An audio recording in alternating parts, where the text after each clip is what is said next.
G'day, you dunce. How are you all?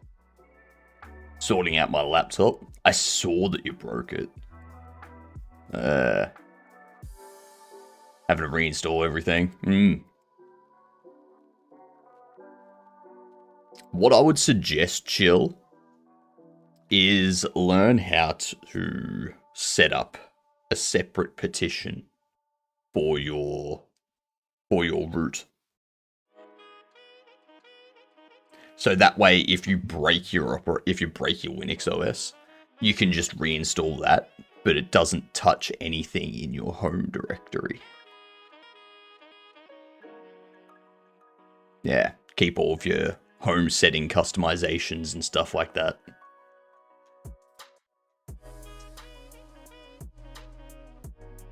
Let's have a look-see here. What, Chillaby was early. Nice. Tricky was first. Chill was second. McCory was third. Correct, McCory. You're not late. You're third. Mornguard, good morning. You woke up at 5 PM, Mornguard? What the hell? What? Moonbase, I missed first. You did. You did. You also missed second, third, and you also missed late. So, don't forget to redeem late. I'll see what I can do after updating to the latest.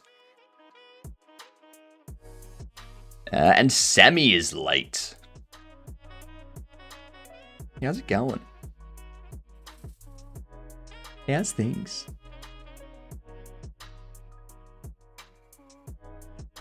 Always late?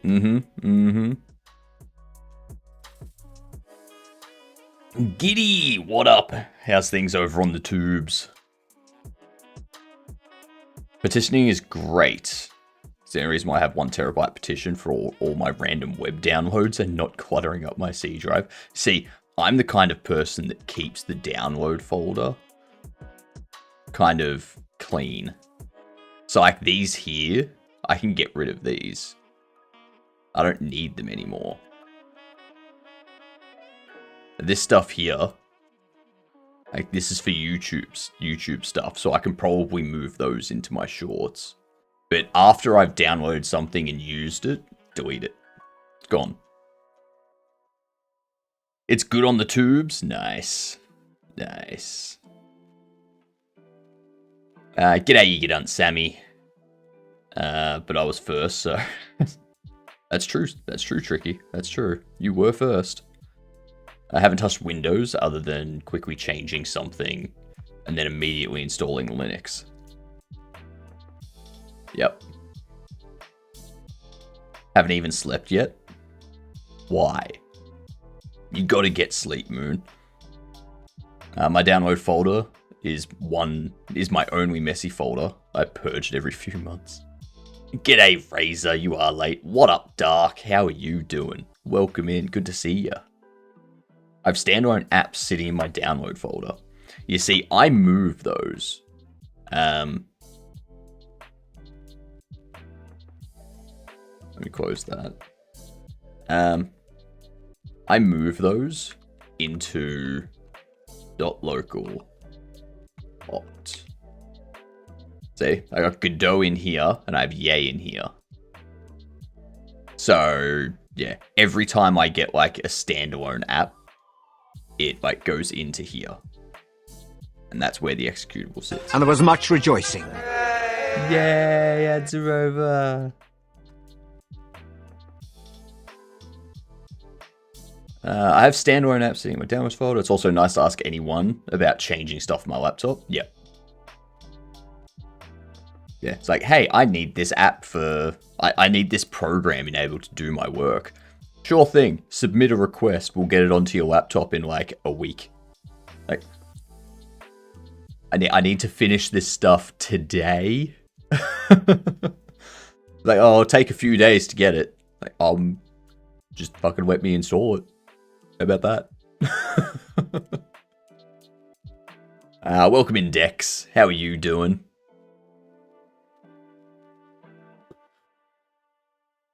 for good reasons, for example. Blender is actually correctly placed in the PC, but I need 2.79b for work. So this one is in the downloads to avoid confusion, I guess. But you can set up different folders. Like, you can set up subfolders in Opt. You can have Blender and then Blender Work. And you can create a desktop file for each of them, a symbolic link to each of them. And then the desktop file icon, you can just create a, what is it? It's like an inverted colors. You just like invert the colors of the icons so that way you can tell which one's personal, which one's needed for work. And then you just launch the work one whenever you need it. Yeah, it's nice. It's keeps you having to, like, it stops you from needing to go into the directory and running it from the directory. You can just pin it to your taskbar. Let's see. Cobbler, you are late. How are you doing, Cobbler? I hate Twitch, and specifically the function of them making ads 100% audio, even when my auto bar is set to 1%. Oh, my audio bar is set to 1%. Not just when ads play, but every ad. It resets the volume, but my audio bar is at 1%. That is shit. Twitch, stop that. Stop that. I wonder what happens if you mute if you've got the video muted. Do the ads override that? I hate getting the same esports ad. There's nothing else advertising in your area, I guess. Doing well. I hope you're well. I am well, Cobbler. Thank you very much for asking. Today, what we're going to be doing, we're going to start with this one. And update our shelves so that it can fit 6 bobbles across it. So just a slight bit of an update. Yeah, nothing too crazy.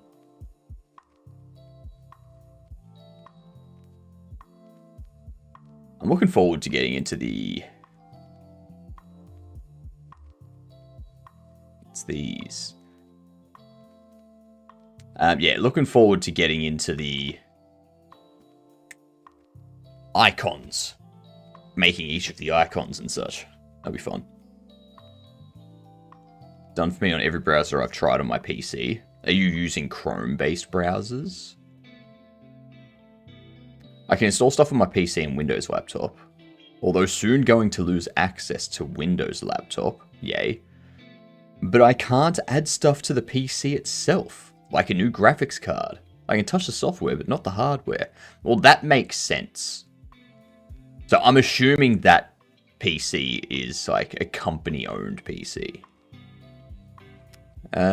Nope, on Firefox. Tried on Chrome, still did it. Interesting. Yeah, I've never had that. Well, actually, I don't know if I've ever had that issue because I've got Turbo, so I don't get ads anywhere.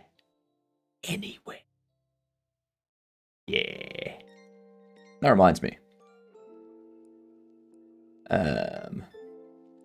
My Prime subscription is available on September 1st. Don't forget all, you have a Prime subscription if you have Amazon Prime. You don't have to use it here. Just remember to use it somewhere. Okay? Yeah, you've got it. You may as well use it to support people. I think I used mine to support Finn this month. So, yeah. I had Turbo, but it broke right now. Waiting till September to redo it. Fair. That's fair. Family PC, actually. I have to ask my dad. Oh, okay. That's silly. Save up and get your own PC, chill. That's my suggestion. Might actually Actually, that's a bit like telling someone to save up for a house, isn't it? Like, well, I'd like to, but, you know. 6. Small is 12. Large. We can do is 3.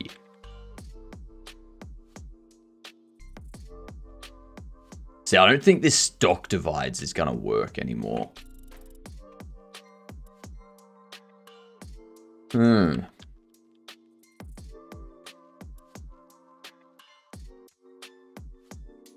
Because the stock divide goes into both of them. And that's a problem.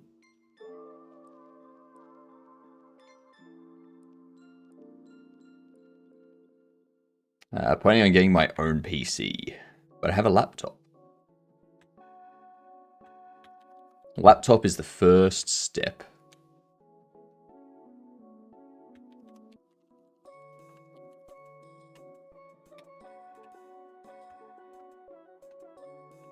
Dictionary.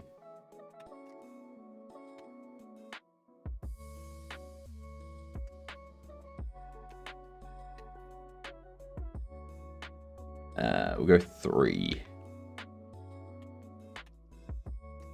X 2 Z 2, but I feel you're going to be 3. Because yeah, X will go side, Z will go back. Large will do X and Z.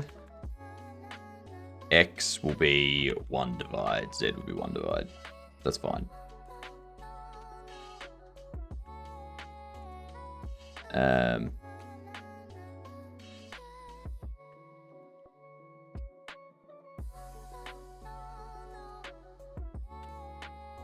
What is it? It's going to be string int.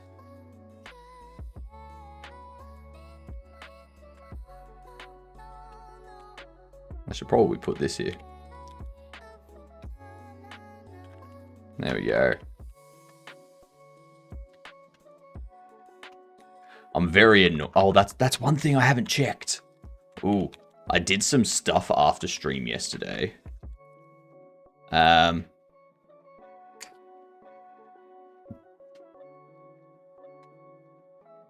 uname-r.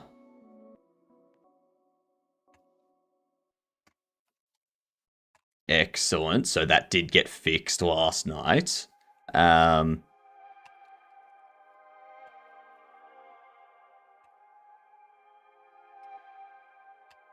Okay.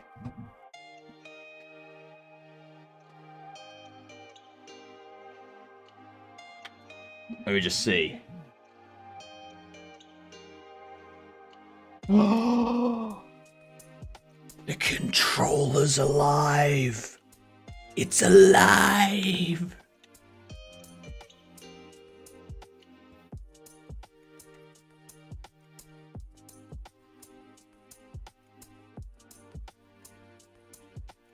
Yes. It's alive. Oh, thank God.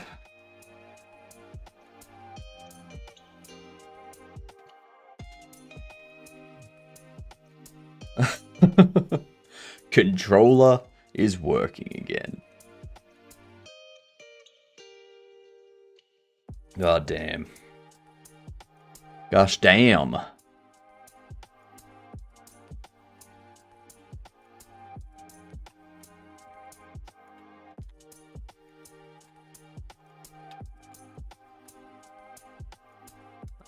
Column is X. Row is Z.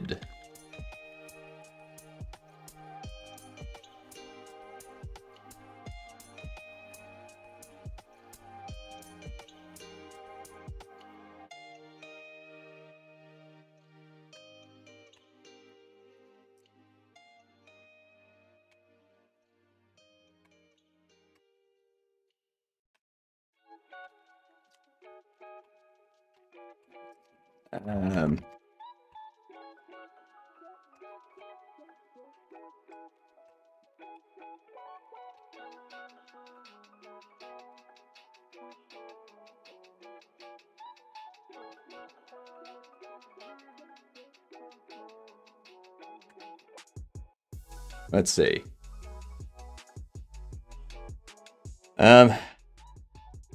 You know what goes well with coffee? Oh, don't you dare say hot sauce. Don't you dare, Moonbase. I know what you're doing.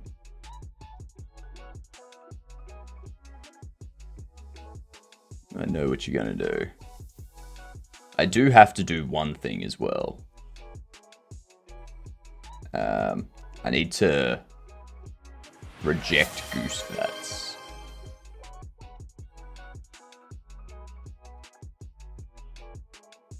Hydrate? Sure thing, bunny.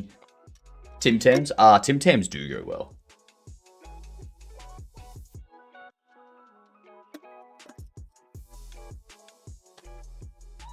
Num num num. Thank you for the water. Balance the coffee. Coffee making me dehydrated, water keeping me nice and fresh. Actually, the best thing that goes with coffee is a breakfast that consists of egg, bacon, pancakes, maple syrup, some sausage, tomato, toast, some avocado and feta cheese, some donuts as well on the side, hash browns. A breakfast that contains all of that. Perfect. Perfect. With a coffee. Alright? Heart stopping thinking hot sauce going be redeemed.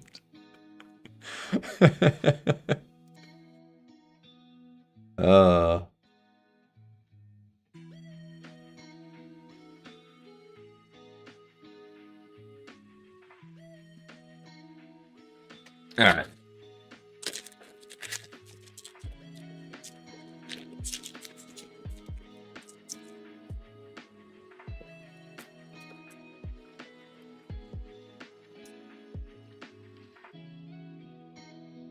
Oh.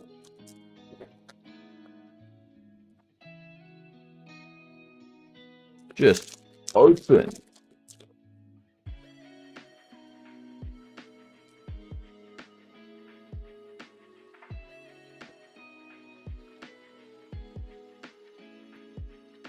There we go. There we go.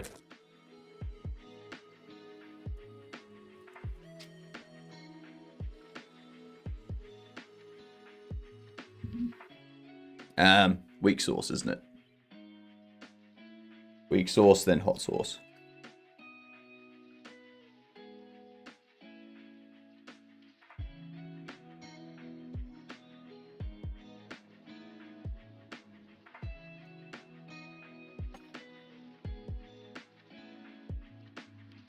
Oh yeah, there's the... You can't really see the weak sauce on this one. It's there.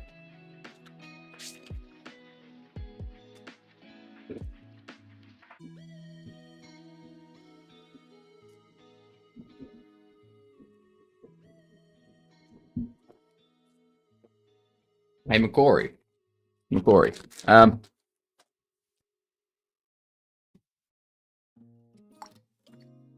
You're a moderator, right? Let's, I think it's about time we did a performance review. What do you think?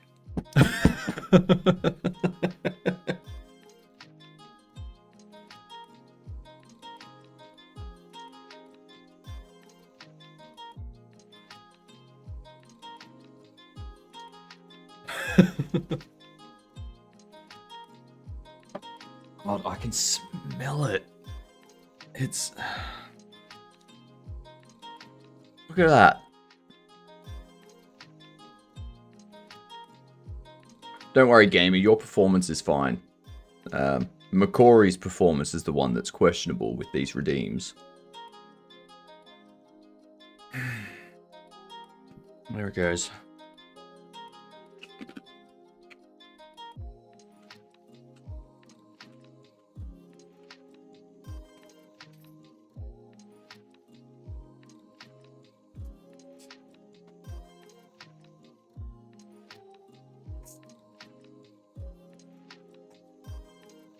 Why can't they make this one taste like mango?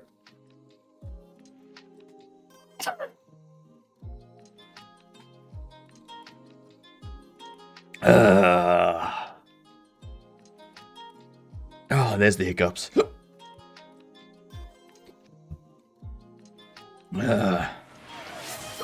Oh, fucking. God damn it, chill.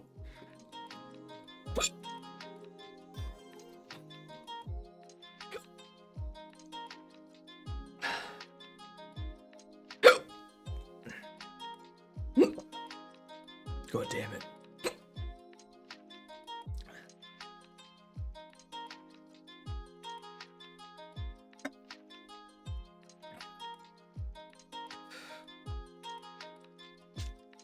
I know it wasn't McCory. It's just the rest of chat trying to.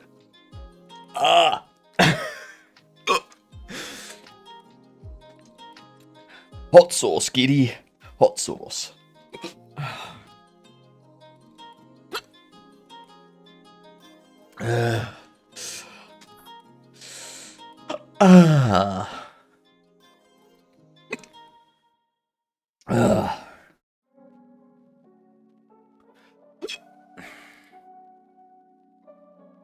It's not even 7:30.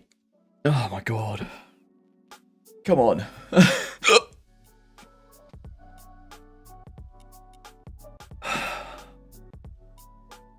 Oh god damn it.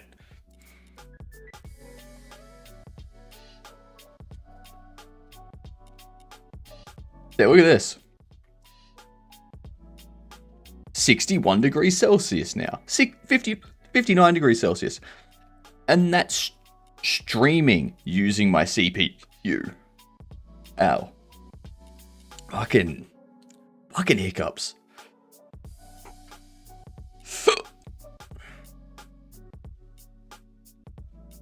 Alright.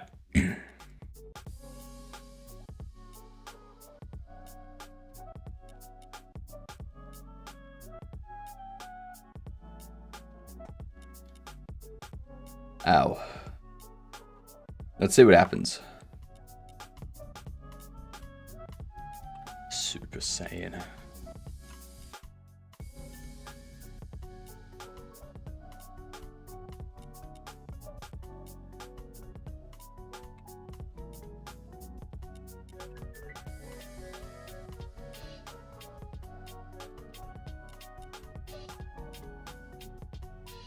Torn between redeeming or keeping it up my sleeve for some mind games.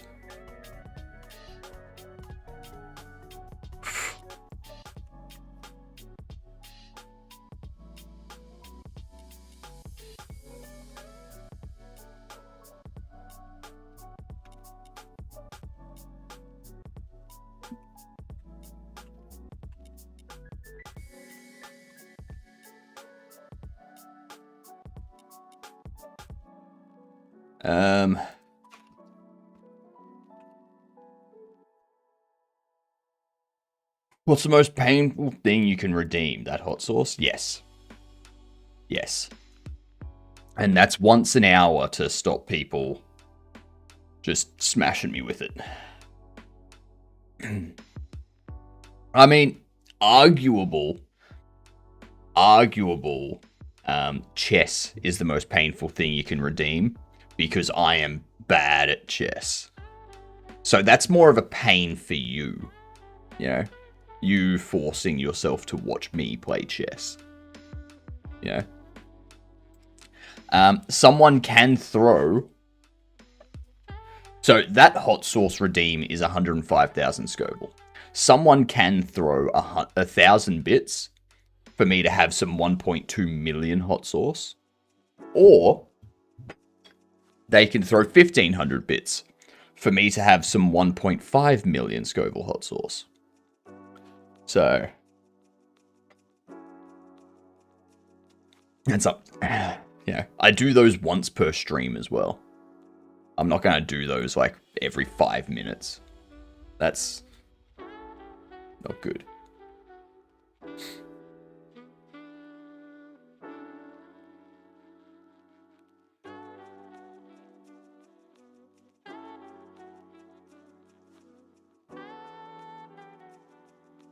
If someone wants you to stop streaming, there are options. If I've already said, if someone wants me to stop streaming, they need to give me, it's like 1.5 million USD. Give me that, I will stop streaming forever.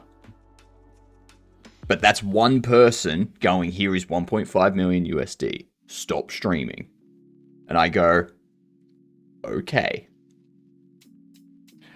Now, I would stop streaming, but I would keep making YouTube videos. And maybe I just do my streams in Discord. Yeah, maybe I just go into Discord and I'm like, here, yeah, let's just hang out here while I do stuff. I can do it for 100k.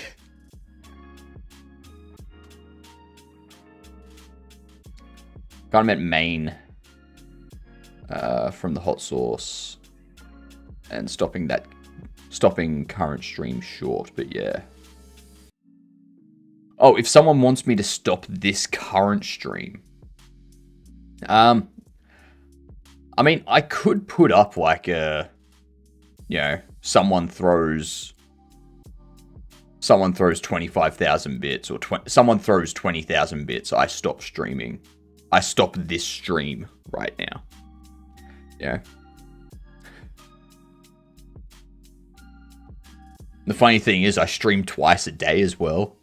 So if it happened every stream, that would be $400 a day. I'd be fine with that. Start it back up in 30 minutes.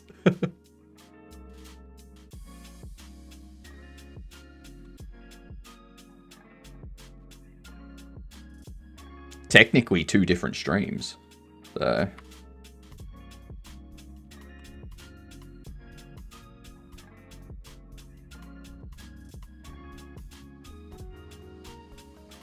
hello, how are you?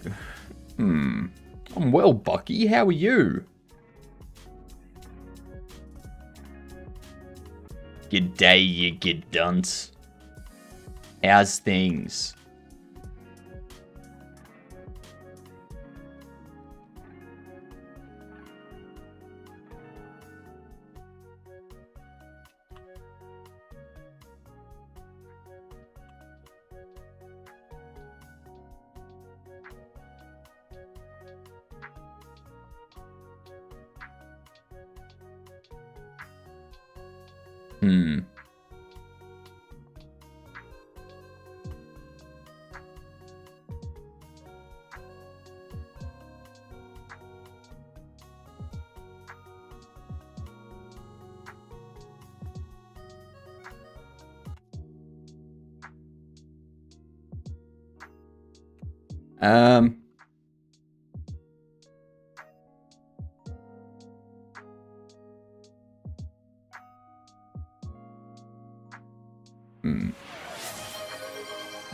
Hydrate. I mean, I was just about to have some coffee, but sure. Let me do this for you.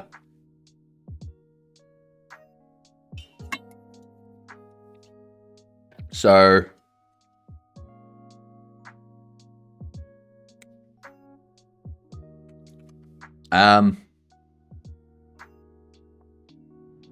he goes back. Well, thank you for the follow. Much appreciated. Congrats. You're officially a Gedunt. And that means you get to introduce yourself to people as a Gedunt. G apostrophe D-U-N-T. Do it. Do it. Do it.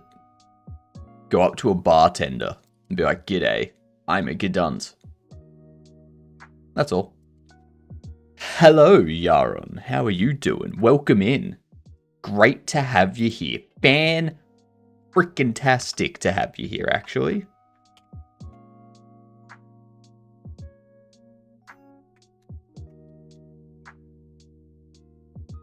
So we have 6. We want it to go 3 along the X.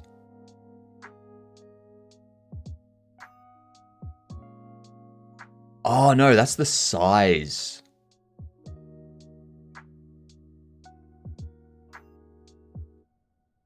That, hang on. I know what, yep. I see what the issue is. This.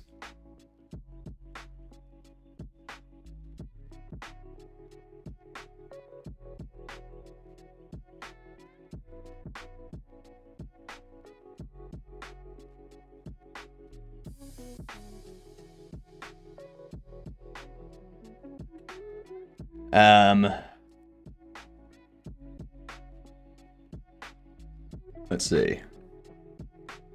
What would be the best way to send you 1.5 million USD? Bits still aren't great since they take a big portion of the money. If you wanted to do that, we would chat about it offline. Probably like a bank transfer or something like that. That because you don't want to go through like Pally or PayPal or anything like that, because they're gonna do their own like amount that they add on to it or that they take away from it and such. So yeah, we'd chat offline. Yeah. I actually tried to send you 1.5 million USD, but Twitch rejected it. Oh well, maybe next time. Thank you for the try, Professor Chaos. The attempt is important, you know? There's numbers overlay. Long time no see. Wait. What do you mean, Oki? You were here like a couple days ago. Or am I just going insane and imagining that you were here? No, I wouldn't put that past me.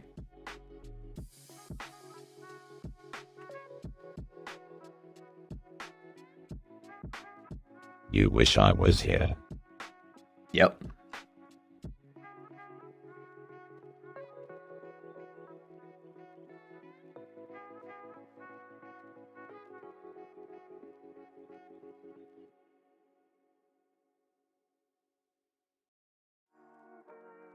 There we go.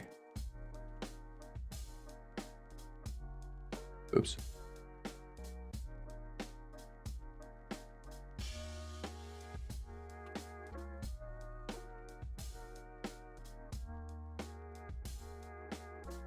Send it to me just to test it.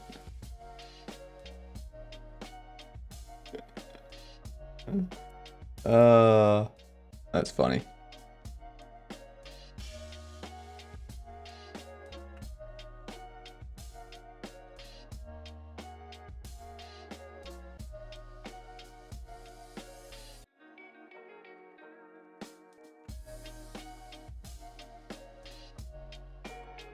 There we go.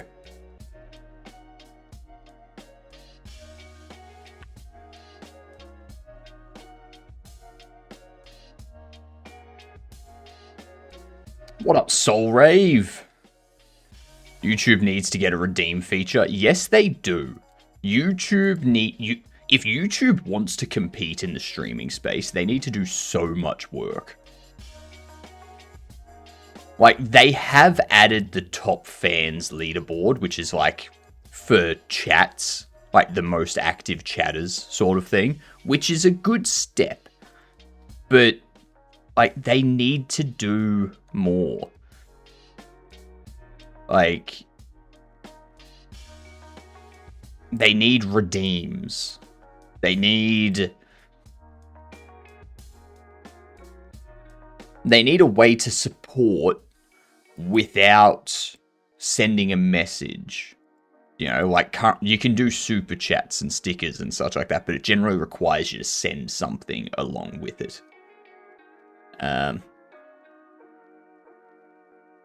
Twitch on my computer is rendering the MS at 1000, and I can't watch your stream, and so I want to watch it at 160p. Oh no.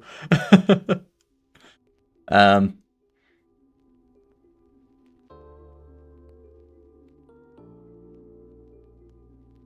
also waiting for a charger port replacement for my phone, as it's mostly dead and doesn't work with most cables. It does work with my laptop charger, most likely not recommended, but is something until my charger port comes. Yeah, that's fair. That's fair. YouTube crystal clear, but Twitch for some reason won't work. Interesting. Interesting. Very, very interesting. I don't know why. Can't explain it.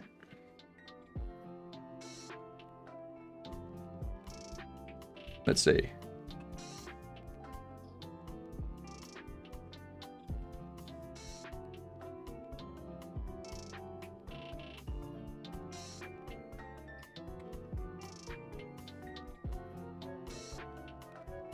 Pop that there.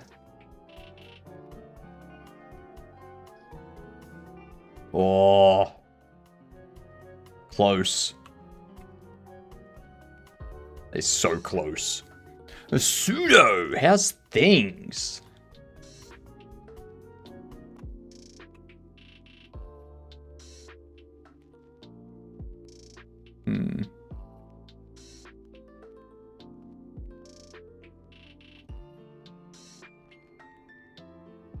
I think it's something to do with this.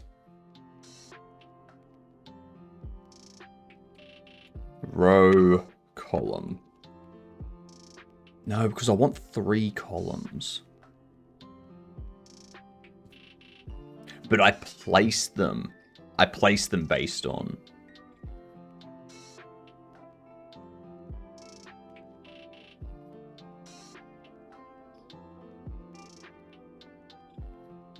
What's this?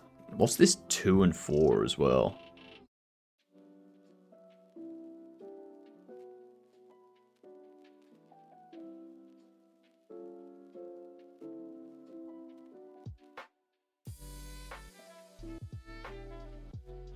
Section X multiplied by column plus section Y divided by 2.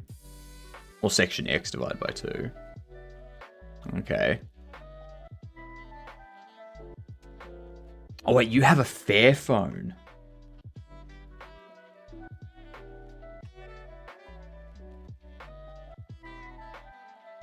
Bare phone's alright.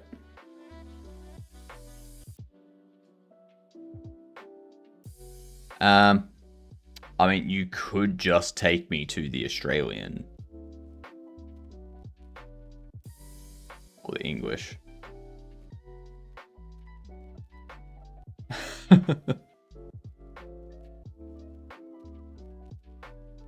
You've had it for 2 years? Damn. How do you like it? How are they going?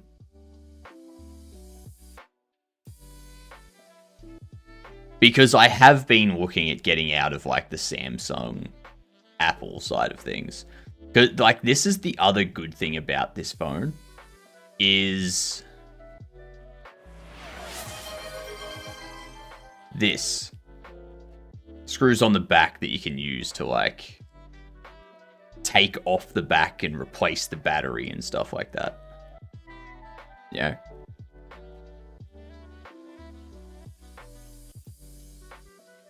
Like this. This is what I like about it. Is it Android? I don't think it's Android. Oh,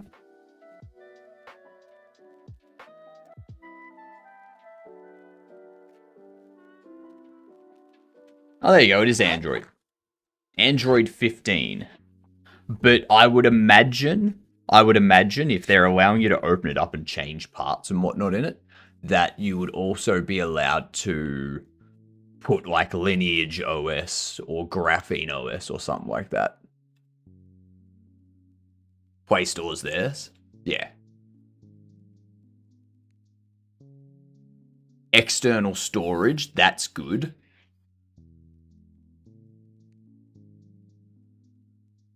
Removable battery.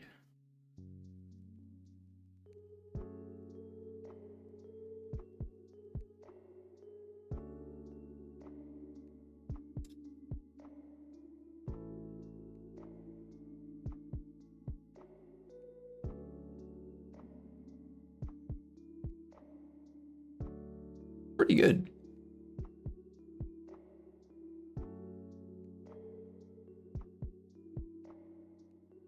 They sell one with another OS. Yeah, I think it's this one. Gen 6 EOS. Our fairest phone ever, fully de-googled Android built on open source tech. It is €150 more.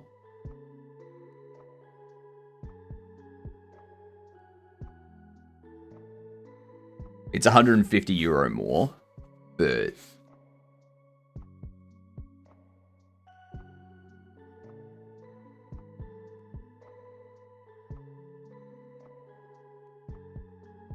see your modules and prices and tax and shipping racks up though.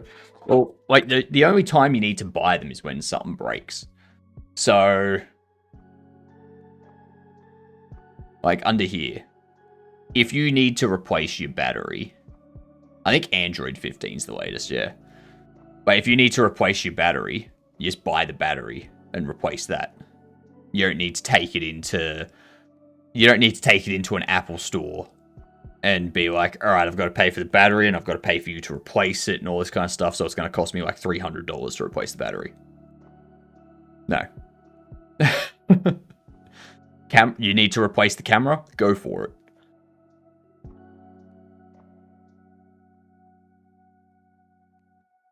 Want to change the earpiece? Go for it. Change the loudspeaker? Go for it. Like, €40 for a battery is pretty nice. Yeah. Yeah, it's very nice. Skips the service costs and all that. Processor replaceable? I doubt it. Speaker cables, headband, ear occlusions. Let's see. Rear cameras, USB-C port.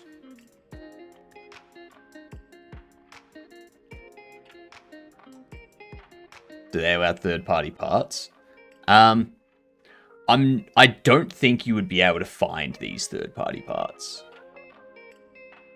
Like, if the third-party part fits within the case, like fits within the area, then yes.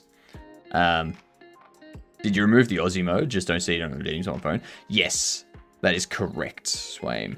I have removed Aussie mode because StreamerBot did not want to work. Yeah, it doesn't look like that you're able to get. Doesn't look like you're able to get the processor. SIM tray. Yeah, no. No change to processor. And I guess that's kind of fair. Like, yeah. If you get another phone, yes. Processor and RAM would have been a deal breaker for longevity. It's more... You've got to remember that, like, each phone, like, for them to make this modular... If we go down here,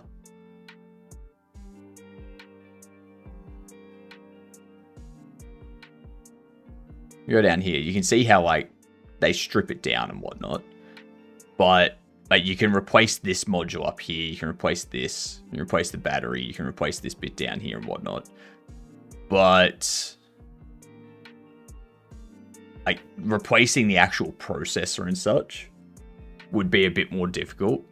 Because that's going to be, like, connected to so much stuff. They need to... And also allowing third-party modules and such. Having a larger processor or more RAM fit into that small area is going to be more difficult. Especially in terms of cooling and heat management. You allow someone to put a processor in there that's 25% more powerful and like double their RAM. All of a sudden, the phone's going to be hot whenever they're using it. So,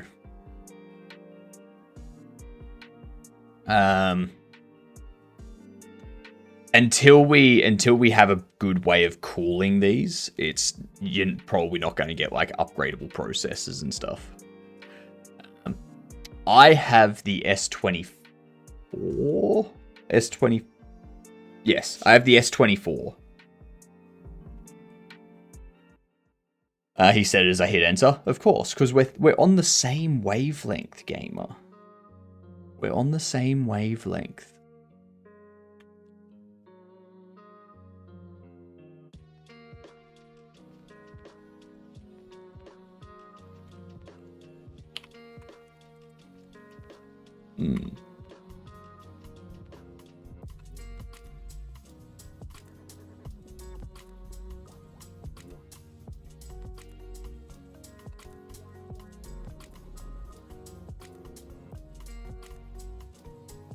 So I have the S20 myself.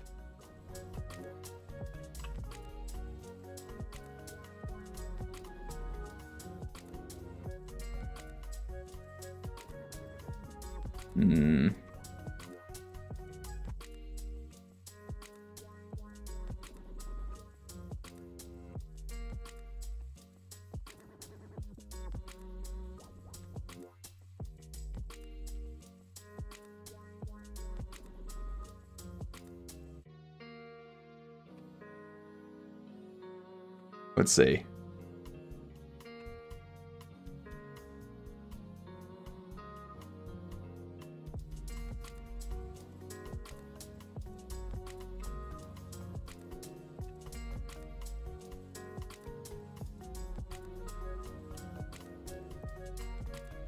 I'm enjoying the conversation in Cavino's chat where people are like, but they're gonna beat it anyway. Just because they will eventually beat it doesn't mean security shouldn't be attempted. Like, security is a layered approach.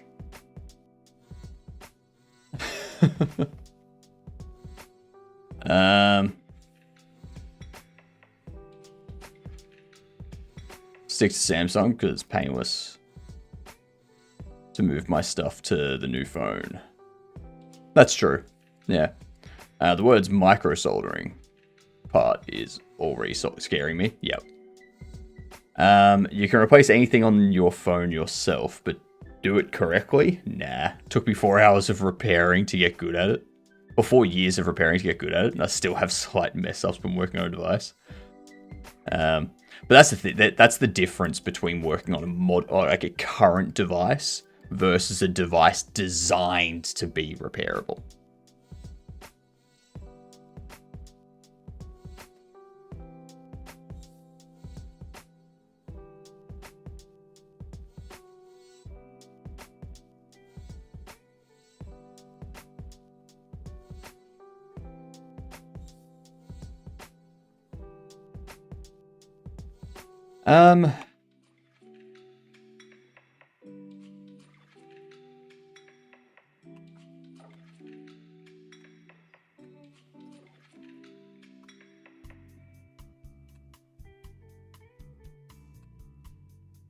I gotta try. I completely forget which one's which.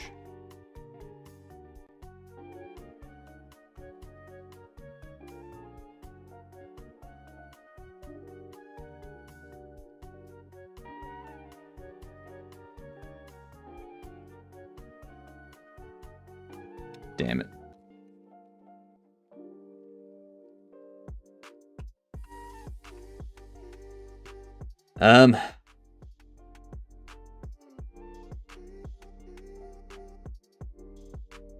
I once repaired my phone with an iron to the CPU. Worked for a couple weeks after. Soldering versus micro soldering.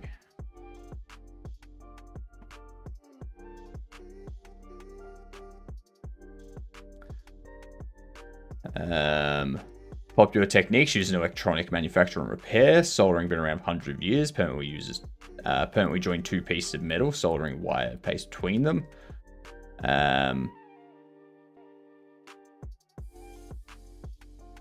Micro soldering requires more delicate skill. Precision tools must be used to solder very small components such as resistors, capacitors, transistors. Makes it especially suited for mobile phones and repairs and the creation of electronic devices. So if you have a look at a mobile phone motherboard, all of this stuff here would be micro soldered. Like it's all the tiny stuff, because you don't want to solder this in a normal way, and have like these things touching each other and stuff like that.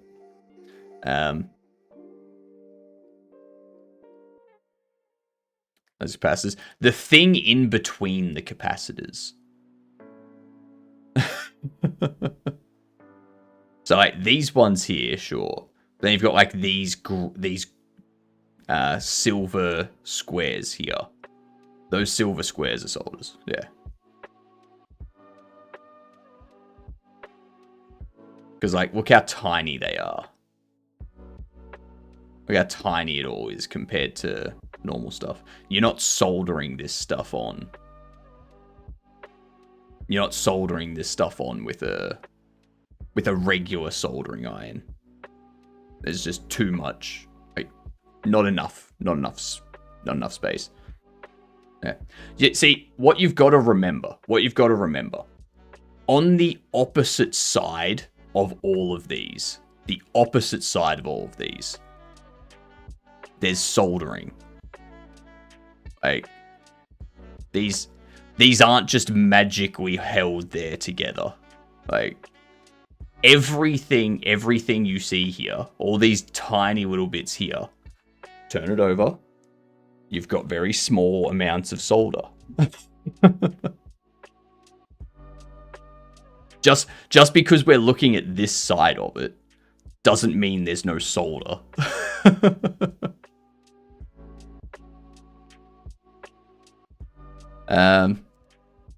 Let's see. Why is this not...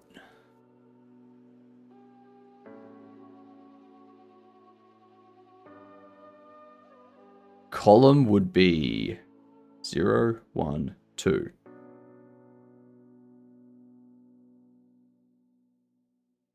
When we get to 3, it goes back to 0. G'day, McCory. How are you doing? Fun fact, did you know that if you look at a PCB, you'll rarely ever find 90-degree angles? Yes. Yes, that is true. Yep. You will rarely get a 90-degree angle because you don't want the electricity to just go smash. You want it to do like a slight.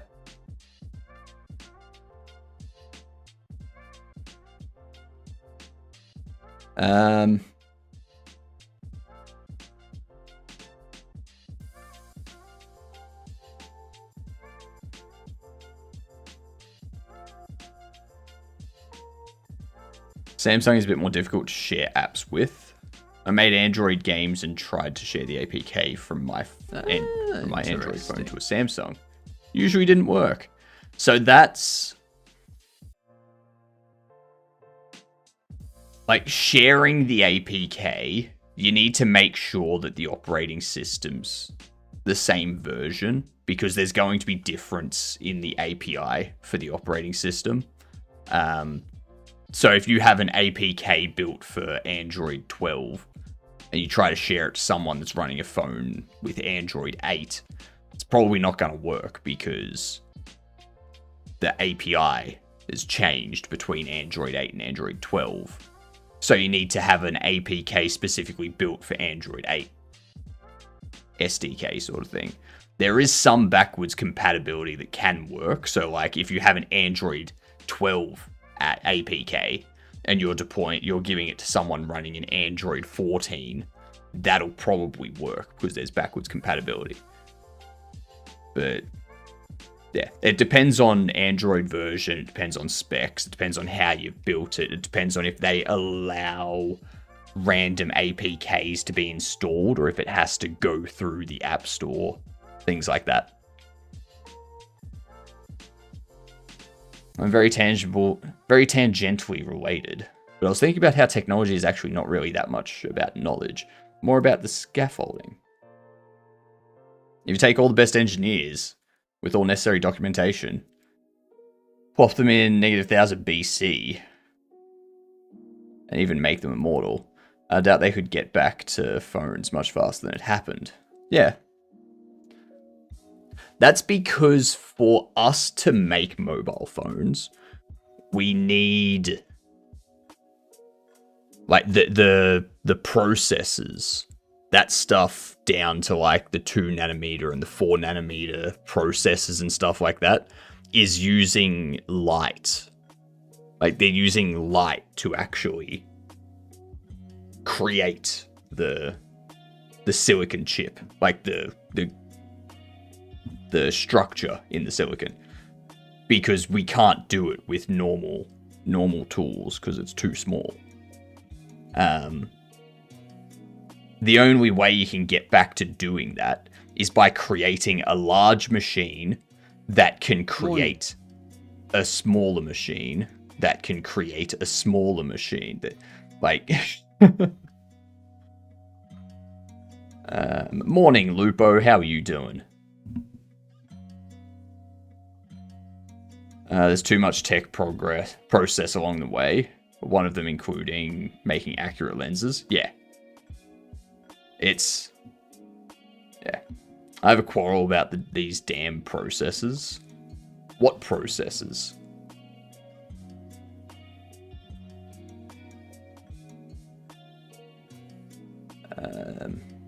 Every processor. Stock divide X, stock divide Z. But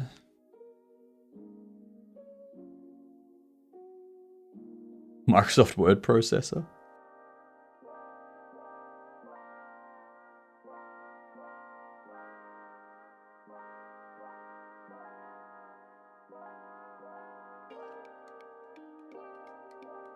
That emoji guy passed away.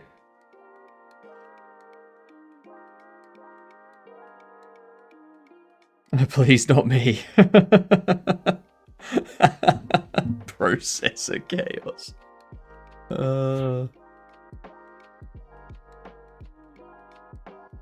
Make them 5 nanometer, 4 nanometer, etc. Yet they stay the same size. Why not make them wider? Would make them more powerful. I don't want a 2 nanometer processor that is smaller. Make it 2 nanometer but the same size so it's more powerful.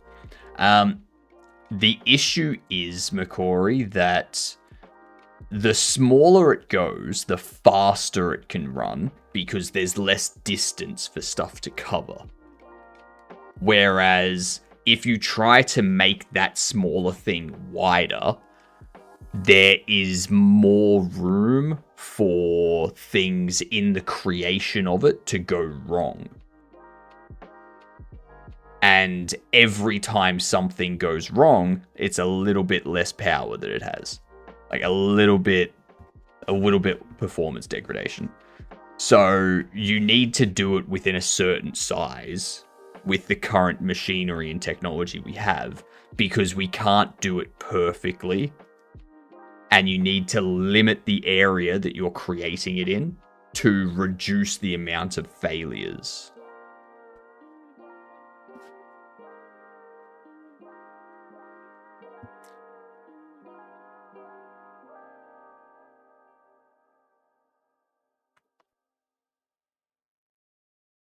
All right. We have ads coming in.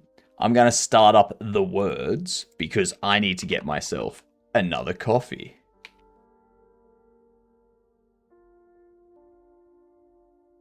Covefe. We will do a round of GamDev when I get back. Okay? Let's see if this way that is working. Nice. Nice. All right.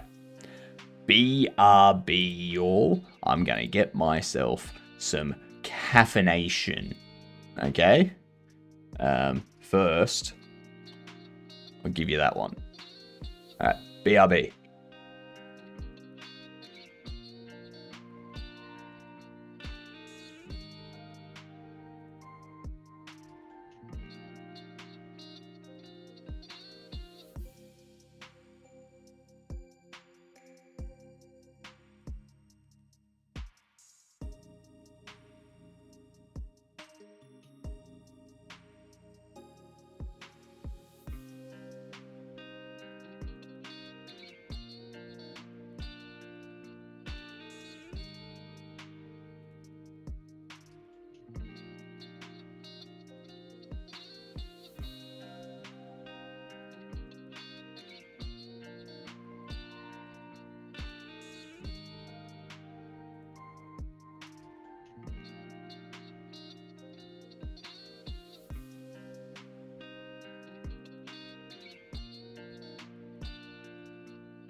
and there was much rejoicing.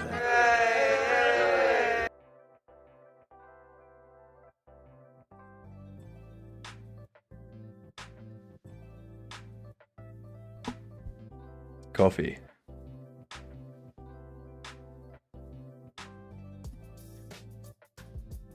Fishing, finish.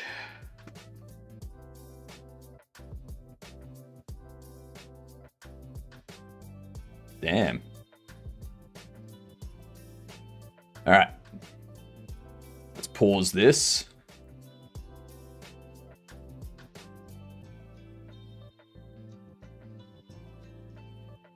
Okay. You know what goes well with coffee? I will. Ooh. Civ 5? Alright.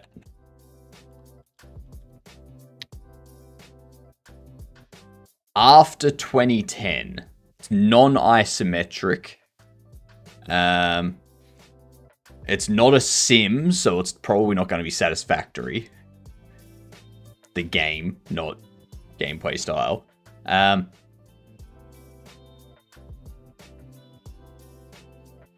One day I'll get Civ 5 on the first try. Let's try.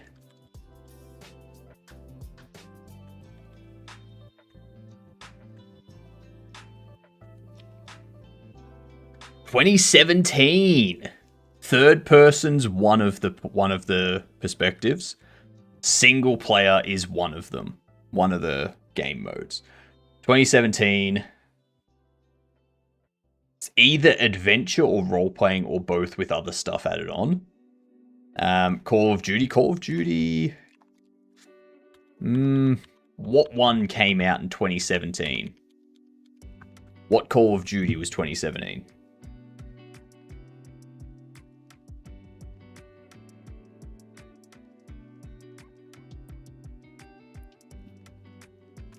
I'll go Black Ops 4.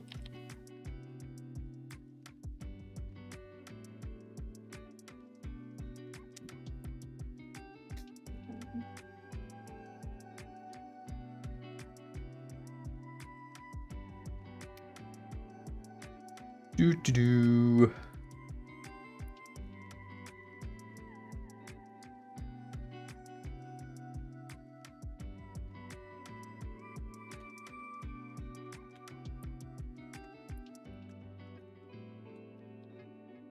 There we go. So it's not a Call of Duty. It's most likely Activision Publishing.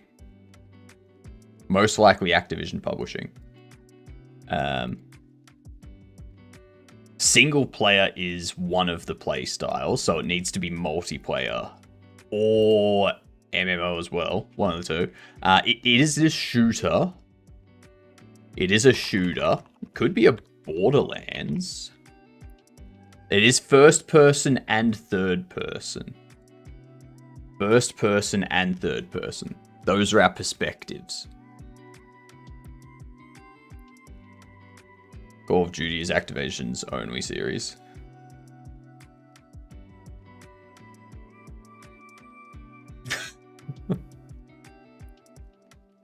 You're right, Activision hasn't published anything other than Call of Duty.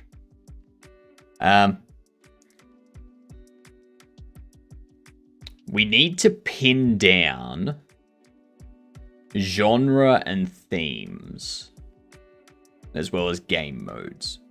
So, it's not going to be Destiny 2, because it needs to be single player, and it also needs to have multiplayer as, like, some sort of multiplayer.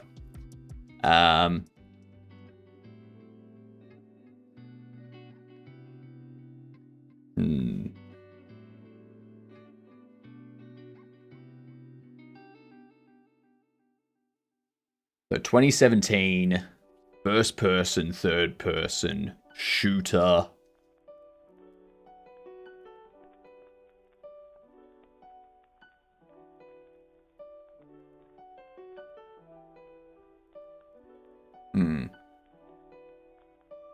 Fortnite, Destiny 2 is right. Is there a single player in Destiny 2?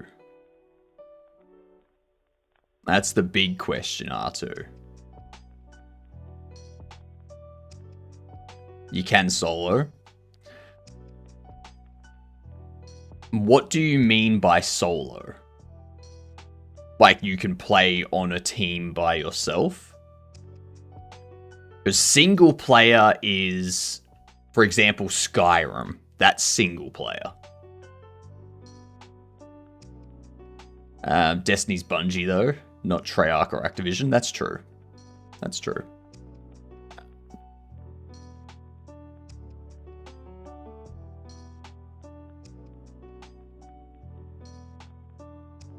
Yeah, that's not the same. That's not the same.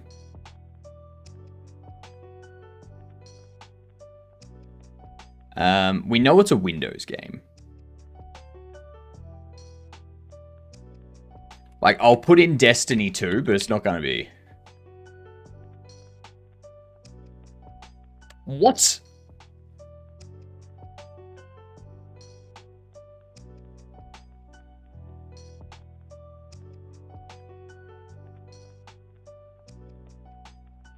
How is Destiny 2 single player? Just because it has instance.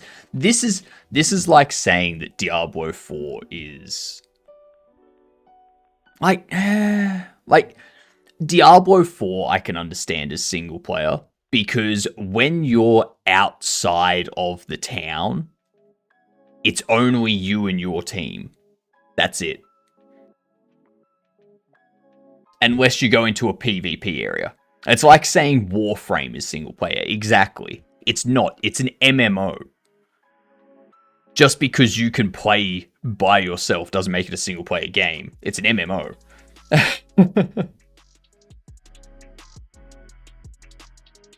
Can we do another? Sure. We'll do another. Alright, give me a game. You want to start with Civ 5 again? Let's just guess Civ 5 all the time as the first one until it's correct. Alright, released after 2010. Non-isometric. It's not on PC. So this is a Nintendo, an Xbox, or a PlayStation.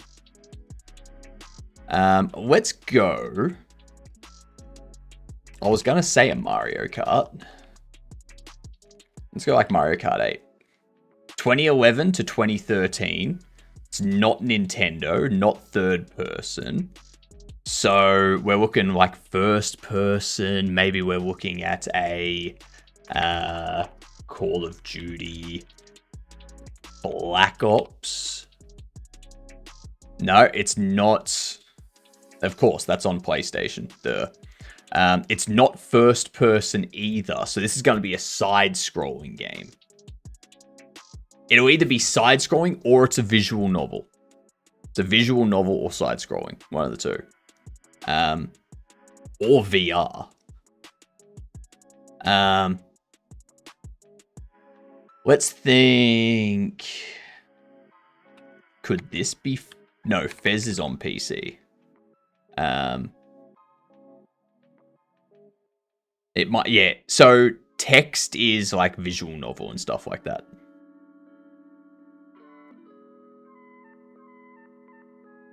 Undertale was 2014 or something, wasn't it? Metroid? Which Metroid?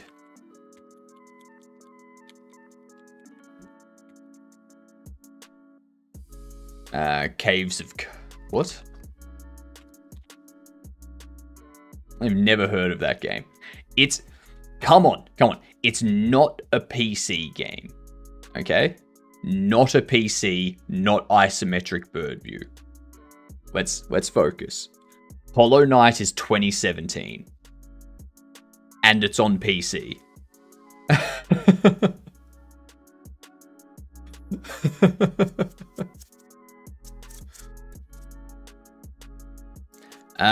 2011 to 2013 side scroller. That's not on VR chats on Steam. Gears of War. God damn. This is why I don't just trust what chat says. You're starting to see my issue here, R2.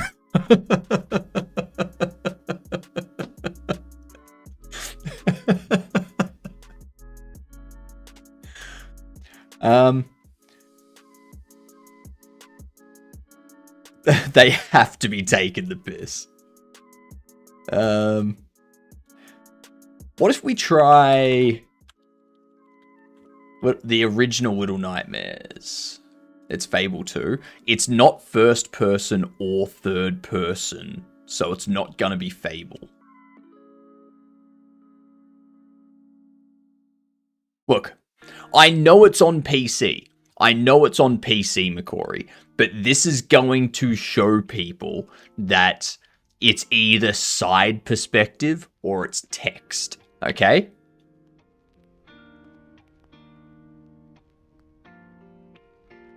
There you go. Side view. Platform puzzle adventure.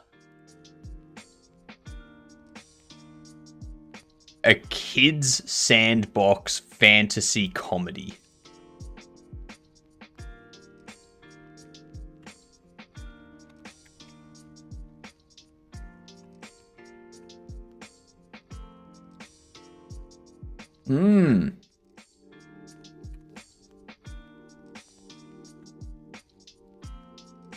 Bam. Little Big Planet 2. Nicely done.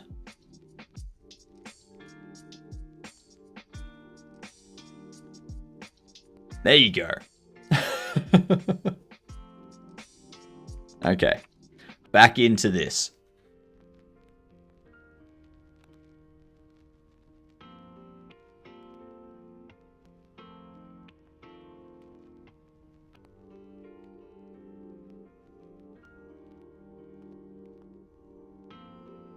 So, what we want to do here...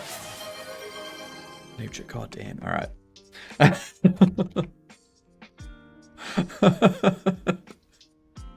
It's wildly fun when people aren't being absolutely metal and refusing to contribute guesses aligned with current hints.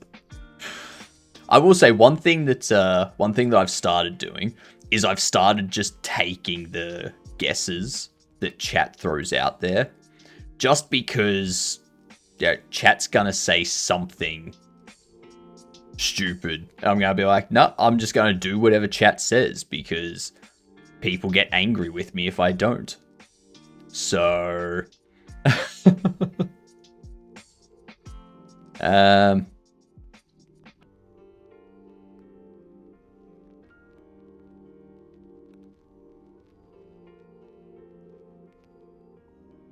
now I'm on the attack and you have to defend, biatch.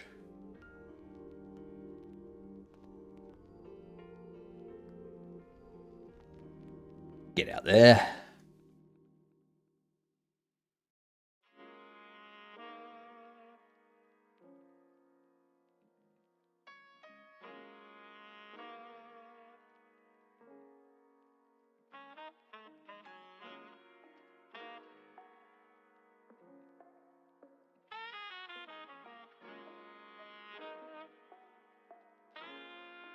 Push you there next. Trying to get Steam to properly work on my laptop. You should just be able to install it. Mm-hmm.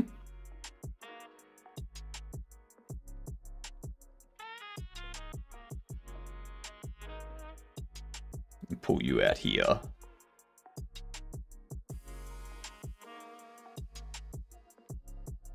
I mean, you could push that. That was not where you wanted to push that to, was it?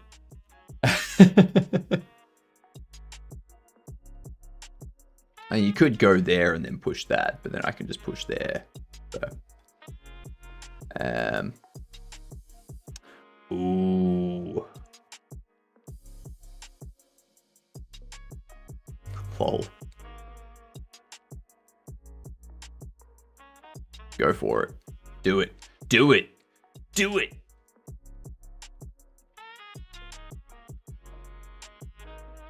Open it and keeps on closing. The actual client can't log in. Do you have GPU drivers set up properly?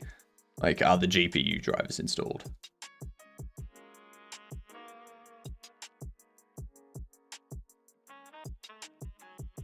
Ah, Kai. What's going on, Egg?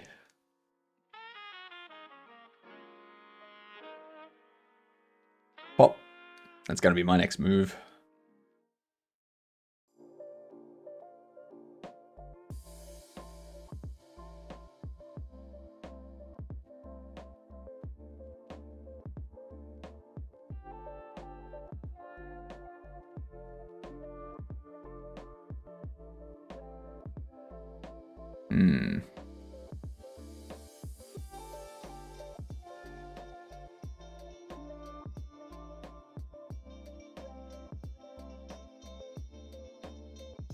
You go there, I go... Let's see. You go there, I go there. You take there, I take there.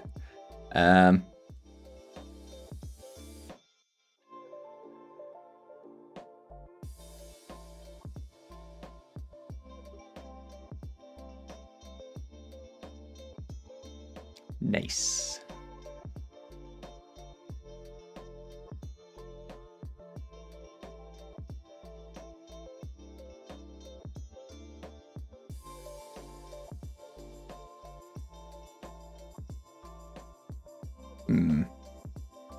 I see what they want to do.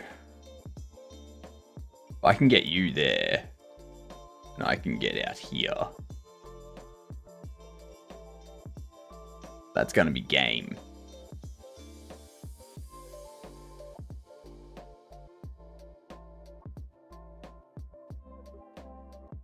If I go here, you're going to go there.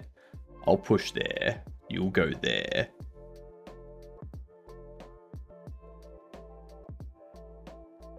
I'll go there.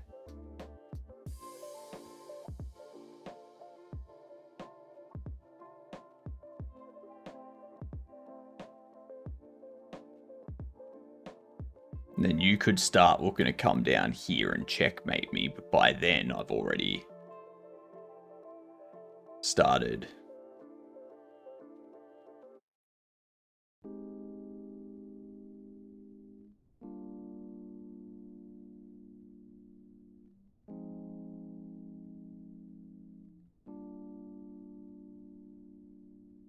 I'm gonna go there first. This way, if you go there, I just move you, I just sidestep you, basically. That's fine. There's driver bundled framework, says it's included in the kernel. Ah, okay.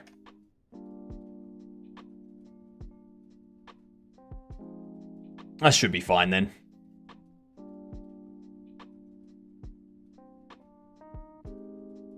Yeah, if you take there, I take there.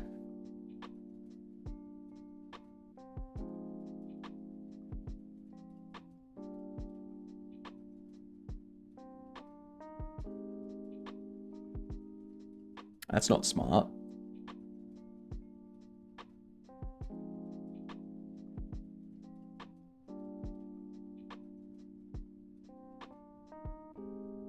Ooh.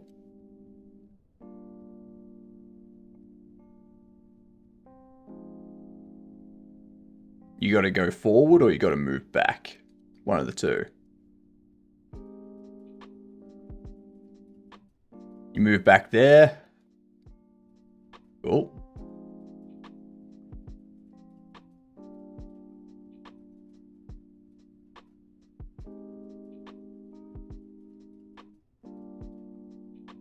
Checkmate.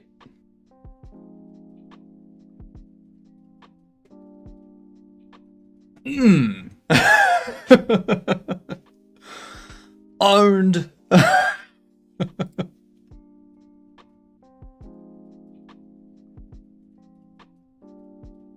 That was some high quality chess. Nice. 85.3. Yeah. Nice. One miss, one mistake. Let's have a look.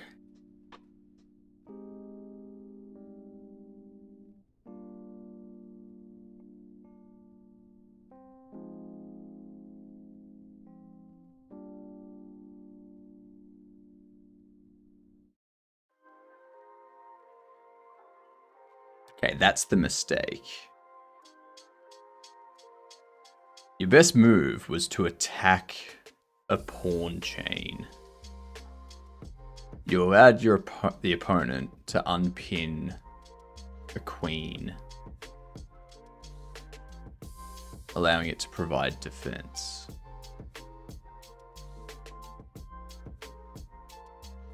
Well, no, because, like,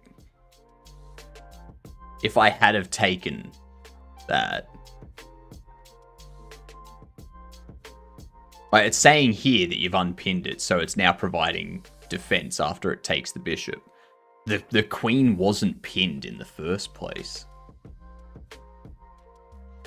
The knight's there. So, like, even if I... Like, that's still defended because the queen can still go there. Like... what? Nah. Someone redeemed chess cantrap.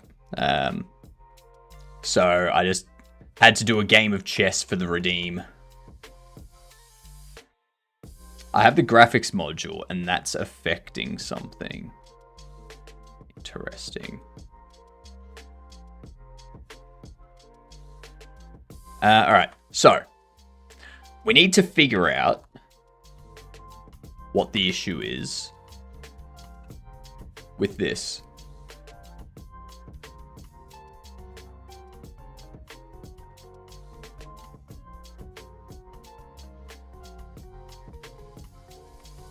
Alright. So there's the issue. So after 2, it moves forward on the Z. I wonder if that needs to be X as well.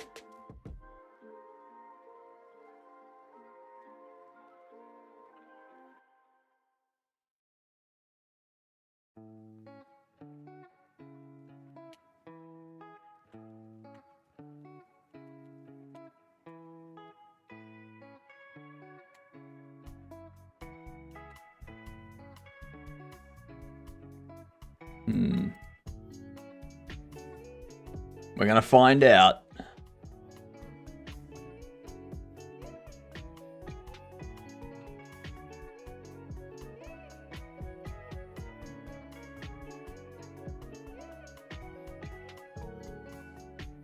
No.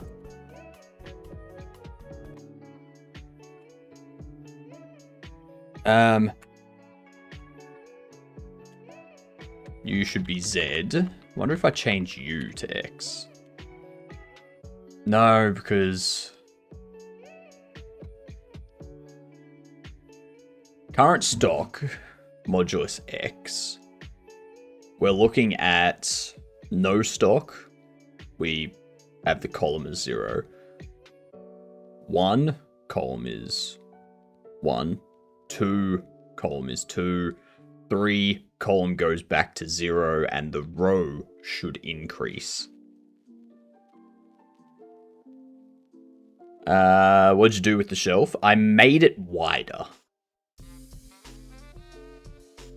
I made it wider so that we can fit more on one row. Or one shelf. There was a discussion on Framework Community from 2014 called Steam Won't Launch on Dedicated GPU. Maybe something helpful there if you haven't seen that already. Interesting. Dedicated GPU Steam.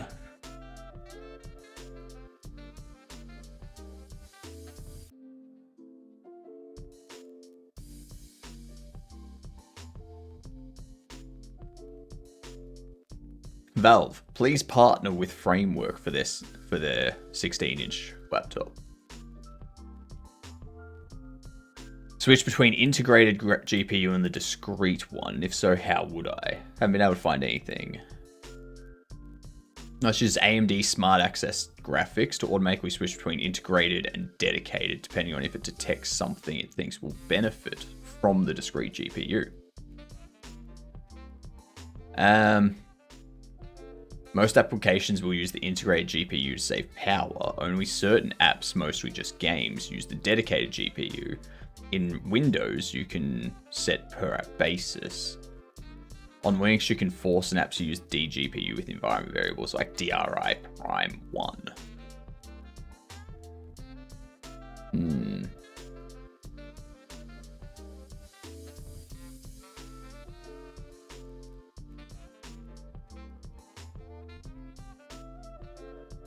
Is there an elf on it? There isn't yet. There isn't an elf on it yet. However, we will have a season 2 Bobbles, which will have Lost in Time. So that'll be like your cowboys. It'll be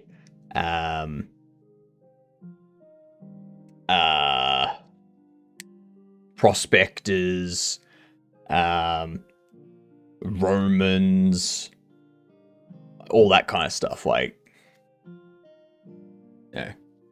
And then you'll have gods, which will be like all of the different gods out there. We will have one of God, which will just be like, it'll just be a big white beard, basically, and the mustache is the thing that bobbles.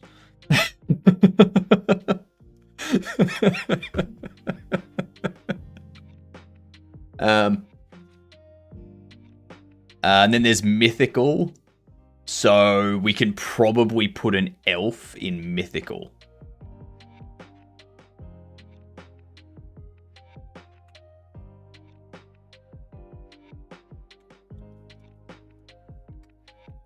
Elf, not elves. And then there's like season 3, which is like horror, aliens, as well as like other stuff that we come up with. Yeah.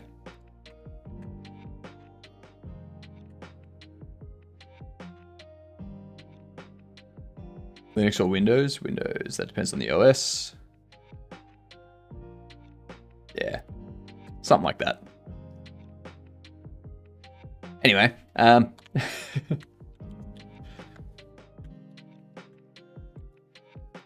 I need to figure this out.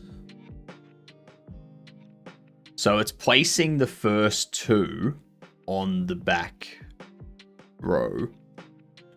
But then this, the divide Z,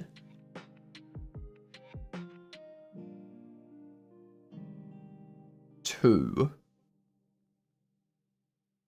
So if we have current stock as, so if there's 2 things on there and we divide that by 2, that's going to go up to row 1.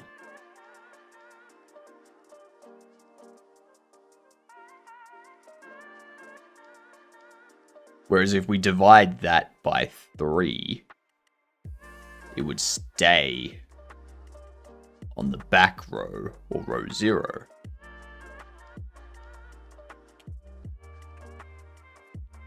But that doesn't work. We already know that doesn't work because I tested that already.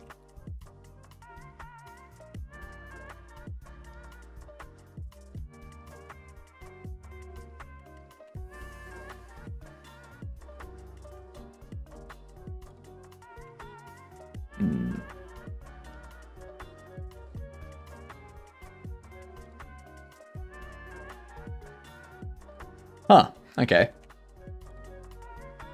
I must have changed it along with something else. Whoa. Ah, I know what's happening there.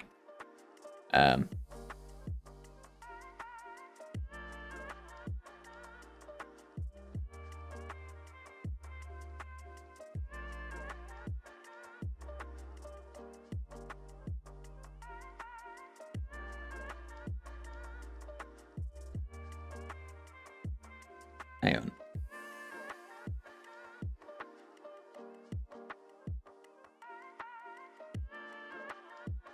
Okay.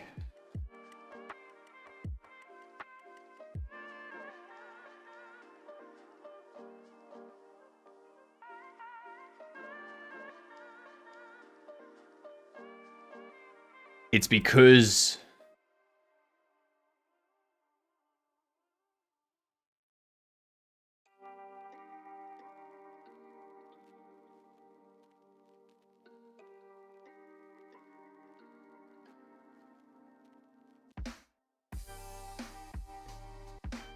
Your collision is 0.35.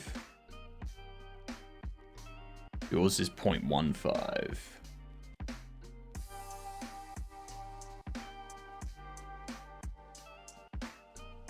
Okay. Yours is 0.35. So we need to go through all of the odds.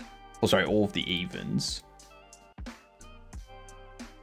We need to have all of them set as 0.35.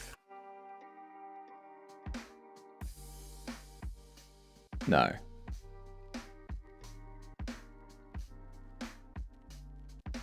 Negative 0.35. You.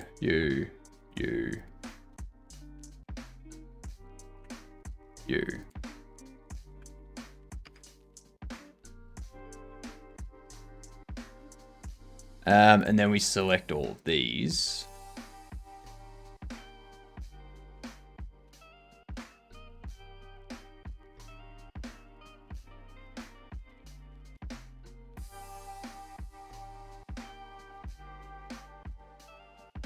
Point 5.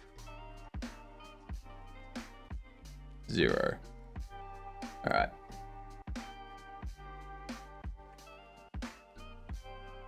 All of that needs to be moved.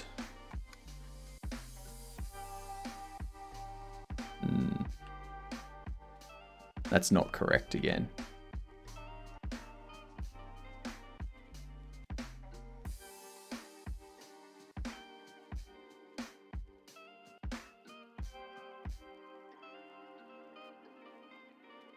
They're both fine. You're 0.35. You're negative 0.35.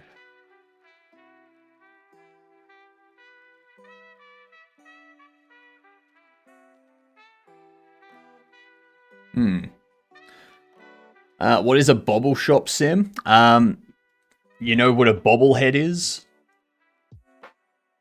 Did you ever figure out that flat lighting? No. No, I haven't. Okay, so it's that. It's a shop sim where you focus on bobbleheads. That's basically it. Done.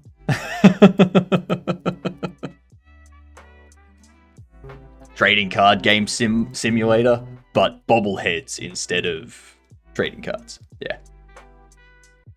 I figured I would put Bobble. If I put Bobble in the stream title, then when I say bobblehead shop, like when I say Bobble Shop Sim, people aren't going to think that I'm saying bubble or boba or something like that. They will know that I'm saying bobble.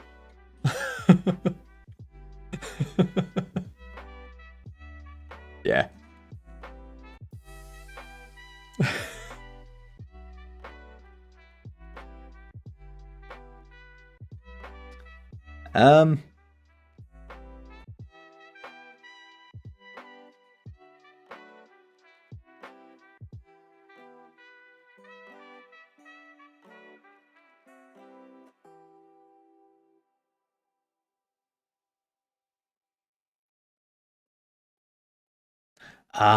You I need to change now. So this thing has a position of 0.25.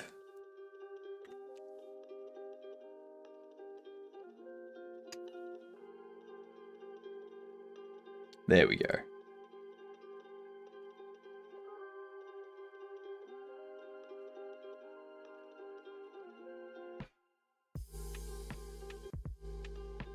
So we take all of these. Negative. Okay. Now it's all gonna look good.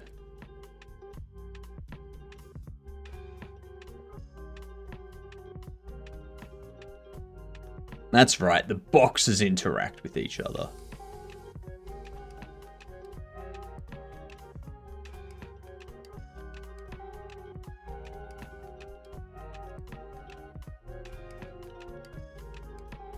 Or not.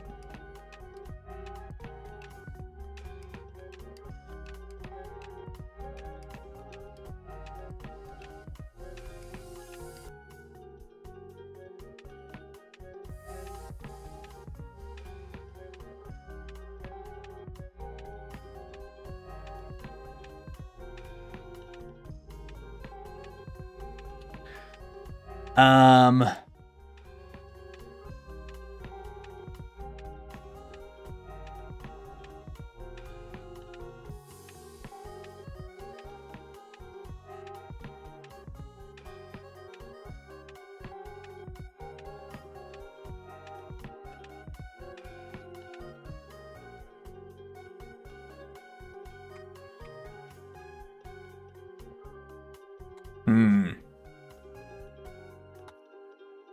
That doesn't make sense.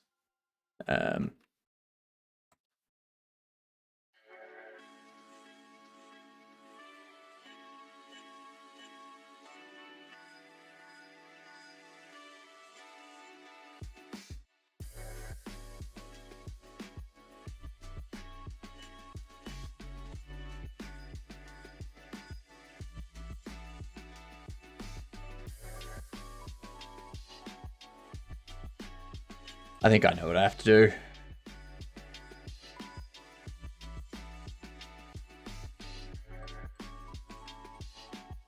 I know what I need to do. This one here is 0.7.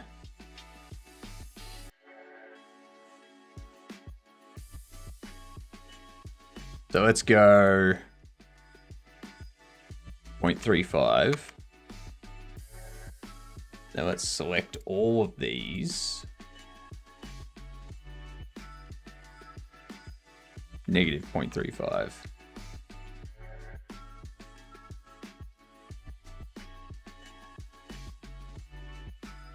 And then select all of these.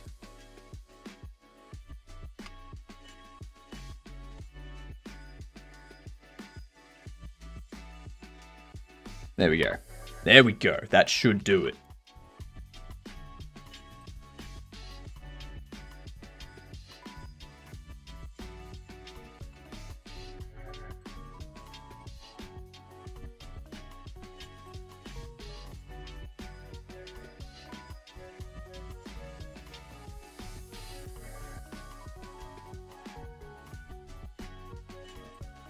No.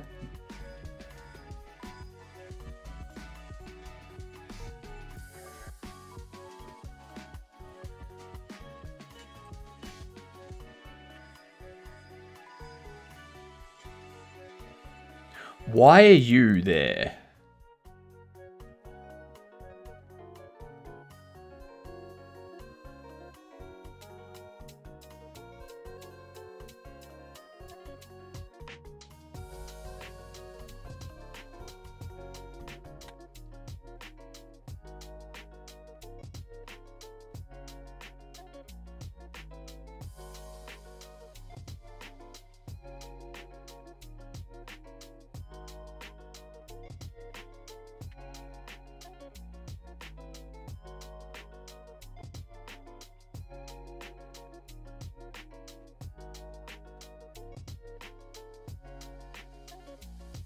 Alright, bugger it. I'm going to set all of these negative 0.7.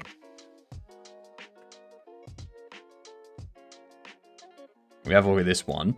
It's set to 0.25, which I'll need to update that for all of them. So get all of these, set them to 0.35.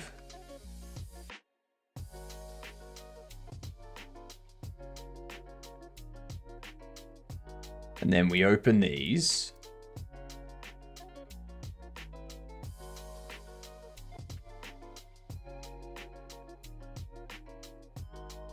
Pop all of these at 0.35.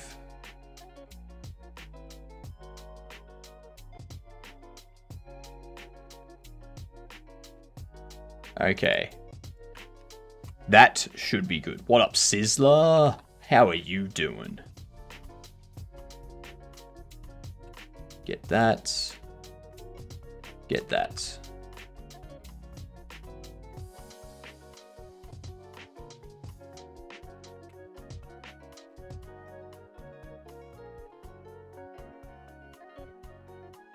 Beautiful.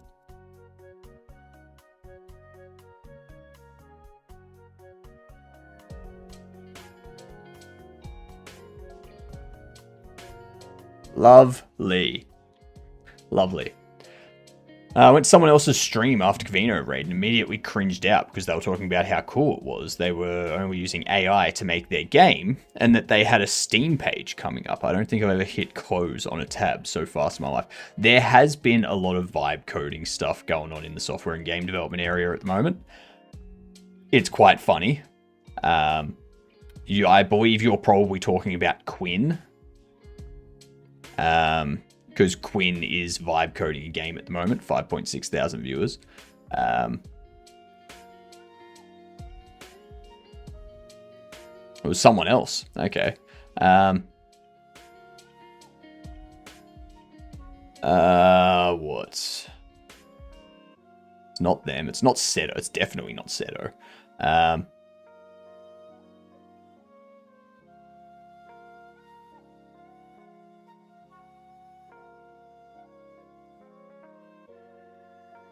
Yeah, no, I don't see... Jeez, I don't see any of them.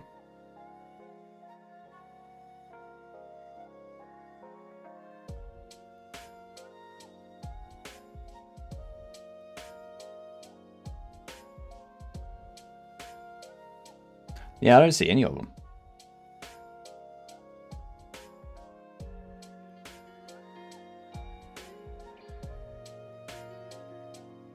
I mean, why not? Why not? If they're happy to announce that they're doing stuff as vibe coding, then they should be happy for people to talk about them doing it as vibe coding. You know? I'm fine with people coming in here being like, oh, you should vibe code, and me being like, no, I'm not an idiot.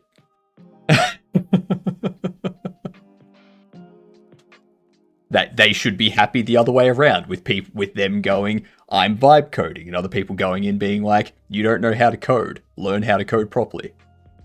Don't talk about Sammy that way. Having an AI code for you. Yeah, basically.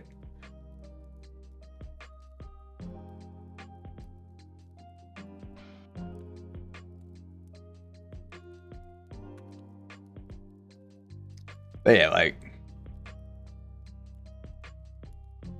thought you was vibe coding using another screen, just not showing it. Dude, if I showed you my other screen, like, there is no space for vibe coding. Like, so... let me show you here. This is how my other screen is laid out.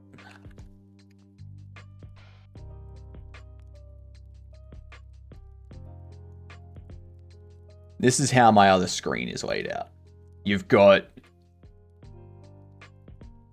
up here, that's where I have my stream and another streamer and whatnot. Currently, I've got Finn up there. And then down here, I have my overlay. I have my overlay down here. And then I've got Twitch chat right there. I've got Twitch activity feed right there. I've got Kick chat. I've got YouTube chat. And then I've got Kick activity feed. That is what's going on that monitor.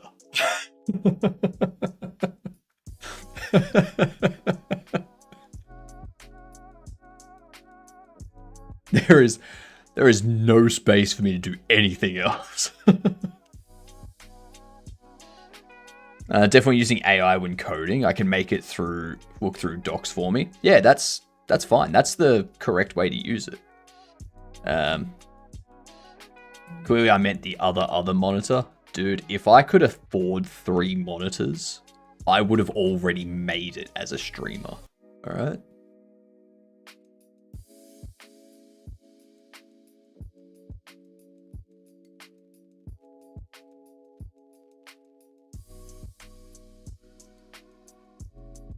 What up, Everkindle? Keeping track of all info is a struggle. Yeah, it's going to be even more interesting when I add YouTube Shorts and TikTok to the streaming list.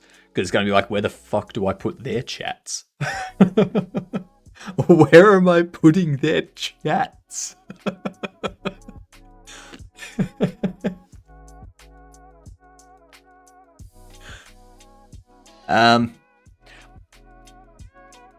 I mean, I guess you, like, it depends on what you mean by made it as a streamer. For me, making it as a streamer is not something many people do because it's being able to live off the income of just streaming.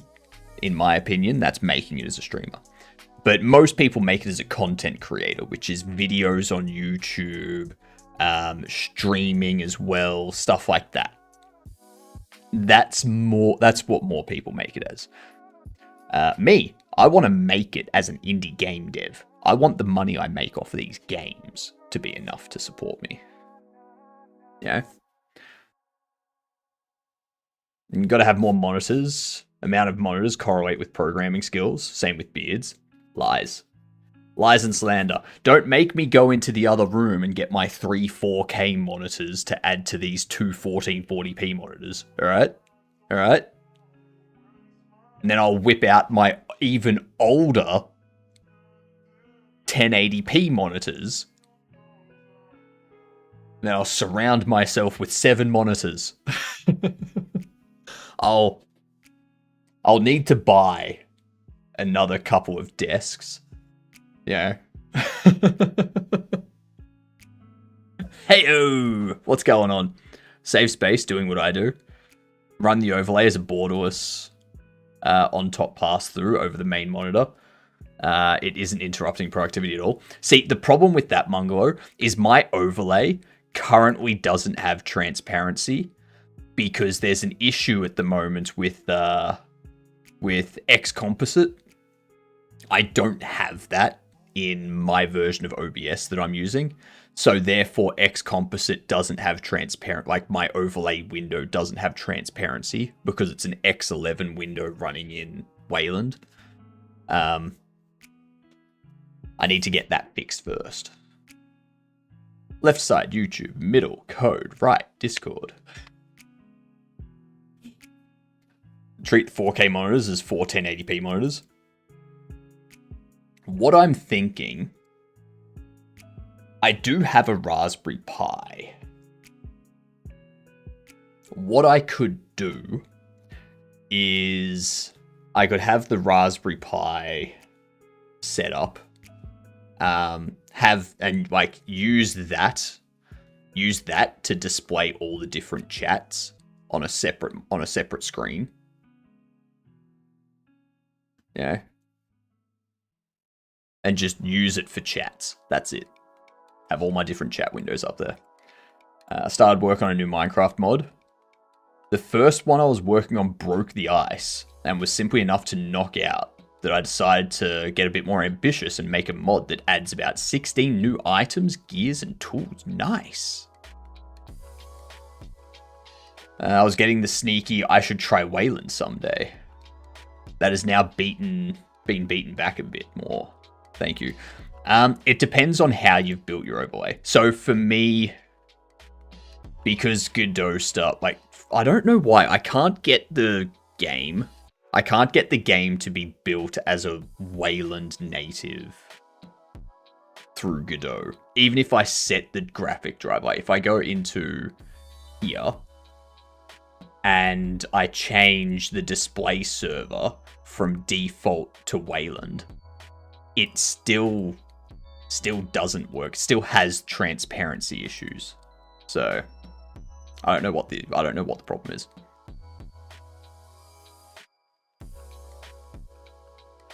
Because the overlay's all 2D stuff, I'm thinking I'll probably should have raw dogged C++. Well, I was about to say, Melanith. I was about to say because of the issue, because of the issues with that, I'm contemplating switching to like changing my overlay, rebuilding my overlay as a Raylib backed application. I haven't switched to Wayland because a lot of issues still. X11 just works. In Wayland specifics, kicking around in changelogs, so it might work eventually. Yeah, eventually it'll work, just not right now. Yeah. What was I doing? Oh, that's right. We have this done.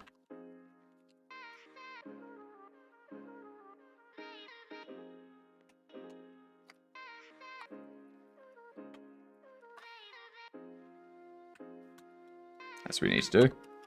Confused about the reference to overlay. Are you not just compositing scenes in OBS? Nope. Nope. So, shield your eyes, everyone. This is going to get bright. I have this. This is my overlay window. This is where things like Ed exist. And this application is just used as a window in OBS.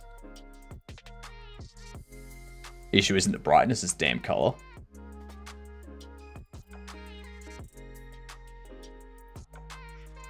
Chroma key detected. Yes, I had to... It used to be transparent. So it used to be transparent on my previous system because OBS would have the transparency there. But now it doesn't have the transparency there, so I have to put up a green background and chroma key it out. So I went the other way when moving overlay to Godot. It is now all 3D, all in 3D space. Just looks 2D. Wanted to have option of shooting emotes from far back into camera and such. Have I done that yet? No, not at all. See, that's the thing though, Munglo. I don't want to put that much effort into the overlay because, like, when it comes to my overlay, I want to have stuff that people can interact with and whatnot. I don't see I don't see a need for the overlay to be 3D though, purely because it doesn't work for all situations. You go into any large streamer's platform, they don't have an overlay that's 3D or anything like that. Like, the closest you'll get will be like Code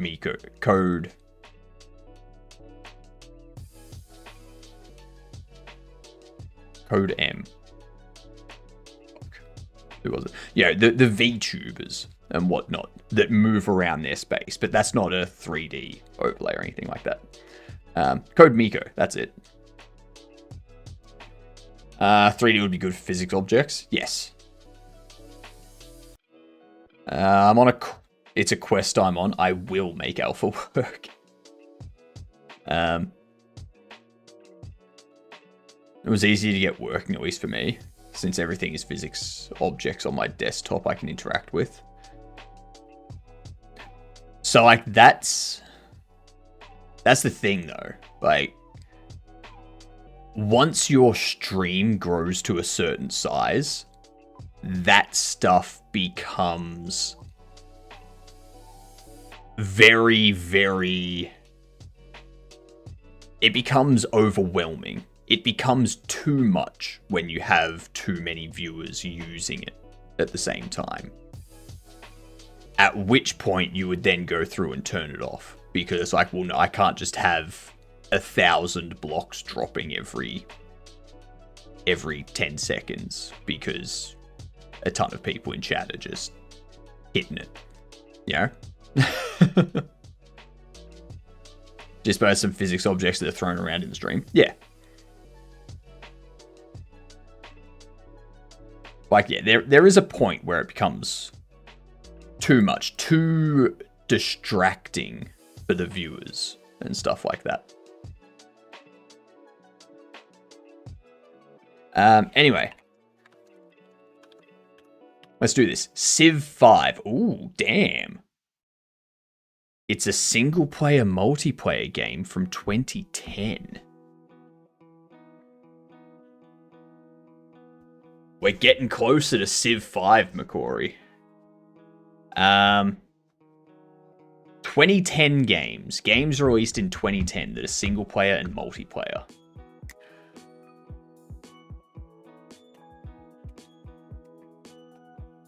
When was Warframe released? Sometime. Alright, so third person is one of the perspectives. Third person is one of the perspectives. It's not going to be Borderlands. It's not going to be Borderlands because that has single-player, multiplayer, co-op. And we just want single-player, multiplayer.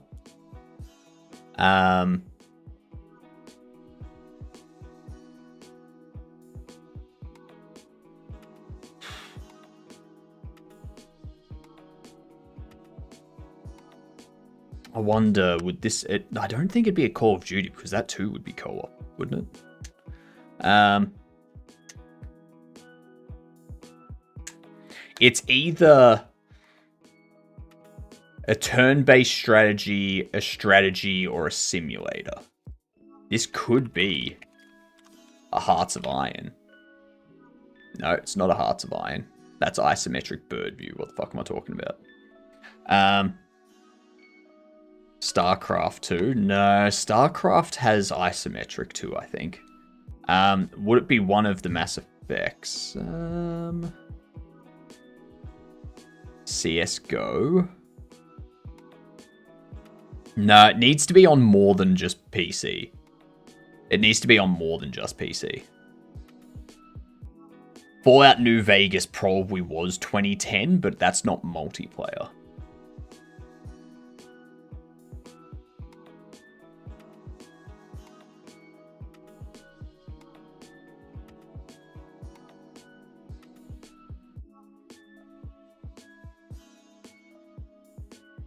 Oh, it needs to be more than Windows. So it's yellow here, which means it's PC, like Windows, Linux, and or Mac, plus something else.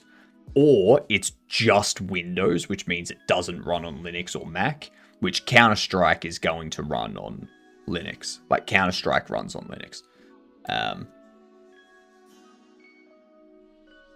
Dirt 3. First person and third person. So it's not racing, not sports. Means one of those three fits, not all of them. Yeah, but Counter-Strike Source. Like, if, like, I'll put in Counter-Strike Go. It's not going to be that. See? Like, we already know it's not that. Because, like...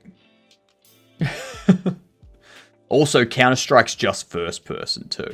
And it's just multiplayer. Like, shooter, simulator, strategy, adventure.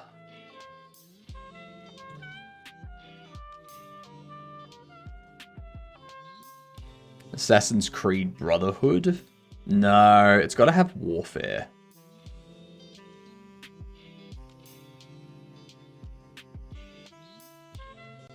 A first person or third, like first person, third person, single player, multiplayer. And there was much action. rejoicing. Yay, it's over. Halo 2 or 3. I wouldn't consider Halo 2 or 3 to be a sim. Same with Just Cause and Ghost Recon. Like, I've never played those, but they're more of like just shooter games, aren't they?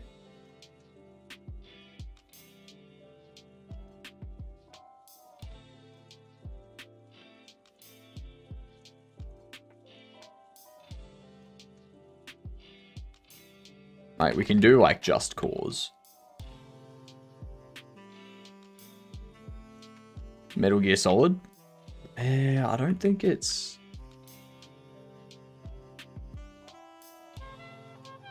No. That's not part of the Metal Gear. Metro 2033. And we can try Just Cause. No, it's not part of the Just Cause series. Far Cry. I don't think it's going to be part of Far Cry series. No. It's not a Far Cry game. One live left. You got to remember, you're like, I'm just taking the stuff that chat's given me. This is our last guess, so you've got to be specific about which Ghost Recon Moonbase.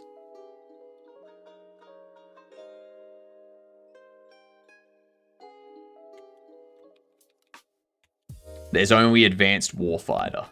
There's no Ghost Recon Advanced Warfare 2. Doesn't exist in this list.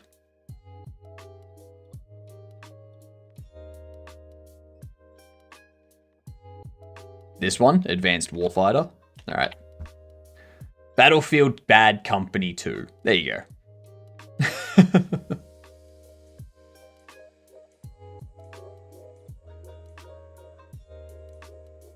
See, this is what happens when I just take all of the suggestions that chat throws out. We need to moderate what chat throws out. It's like a lot of these guesses didn't even fit the perspective.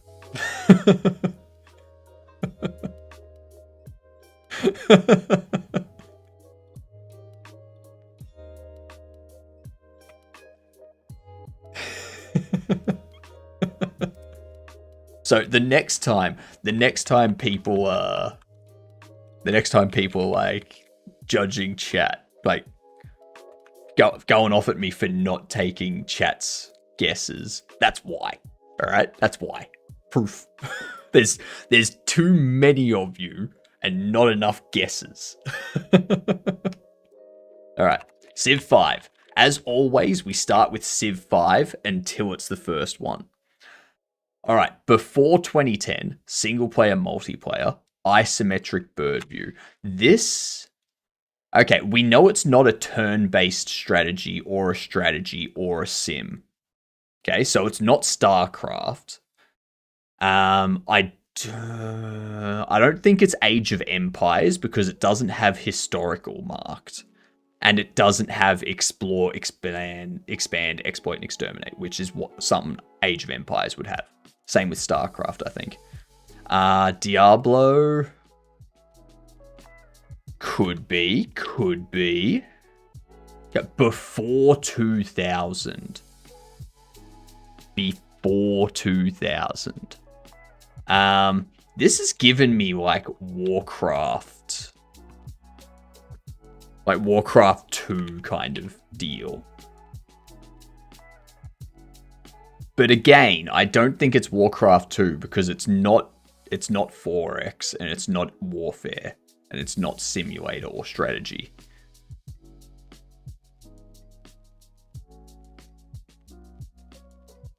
We're out of my time. I was born in 93. I mean, I was born in 90, so come on. I don't think it's Pac-Man. It needs to be multiplayer. It could be Pong.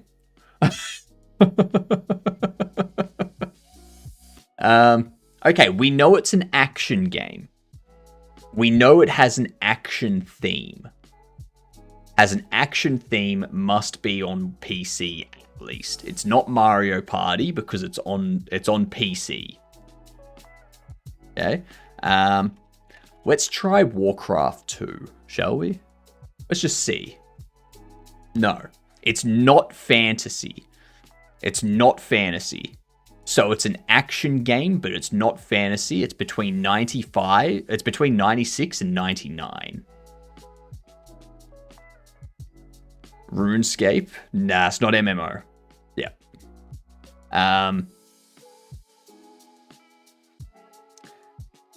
Considering it's none of this, it's not going to be a Command and Conquer or anything like that.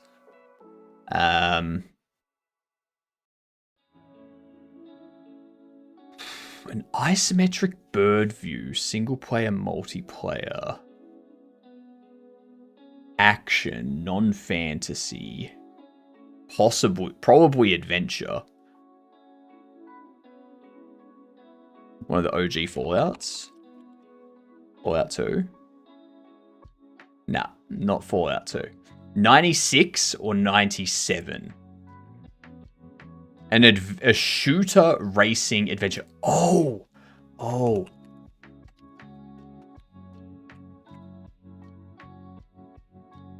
No, it's not Death Rally.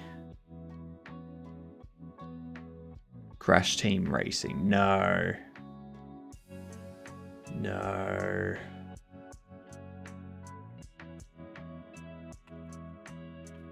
Is it Grand Theft Auto 2? Yeah. OG Grand Theft Auto.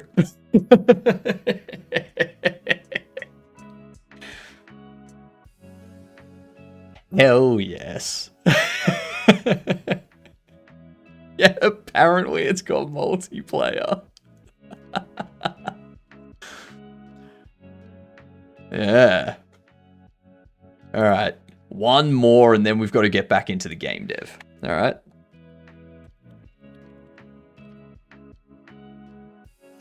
It does have isometric as one of the views. It's not strategy, not turn-based, not simulator.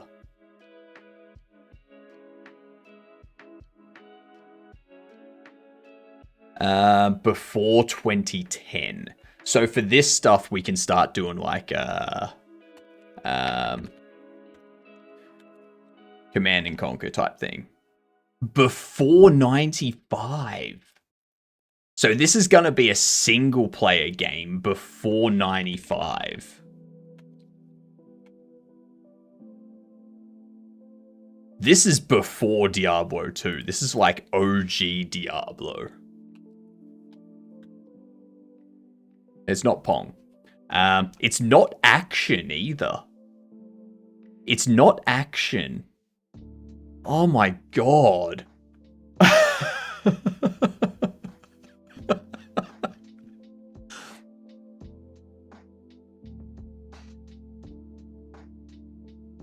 What?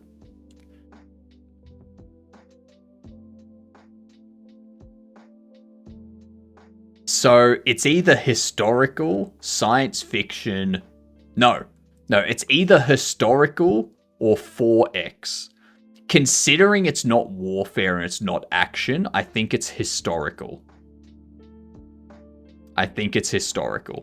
Because if it's an explore, expand, exploit, and exterminate, it's going to have to be either action or warfare. One of the Sid Meier games. It's not Civilization. It's not a Civilization game. Steam opens perfectly fine from the command line. Nice.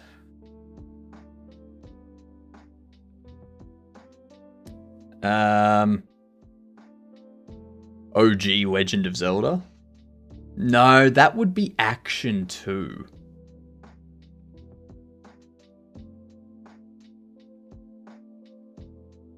Did other games that aren't. Such as... Like, can you give me an isometric Sid Meier's game that's not action and not strategy? Dwarf Fortress. No, that's gonna be strategy. Zork. No, Zork is text, not isometric.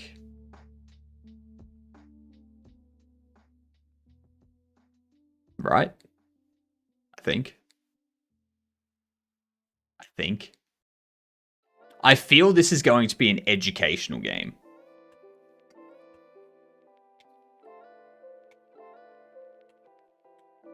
Alpha Centauri. Railroads? No. It's not a simulator. So it's not gonna be... It's not going to be Sim Golf. It's not going to be Railroads, because those are sim games. Alpha Centauri. Nah, that's a simulator.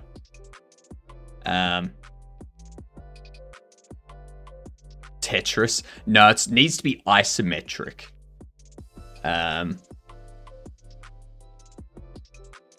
Adventures of Lolo. Qubit. No, this has given me...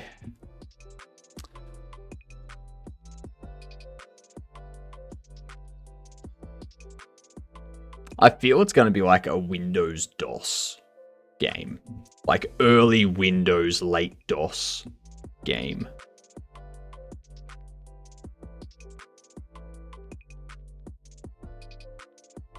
So we now know that it has to be a historical game.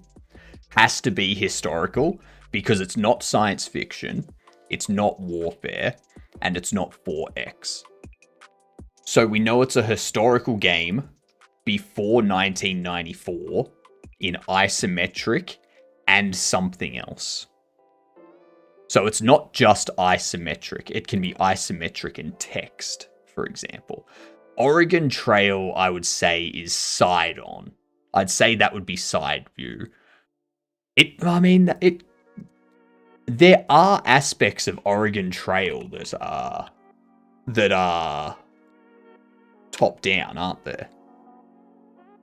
It's not Age of Empires because it's not a strategy game.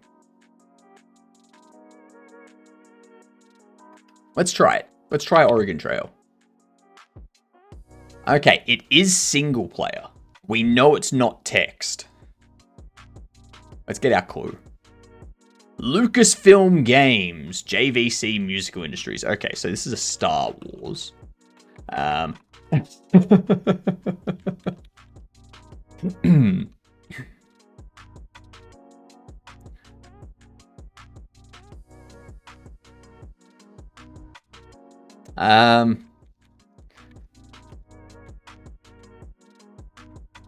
Yeah, but what would Lucasfilm Games have done before Star Wars? You got to remember that this is before 1994.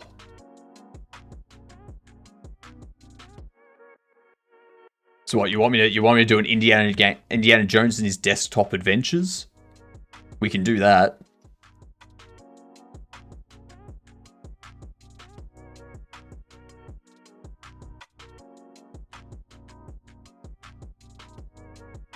Monkey Island.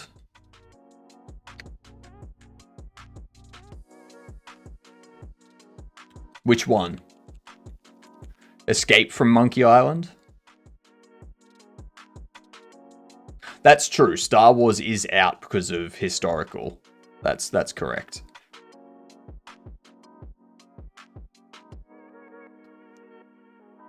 Alright, which one are we doing?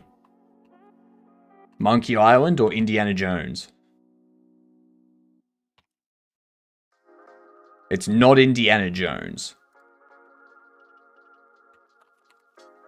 Escape from Monkey Island?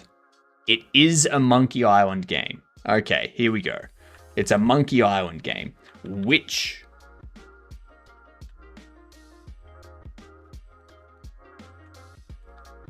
The Secret of Monkey Island? The Curse of Monkey Island? I don't know when these games came out.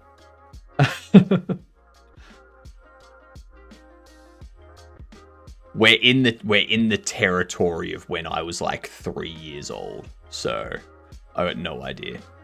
1994 or earlier.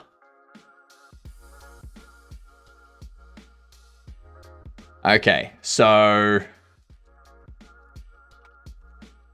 it's not Escape from Monkey Island. It's not The Curse of Monkey Island.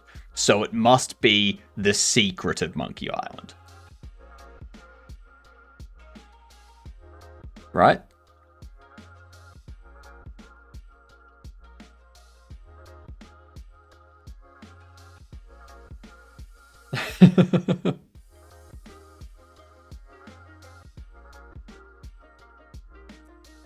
Secret?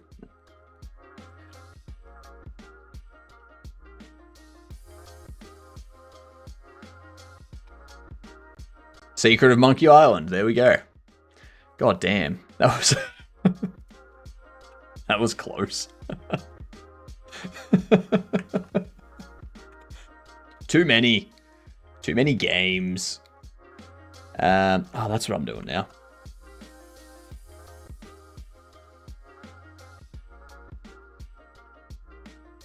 Let's pop this up.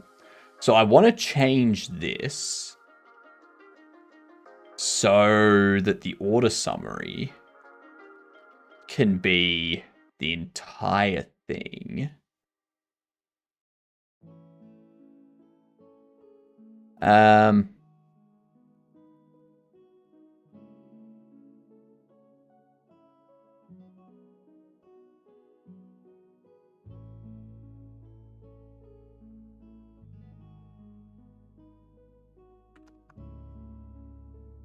Add an extra 50 to that. So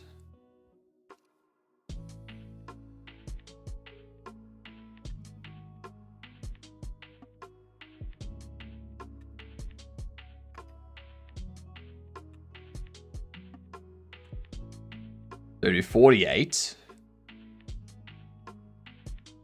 And then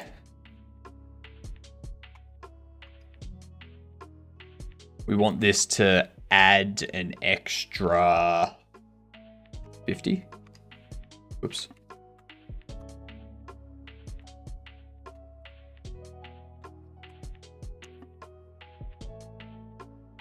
Okay, so we do 700. We drop you to 0.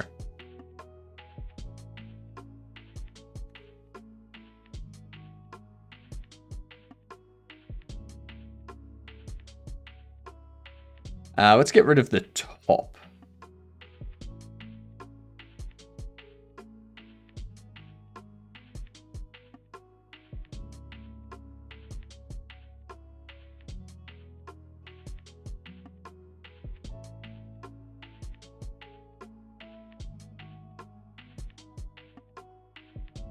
There we go. That would be a boring ass game. Aussie Truck Simulator.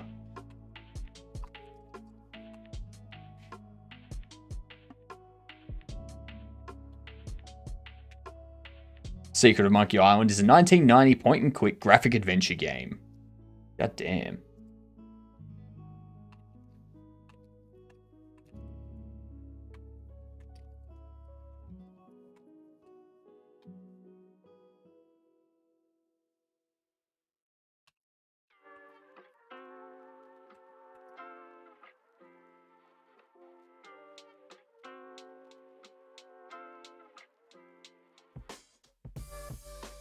Okay. So we can do that. And the benefit of doing that is I can now customize this stuff.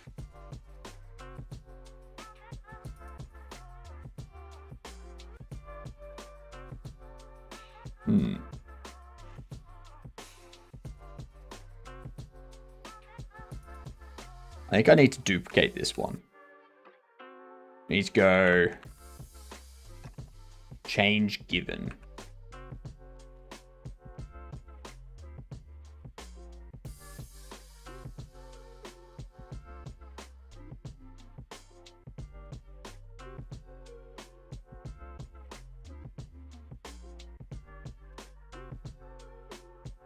Now, what's happening with that?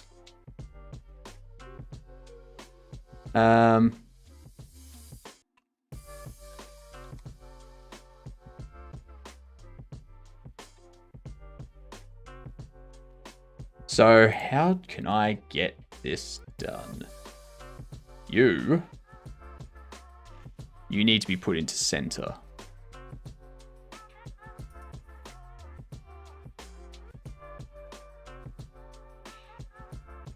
All of these. I've been binge watching Tasting History with Max Miller videos for the last week, so now I have hardtack on my mind. So now I request a cooking stream where you make hardtack. Nah. Not happening.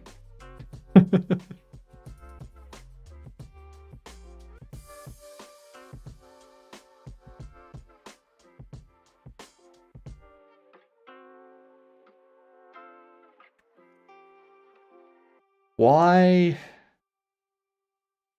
I think it's this. There we go.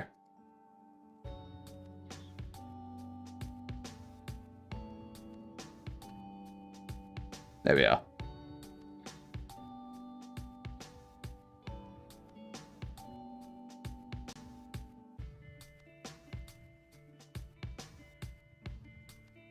I can make these center as well.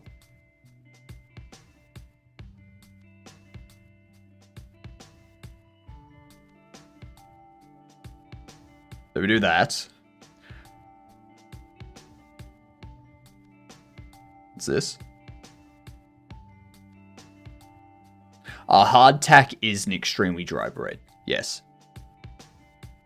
Hardtack is designed to be stored for long periods of time. It's like a survival food, basically.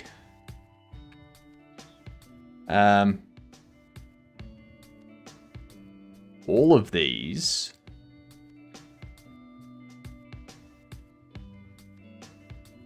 If we turn that off and we tell you to put them center.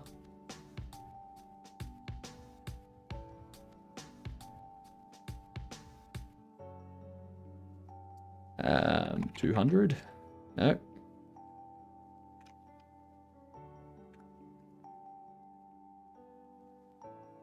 So we can do that sort of thing. We have like the total, the cash, the change. And then this, I can change the label to say,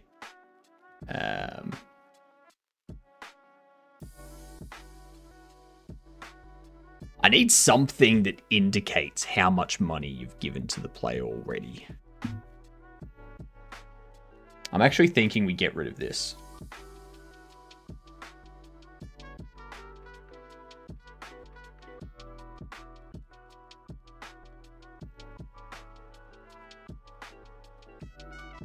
Do that. Do that. And then I'm thinking...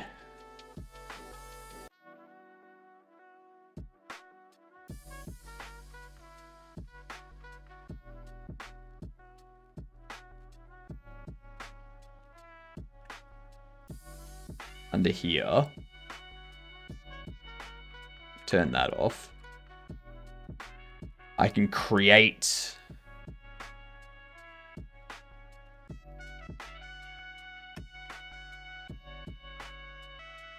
a sprite 3D. Oops.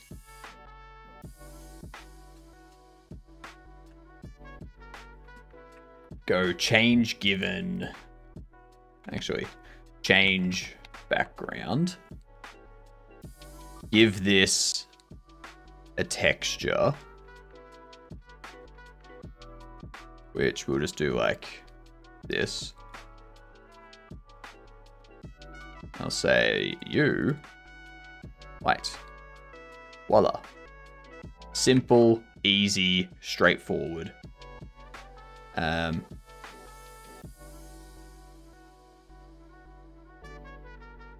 Let's make this.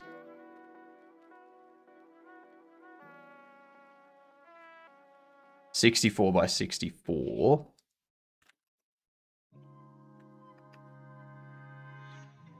Um, 16. Actually, let's do 16, 8, 10.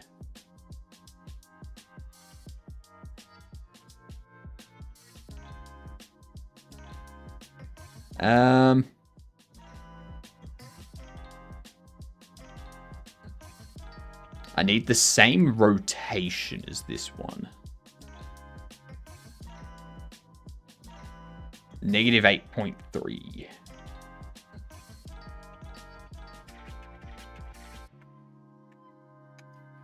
Nope, not negative. Positive 8.3.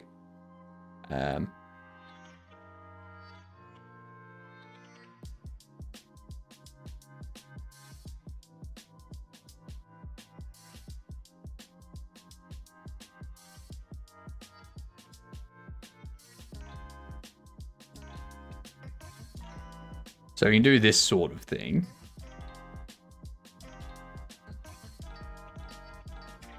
Have it...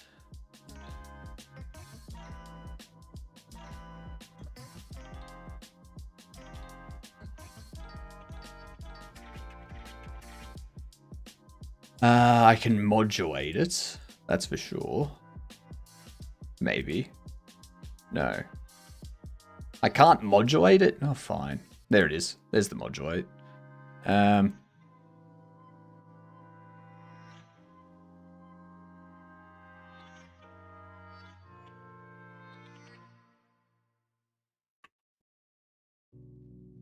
That there, what you just saw is Godot's overlay in Wayland. Like a transparent window. Code! G'day, you good dunce. How's your faces doing? Welcome in. What were you up to today? Pierogi, hello, how are you doing? I'm setting up some monies. Some monies.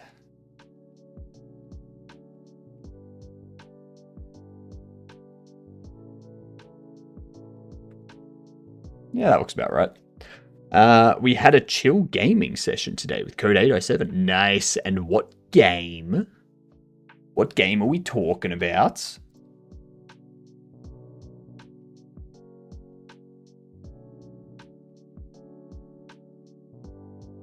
Astroneer. I've heard of that, but I've never played it.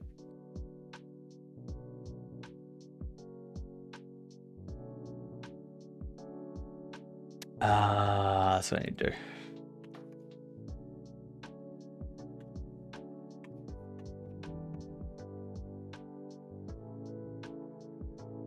There we go.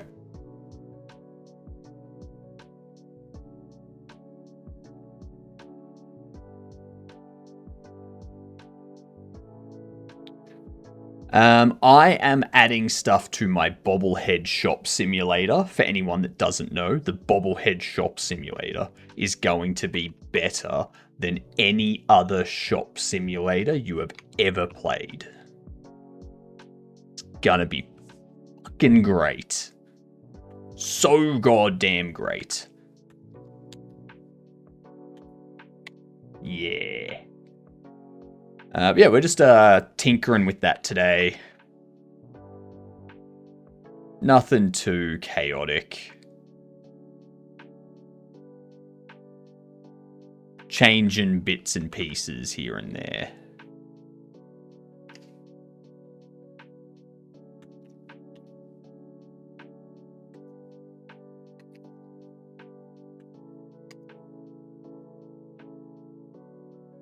Thank you very much. Thank you very much. Wait until you see it in action. When you see it in action, you're going to be like, oh my god, that is smexy. So smexy. Yep. Well,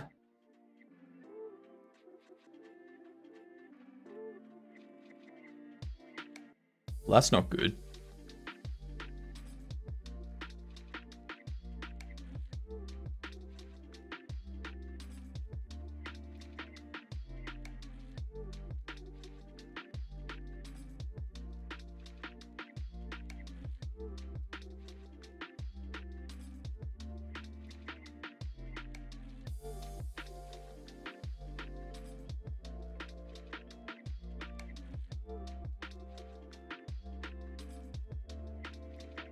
Oh, 1. There we go. Shit. I need its render priority to be higher.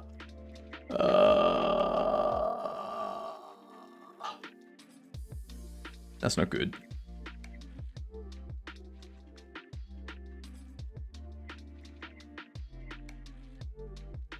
Yeah, that'll work.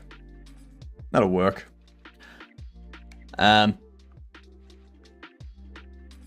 But yes, this is what we got so far. You can name your shop. Out here, this is your terminal. You got your FPOS down there. You got a radio down there. You can order stuff through here. We're getting to the point where we're just going to be doing like a lot of UI work, like icons and stuff like that. You can place furniture. You can rotate the furniture as well. By like pressing E or Q. You can throw your stock onto the shelves. And we've set up the stock positions to be calculated based on the size of the shelf.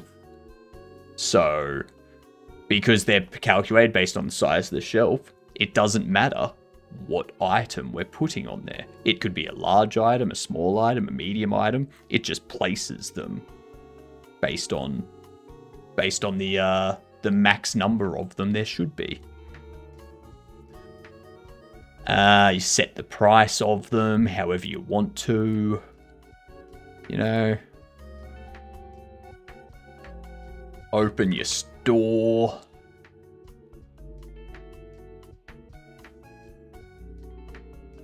Quack, welcome in, Langos. How are you doing? And then people start coming into the store. They start buying stuff. I'm probably about 2 weeks out from having a demo. Quack. Quack indeed.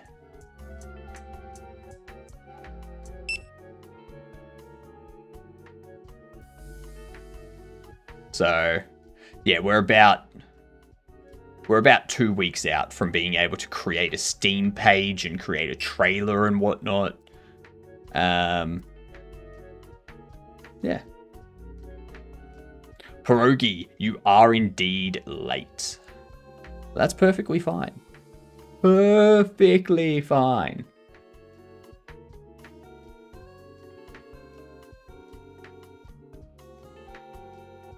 No, these people models are Cinti assets. Yeah. Cinti models. Let me hydrate for you.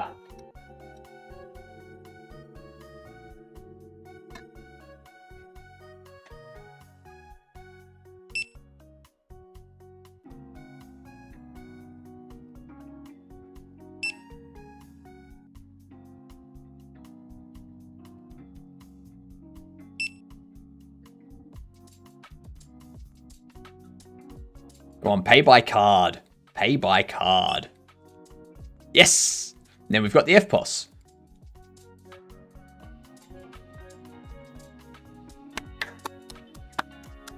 We've sold all of our product, and we are at $308.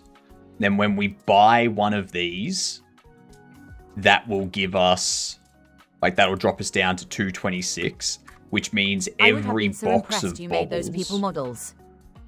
I would so impressed you made those people models. Me too. I would have been impressed too. No, like, the next 3D game I make, I do want to create my own people models. So having these gives me an idea of, like, the type of geometry you can do for low poly models.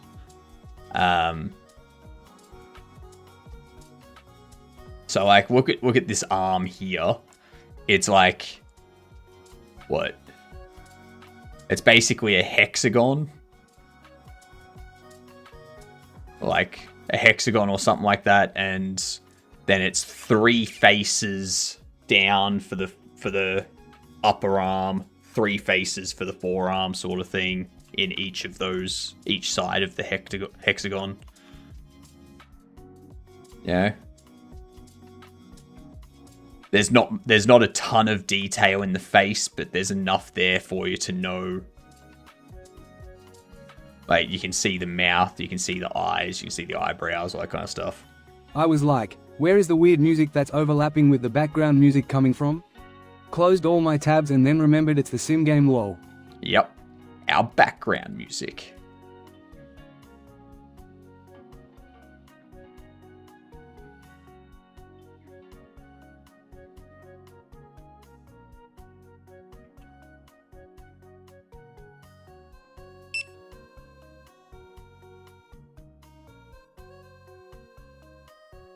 Yay! We're making money! I've really been coming around to using public models. Can really speed up development. Yeah, exactly. Like, this game code, how long do you think we've been working on this game for? You probably have a rough idea. Probably a rough idea.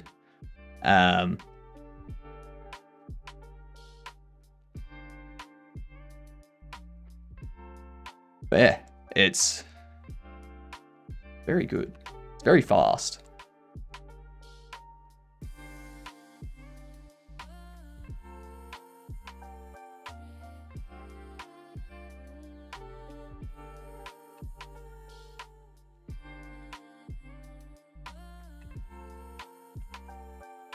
Starting this like a month ago. I think I remember you starting this. This was for Cavino's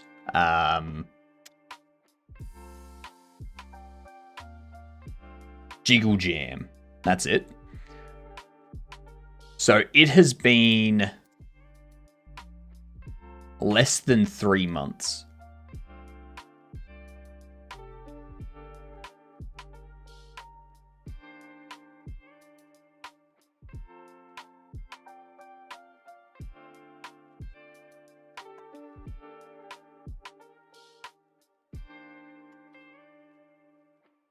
We did create these coins ourselves, and we did create this drawer ourselves, and we did create this screen ourselves. Like, we did all the modeling for this stuff.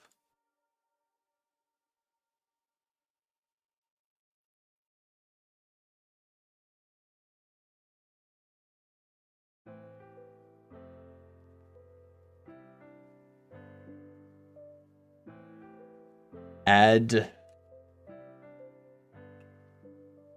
collision shape. We'll say the jam was like a month or so ago. It does feel like that. It does feel like that. Since I changed my stream times, I've lost all concept of how long ago something was.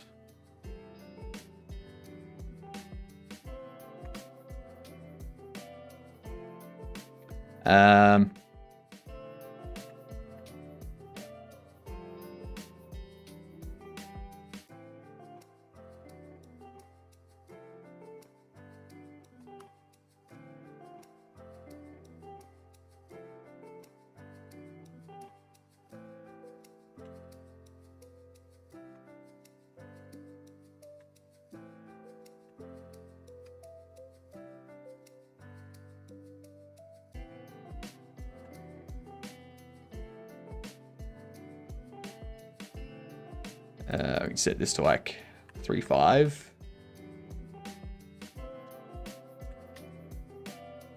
Hmm. 3.4.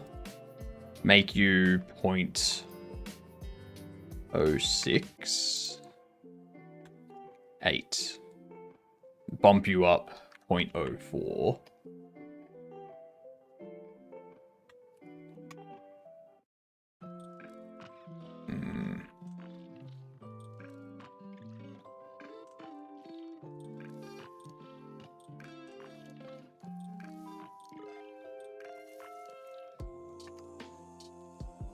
Uh, 675. Let's drop you to 3.5.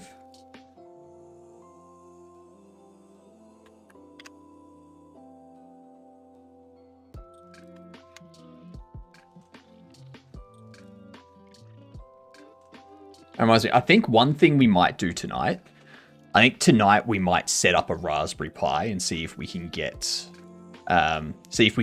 Git running on it and have that running as a Git server, and then migrate our stuff over to that.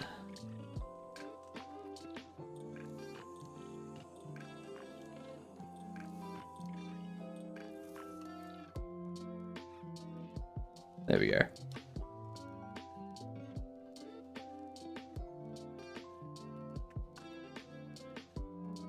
What's the benefit of having a local Git server? It's not hosted on, it's not a GitHub, which means Microsoft isn't going to start training all of their stuff on my code without my permission.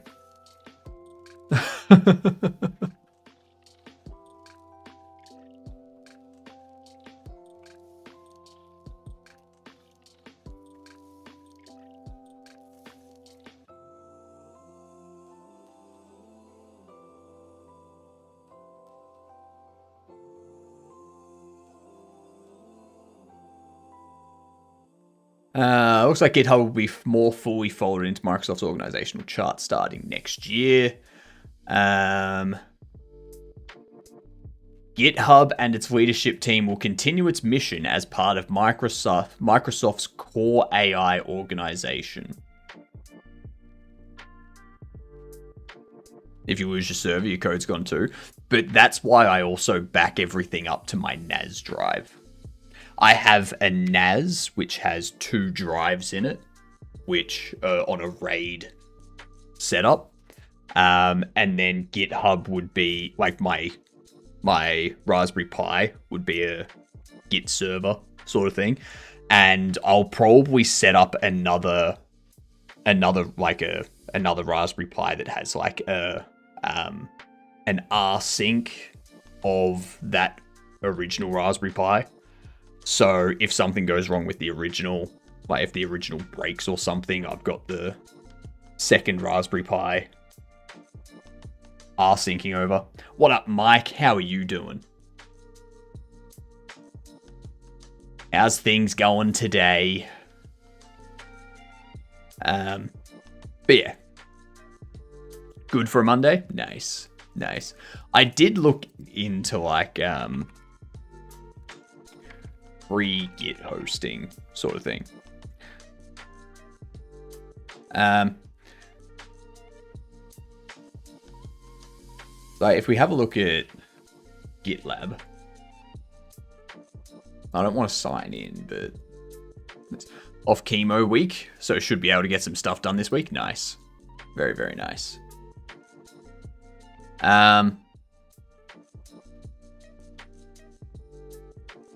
So if we have a look at pricing, they've got a free tier, 10 gigabytes of storage. Which I mean, 10 gigabytes of storage sounds good initially, but once I've got a couple of games out, that starts to shrink. And then it's like, all right, well now I'll probably have to start paying. And it's like now with AI features included, it's like I don't want fucking AI. Can you fuck your AI off? Like just give me something that's $15 a month with no AI. All right.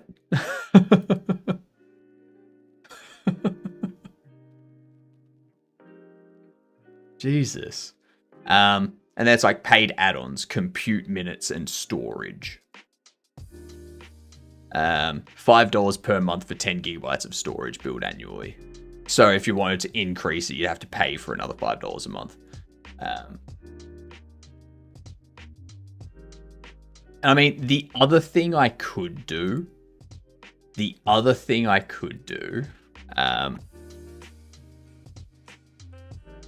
do have a server that I'm renting for $5 a month.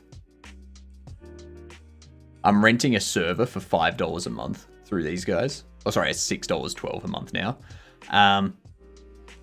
I could honestly probably just set this up as a Git server. But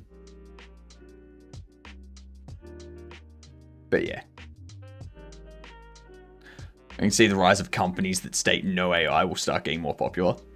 I mean, all you need to do, just create like a Git server that people can sign up to and be like, there is no AI for this. It's just a Git. You set up a Git repository under your account. You push stuff to it. You pull stuff from it. It runs actions and whatnot. Done. No AI involved. I've got a good supply of Azure credits I got per month. So my stuff I host there. Yeah, I need to move my stuff out of GitHub before next year. So we were talking about maybe tonight setting up one of my Raspberry Pis and using that as a Git server. But then it's like, yeah, there's the issue of if the Raspberry Pi goes, what do I do? So it's like, maybe I use my server that I have as a Git server, you know? I could do that. All right. I'm going to put these words up because I need to BRB for a minute. I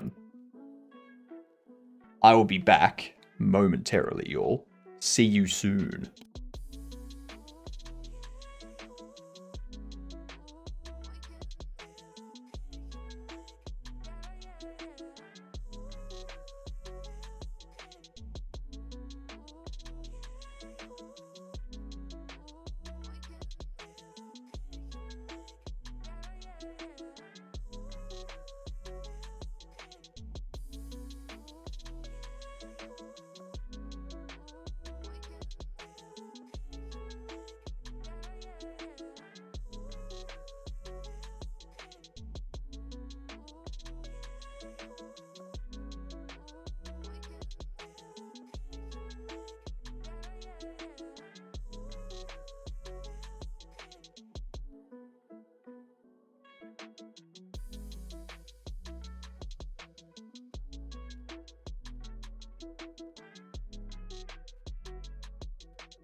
Oh, hi.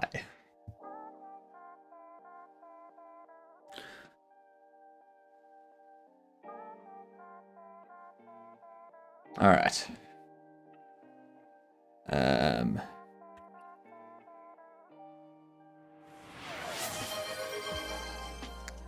Dang. Give me 2 seconds, Macquarie. I'll get this paused and we'll focus on chat for a mini. Let me get rid of that, get rid of that, get rid of that, get rid of that. Oh, actually, also need to do that. Okay, let me have a look here. Will you be accessing your Git from a random coffee shop? Nope. Nope. I don't access accounts like that on public networks. If I don't put stuff onto GitHub, then companies can't see all the green boxes and determine if I'd be a good fit. That is one thing. What you do, you create your own, which just has uptime. You know, so how it has a green box for how many hours, like how many minutes or hours per day your Git server was running. So that way, all of it is green all the time, even on weekends. And it's like, look at this.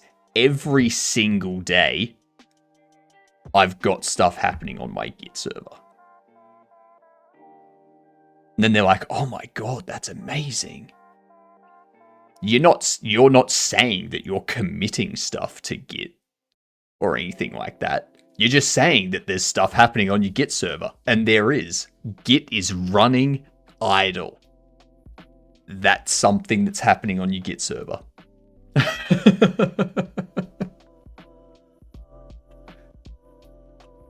This is why people need to learn words. People need to learn words and they need to learn how to speak so that when you go into an interview, you can confuse the interviewer, not get confused by the interviewer. All right? Use words to your advantage. Wait, I don't need to commit to Git?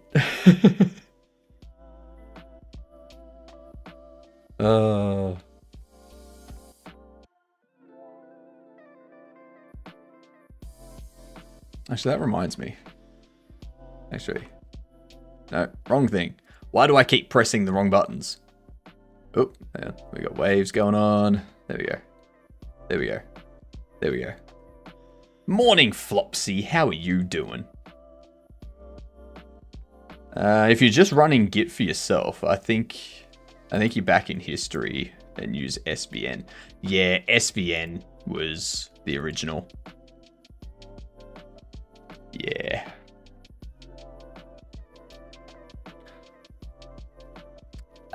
The games were okay. I got sick of Hollow Knight, constantly forcing me to go through the exact same thing over and over and over and over and over again. Especially on keyboard and mouse. Like that was an experience on keyboard and mouse.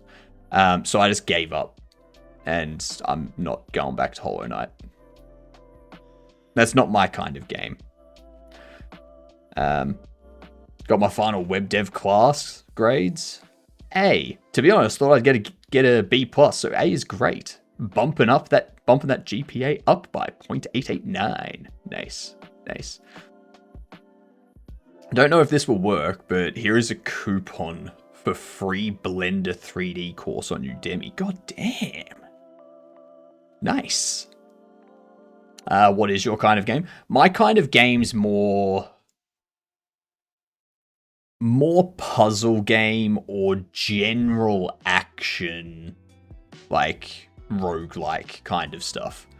When it comes to like your fingers needing to move super quickly in order to like jump up gaps and stuff like that, it's like they don't move that fast these days. They just don't move that fast. So like mindless games that just require you to shoot sort of thing, kind of like Borderlands is fun. Games like Hades and that sort of roguelike stuff I find fun. Puzzle games like Block Shop, Blueprints, Patrick's Parabox and whatnot, those are fun. But yeah. I've never tried Gun Touchables. Never tried it.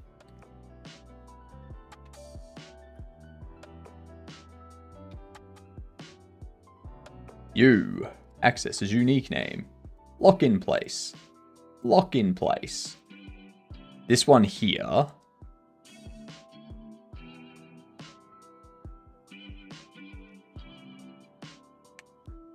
That's the most change that you can give.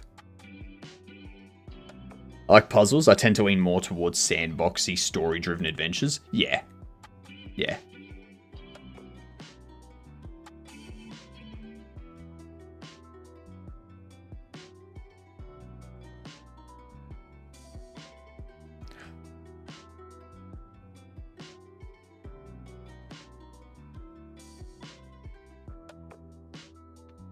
Oh, stretches are good. So if that's the largest we can get, maybe I put a outline.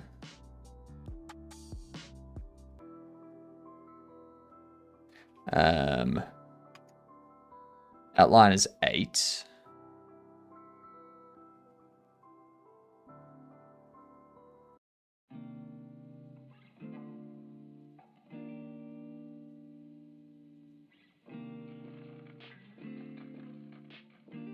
Nah, we'll put outline as 12. There we go. I like it. GamDev. I'm trying to broaden my game experience, though. I've always struggled learning different game mechanics, so it's been a good challenge for me. Like, I do like giving them a try. Like, the parts of Hollow Knight that I've played were were entertaining, but the overall gameplay just isn't for me. Now, we're guessing Civ 5 as the first game every time until we get it. Until it is Civ 5 as the first game. Alright? It's not isometric. It's before 2010. It's not a strategy. It's not a simulator. Not historical, not 4X, not warfare, not science fiction. I'm thinking it would be... Let's go with something like...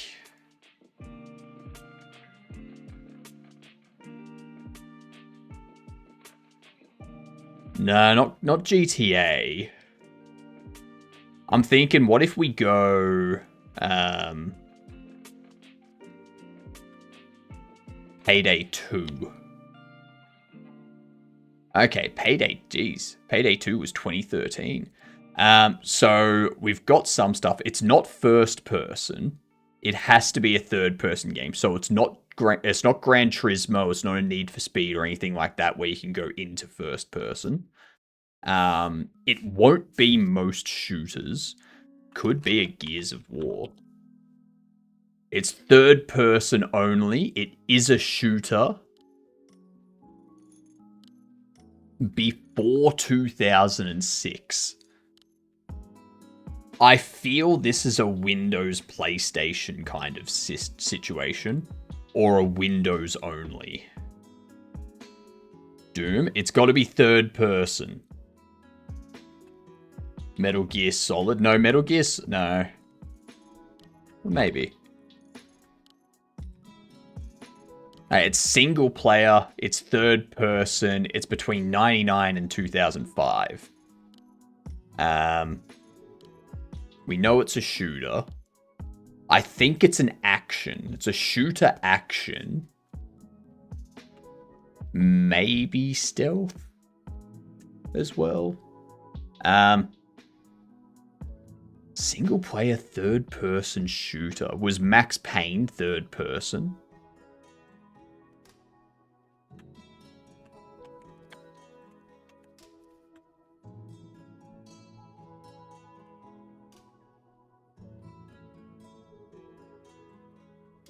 It was. Okay. So, fucking Jesus. Between 2002 and 2005, let's see. It could be Take-Two Publishing. It could be Rockstar. Is this actually going to be Grand Theft Auto 3? No. Oh. Okay. So it's Rockstar or Take-Two Publishing. One of those two are the publishers.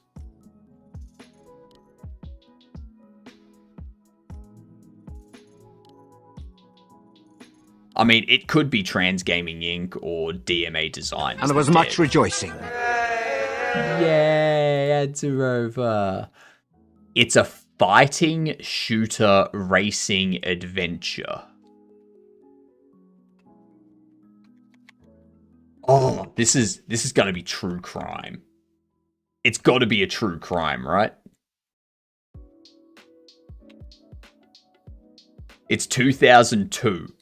Okay, it's a 2002 game. This feels like a Mafia.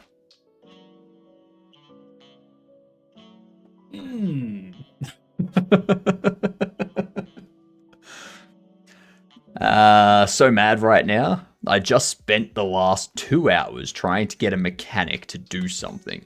I was doing everything I could think of, and the code was about 200 lines long and wasn't working. Come to find out, I was able to achieve the mechanic with 2 lines. 2 lines of code.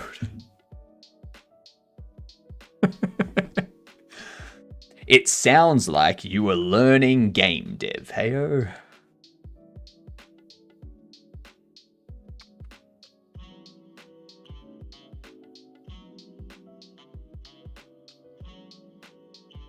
Okay.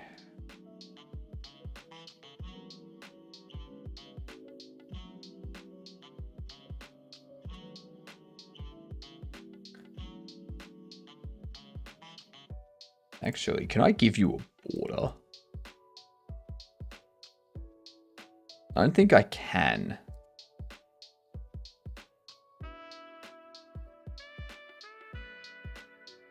Not unless I change you. What are you? You're a gradient 2D. Bill, radial.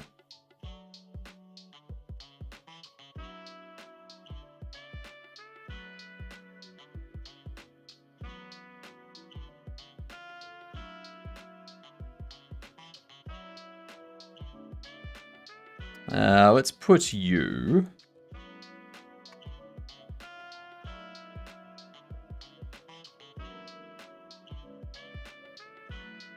.5.5.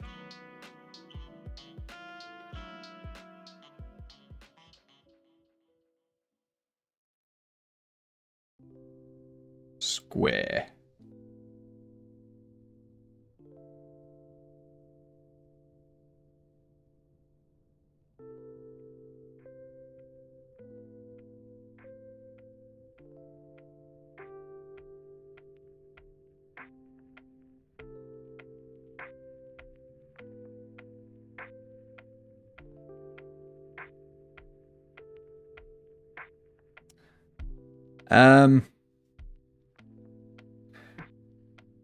I need to change this. Coco! Good day, you good dunce. Bread, you were a little bit early on that one. You beat the raid. What up, Jenny? Get steamed? I will. I will get steamed. I will get so bloomin' steamed. Whoa. There we go. How are things, Coco? Let the steaming commence. I need to increase this now to be that.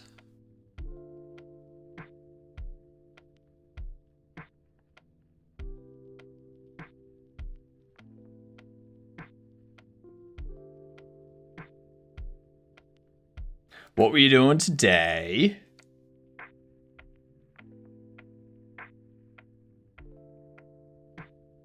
Boom.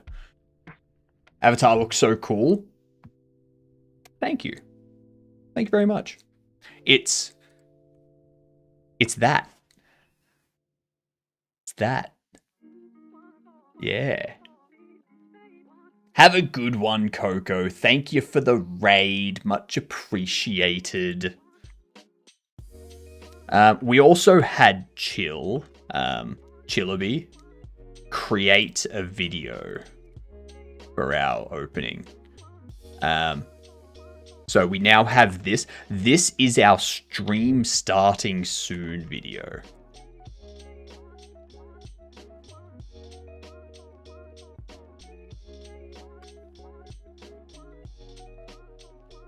That's the stream starting soon video.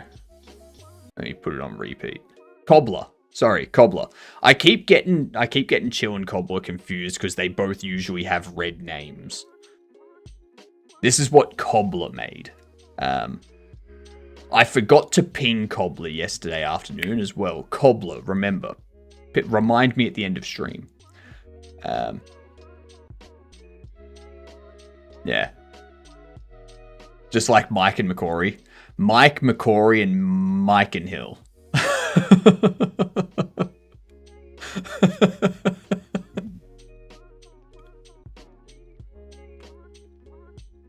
It's not my fault there's 50 of yous. Have a good night, heyo. Enjoy your sleep. Thanks for being here. Thanks for chilling out with us.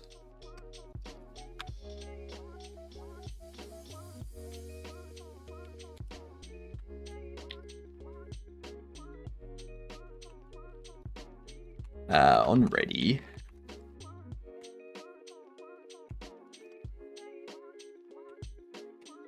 Sprite 3D.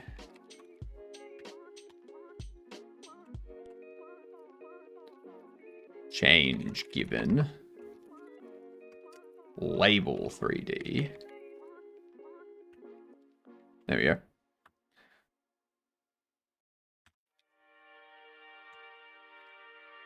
What do we need to do next?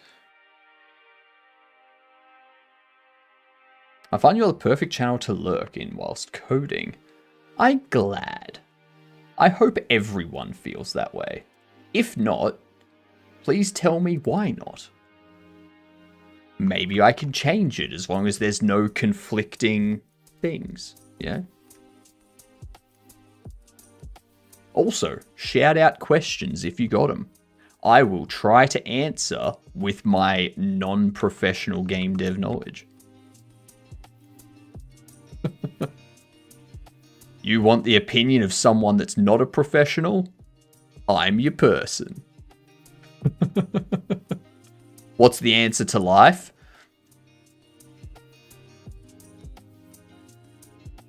There is no answer to life. Because life is not a question. There you go. Nah.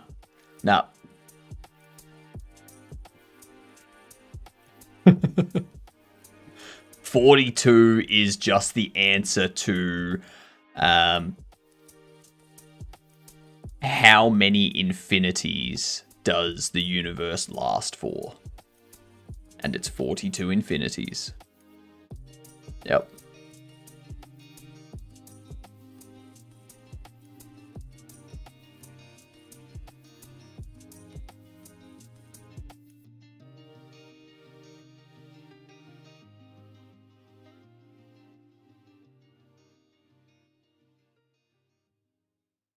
I know it's a Hitchhiker's reference. I know. Don't worry. I'm well aware of that. What's the answer to next week's Powerball? I can tell you the answer to next week's Powerball as they are right now, but once I tell you, it changes the future. And those will no longer be the correct ones. So... Surprisingly, next week's Powerball numbers are actually 1, 2, 3, 4, 5, 6, and then like the Powerball is 7. Strangely enough, like that, it's not going to be that now because I've said it. That's what they were before I said it, but now that I've said it, it's no longer that. Yeah. Hello, Mark. You're obsolete. We're all obsolete. Is that how things work? You tell me, Sammy.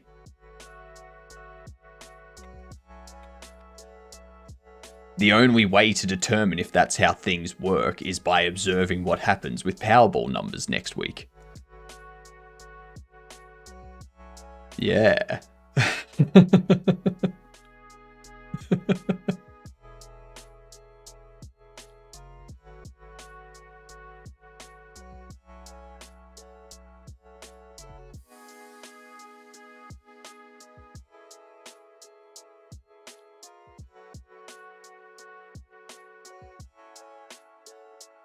Aced it. That's what we did. I need to set up something for change updated.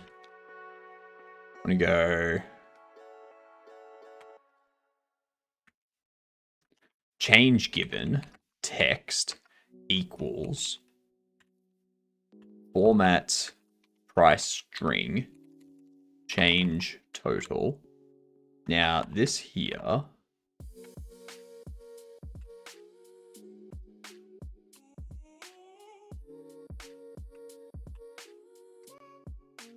I need to see what that's going to do.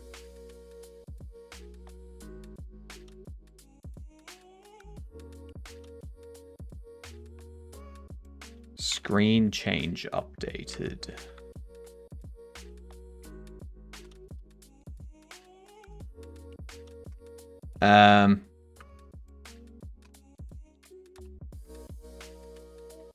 Screen change given change total. Then we format to this. So this is the display to the player. This is determining if it's allowed to...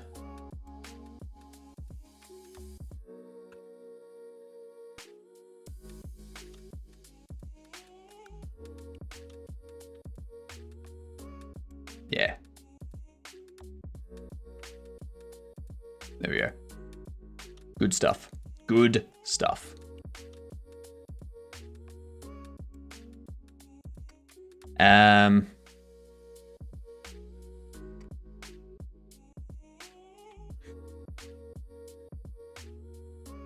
Scanned item.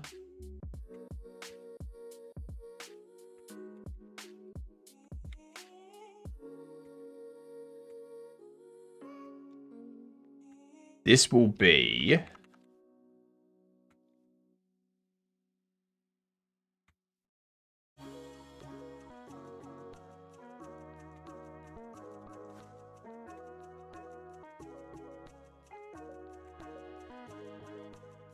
I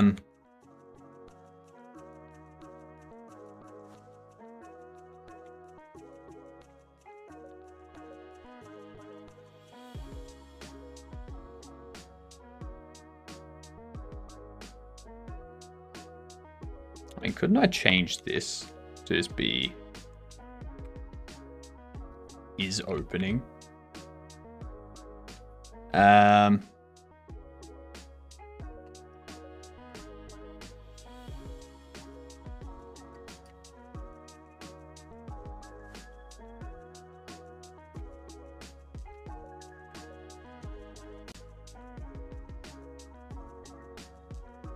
That flips it anyway.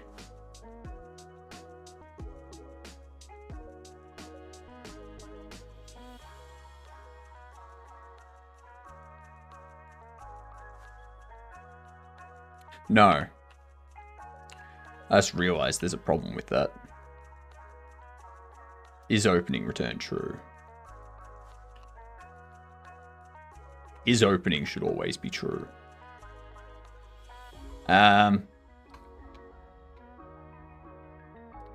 Is open equals the opposite of is open. So this is... If it's open now, then it plays open. If it's not open now, then it plays closed. Plays closed. Yep. And what we can do is we can go change BG visible equals is open.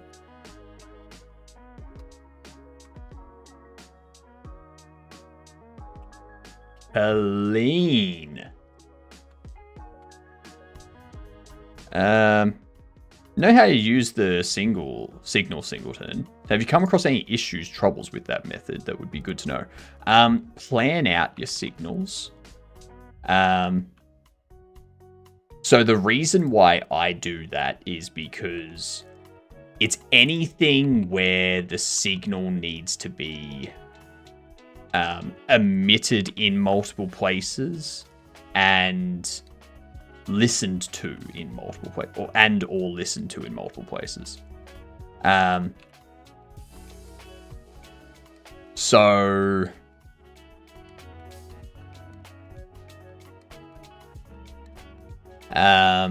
what would it be? The money signal. That influences things both. Like that influences things across multiple different objects. It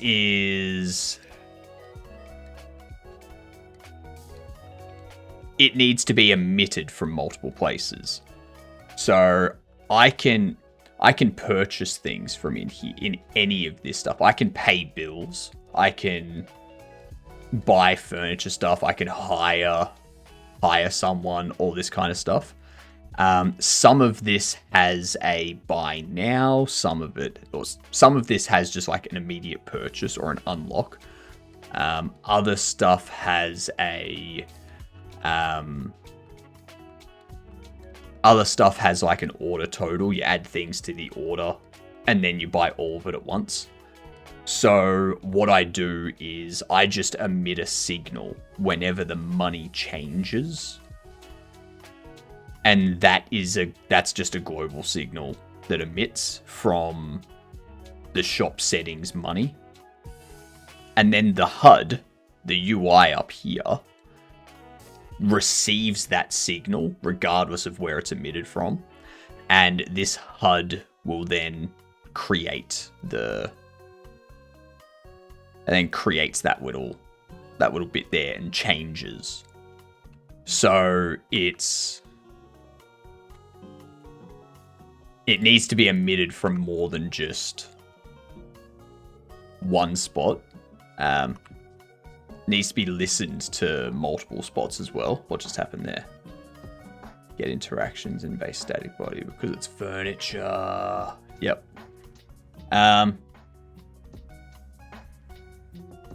Yep.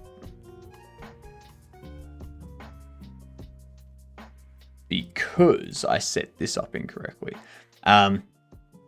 Now, like, there's other stuff that I did have set up.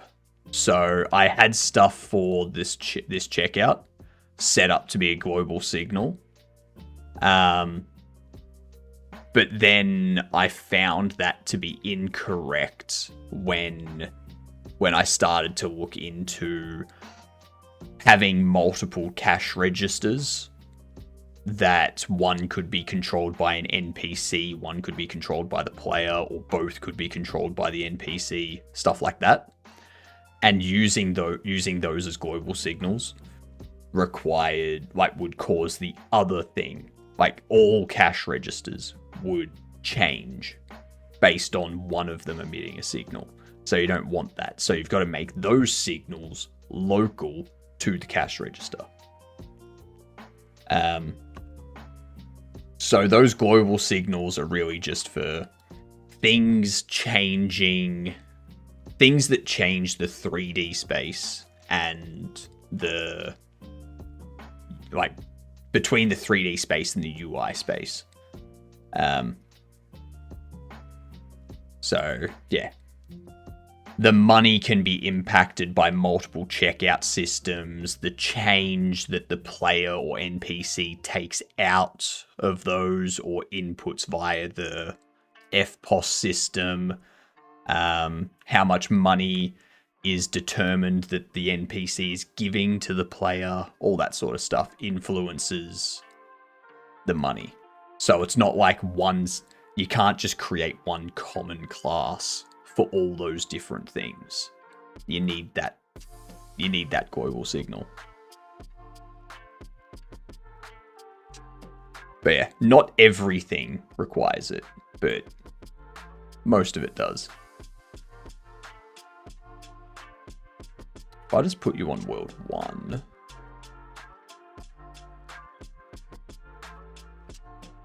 I have a feeling that's going to cause an issue.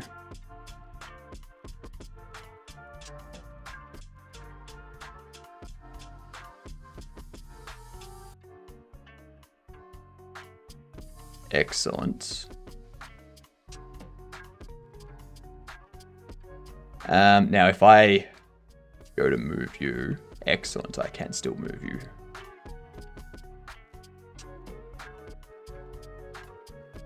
Beautiful. So you want to plan your stuff out properly. If you don't plan stuff out, then you're going to end up in a situation where you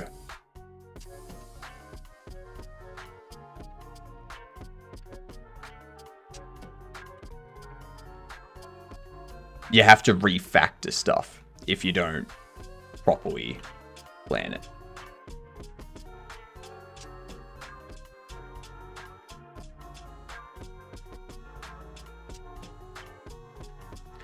All right.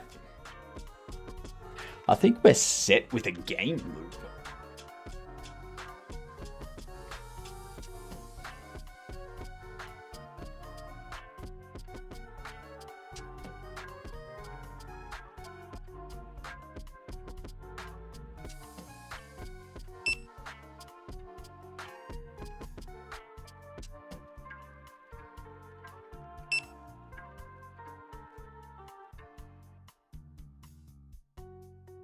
Beautiful.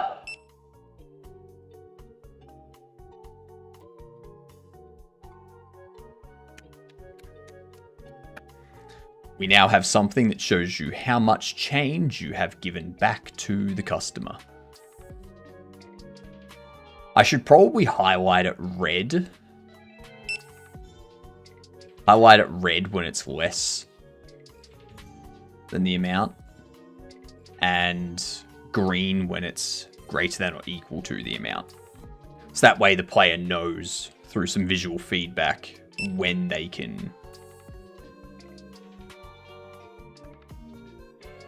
Yeah, let's do that.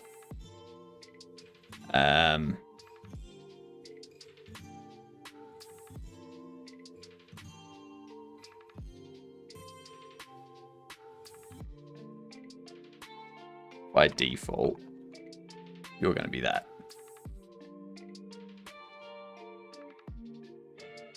And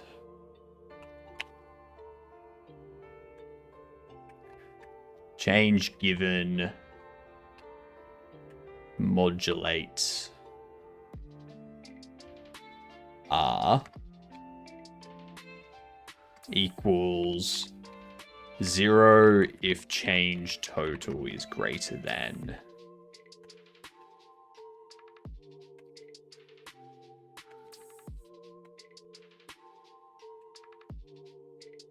change required, else 0.8 if it's greater than or equal.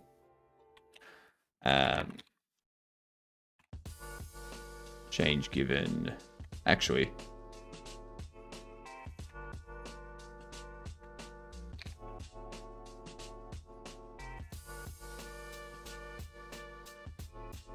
it's a color.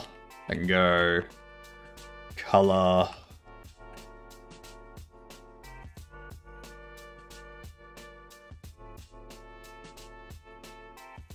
dark red, orange,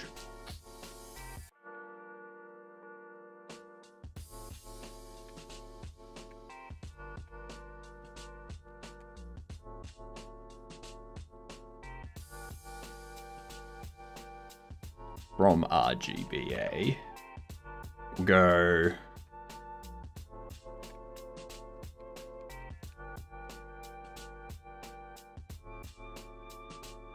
it needs to be between two, yeah, it needs to be 255. Okay.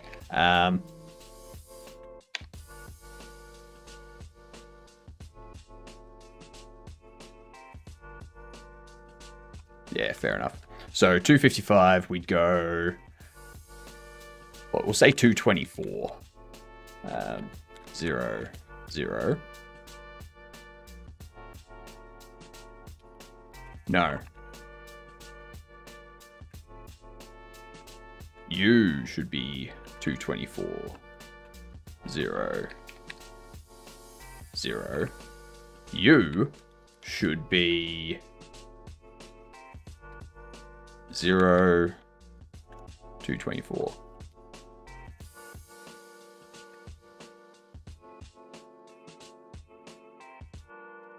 And I'm actually going to start the modulate of this at 0, 0, 224.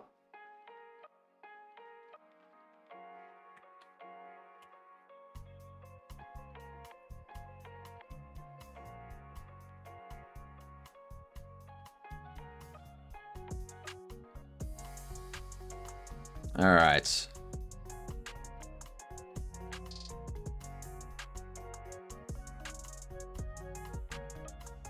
I've tried giving all the change to the NPC, even more than your balance. Would it make it go negative? I mean, it probably would. I think it will make you go negative, but I'm fine with that.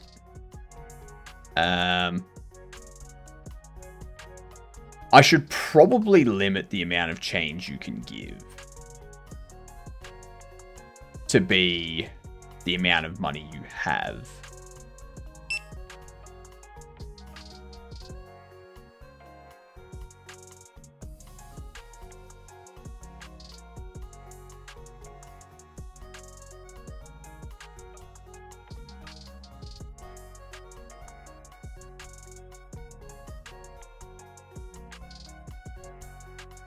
Limit it to the amount of money you have. Or the amount of money they give back. Why was that green? I think I was supposed to set that as red, wasn't I?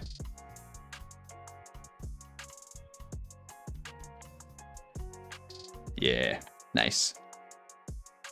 It is modulated to that. What the fuck?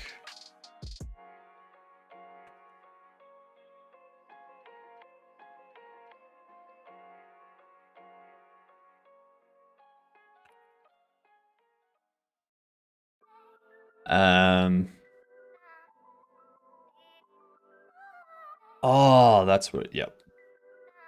I see.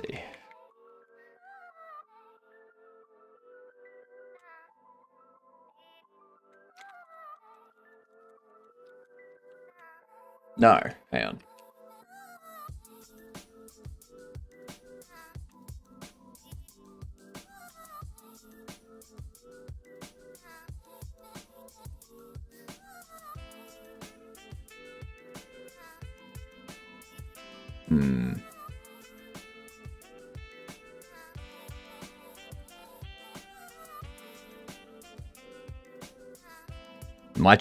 My choice of hosting my projects and files on my mini PC on a NAS drive. Genius! No longer am I scrambling to make sure I sent myself a file before turning my PC off. Only thing is the damn DS store in every folder. That's alright. You'll get used to it.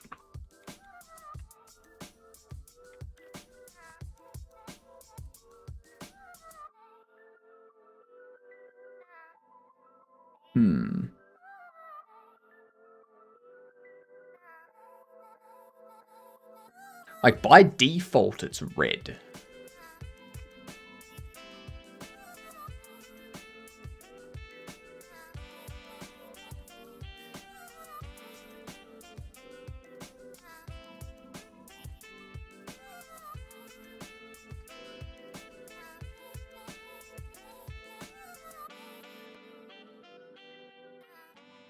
Goopol, g'day, get done. How are you doing? Welcome in.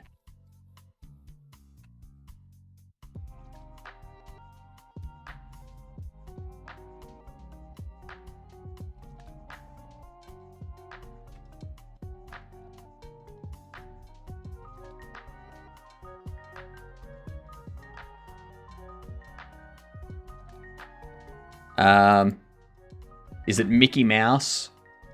Is Mickey Mouse back again?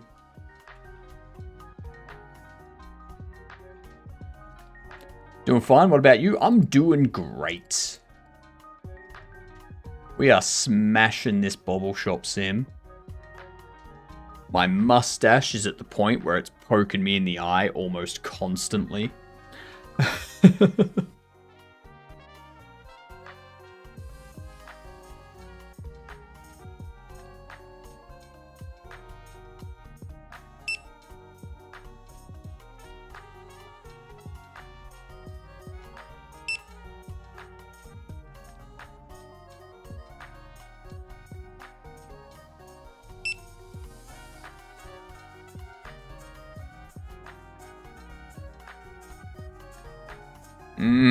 That's a problem.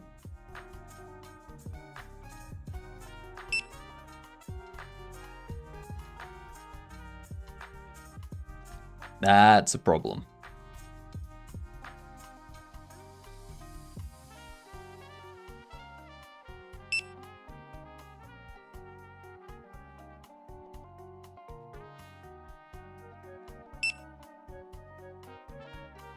When a transaction's finished, I need to reset What's the it problem? to red. Just some UI bits. So see how that's green? It should be red because the change required is 10 cents. Now it would change to green.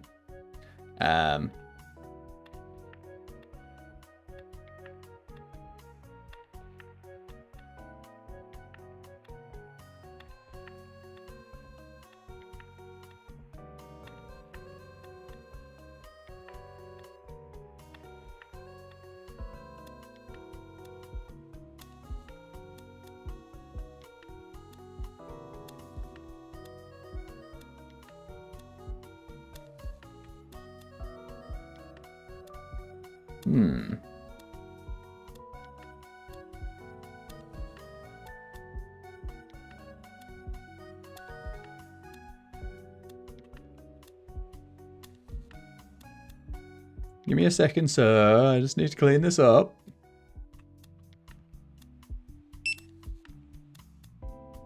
So if I do 99 cents, obviously that's not how much they cost. So... shit. Wait.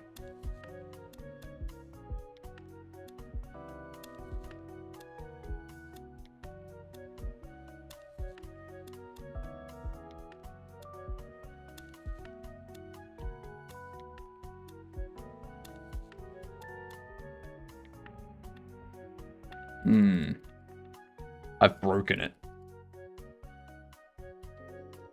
Alright. Those are the bugs we need to fix up.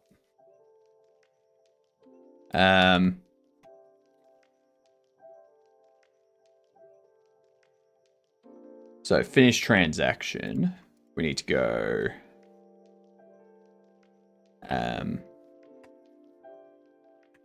change given, modulate, color from that. It's going to be 224, 0, 0.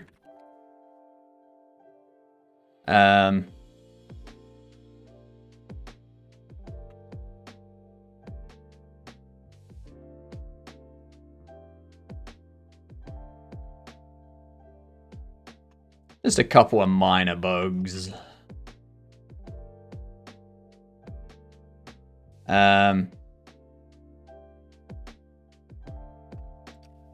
The other thing, though,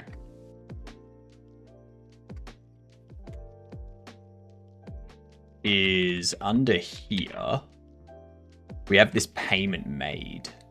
Complete purchase.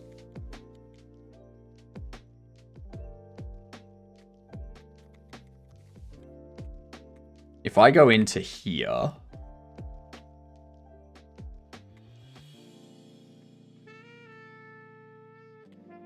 if I go into this FPOS screen, when we go charge, we emit this.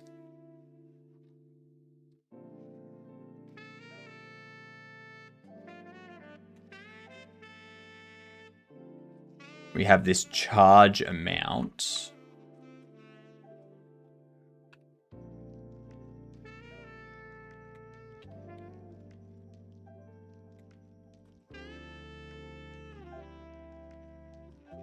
Amount is greater than or equal to, or greater than amount required. Return. Otherwise, we add the amount. In a nature commentary, stereotypical voice. Here we can see a wild mustache in its natural habitat. From what we have observed over the years, this specific mustache has currently reached its adolescent state, fittingly named Walrus State. However, this is where our current knowledge wanes, as none have ever witnessed a mustache more magnificent nor old enough to reach adulthood. So stay tuned and find out with us as we delve into the dangers of the internet's wilds and find rare species. Fair enough. That is fair enough, I think.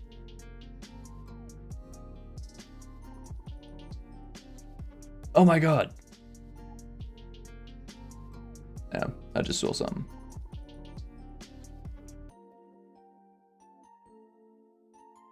There we are. Alright, so what we have here, we are adding the amount. That's the amount that we charge.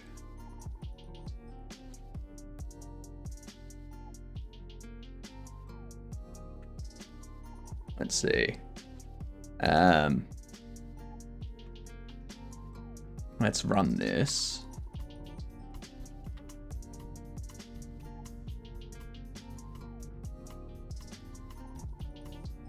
That going.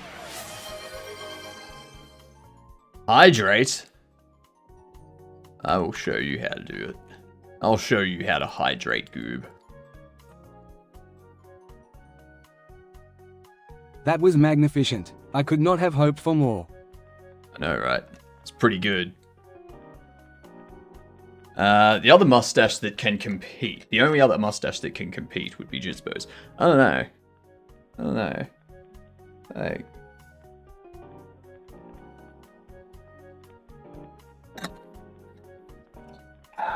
beautiful. Lovely, delicious water.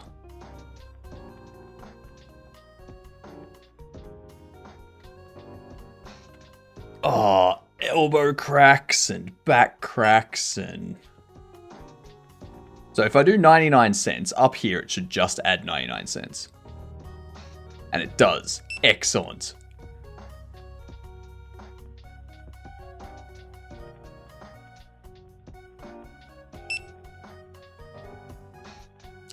Excellent. That's all working.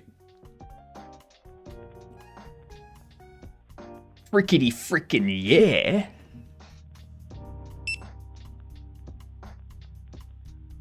Okay, so that one there was wrong.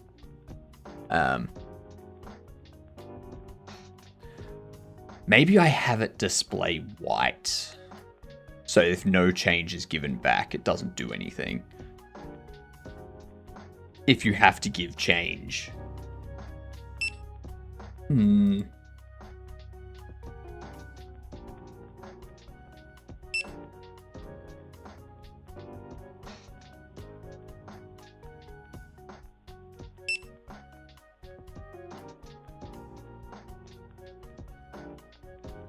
Okay.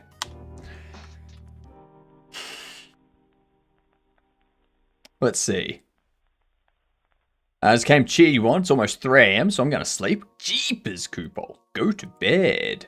Oh, Koopo, so you're aware, I do stream later in the day too. So when this stream finishes in 1 hour and 15 minutes, which will be 4 a.m. for you, I actually start streaming again 5 hours later.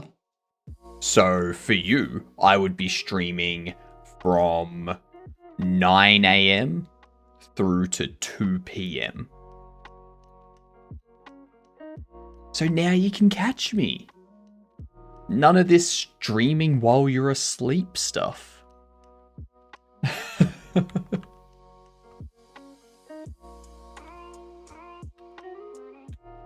Let's see.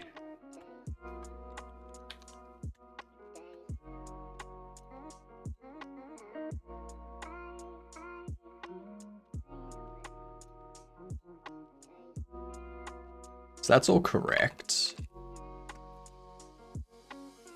This on the no, not here.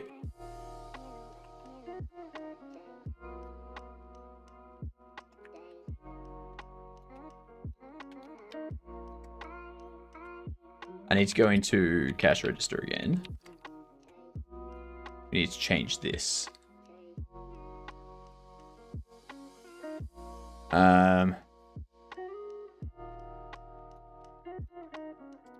Got a part-time job going. Nice. Now I have to prepare for school again. Yuck. Well, good luck with the schooling. I hope it goes well.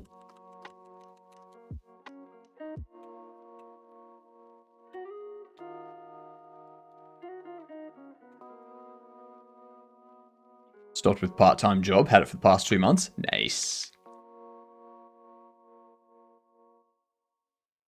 I mean, 2 months is better than none.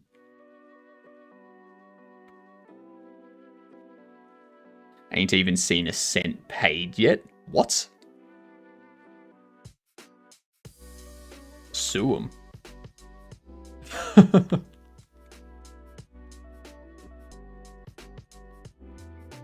Get all the other people together that place hasn't paid, and then sue them as a class action.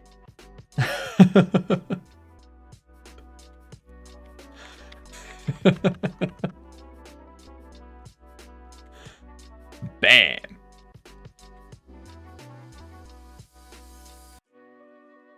Send him out of business. 3 days of nothing, because we're trying to figure out what we are doing for grade 11 and 12. I've done my appointment with them now. I literally have 3 days of nothing. Nice. Well done, Goose. Just according to their policy, they can pay it at the end of this month for the 7th month.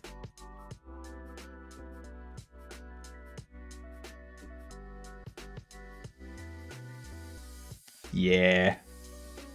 I hate those policy. I hate those kind of contracts.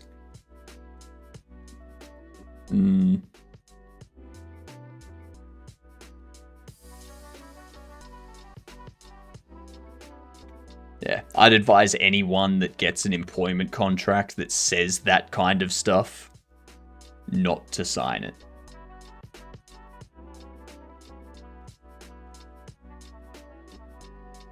Because the way it usually works, the way that companies usually have it set up, is they pay you 2 weeks in arrears. Like in Australia, it's they pay you 2 weeks in arrears and 2 weeks ahead. So they pay you in the middle of the month for the current month that you're working.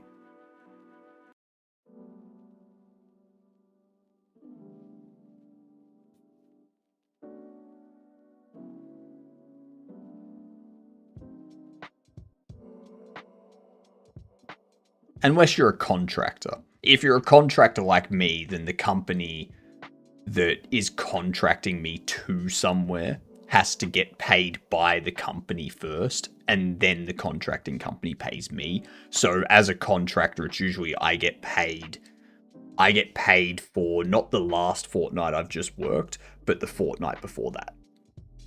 So an employer has up to the first half of the next month to pay. So they're essentially breaking law by saying they can pay you at the end of the next month for the current month of work, which is wrong. They're not allowed to do that. They have to pay you by the middle of the month of the next month. Yeah.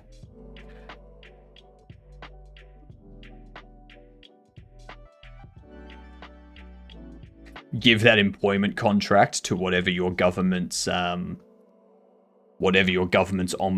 is. In Australia, we have the Fair Work Ombudsman, where if you have an issue with a company not treating you fairly for your work, you go to the ombudsman, and then the ombudsman investigates the company and determines if they've done something wrong.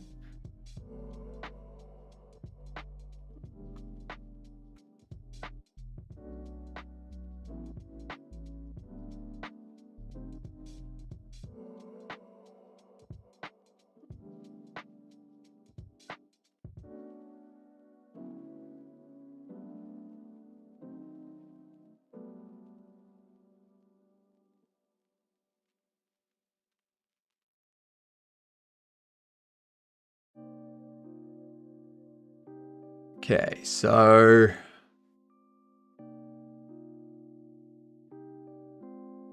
I'm just annoyed yesterday. My stream died for no reason. I ended up having 10 viewers and I lost them all. And I restarted stream. Yeah, it's annoying when that happens. And that's just a risk of streaming. That's all.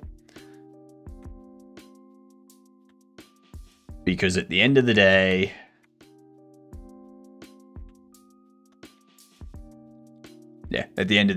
someone could knock your power out by like crashing into a pole or something, or there could be a fire that takes out power lines, or something causes the connection between you and the node that your house is connected to go down, which means your internet suffers and you can't stream.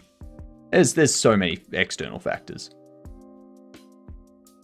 They're incompetent people here mostly, and we'll probably have to go to the local work office first. And they are a pain in the ass. Yep. Office of work. Not sure what makes more sense in English speakers. Office of work, probably. So it's sort of like a department that handles work complaints, like employee-employer complaints, sort of thing. What up, Symbol? How are you doing? Welcome in. It's in each city. Yeah.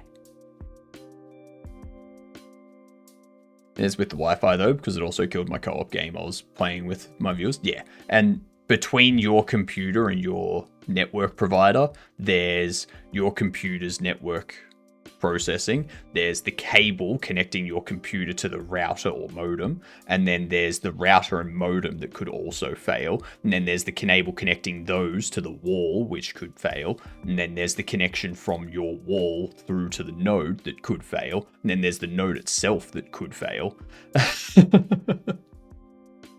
There are so many points of failure in your house's network connection that could cause your internet speed to just disappear.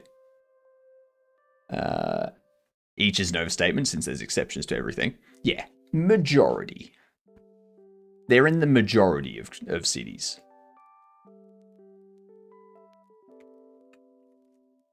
And that's all I need to do. Whoops. That is the new way to spell test. That's officially how you spell test, and if you disagree, you are wrong.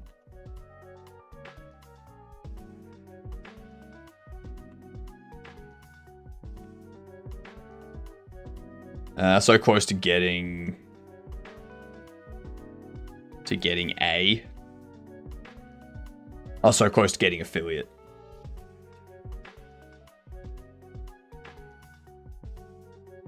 Just home from dinner at my mum's with some cousins. Nice. Was it a tasty dinner? Was it a home-cooked dinner? Jesus Christ, that was quick.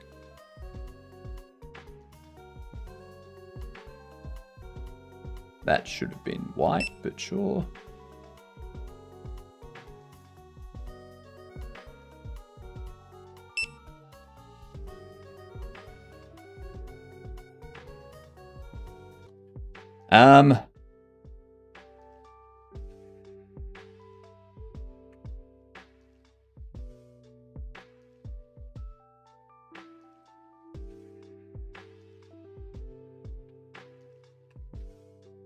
If change total is 0,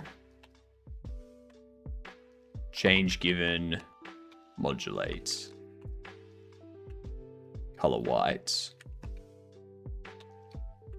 else we do that. Oh, Atticus, g'day you giddunt, how are you doing?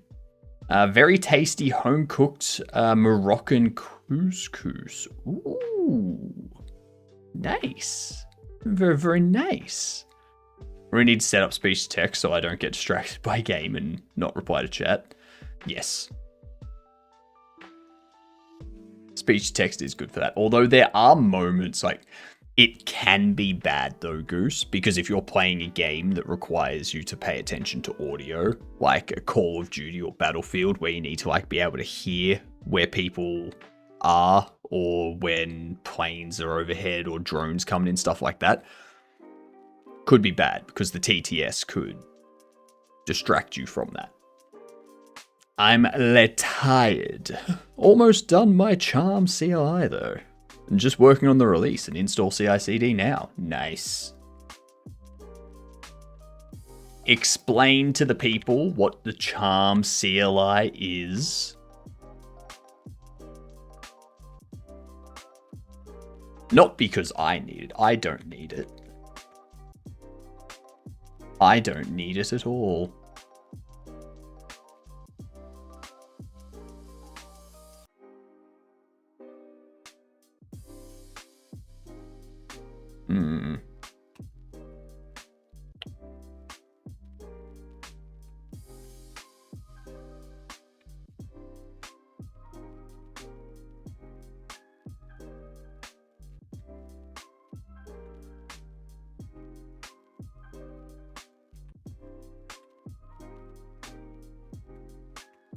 Print debug, change total.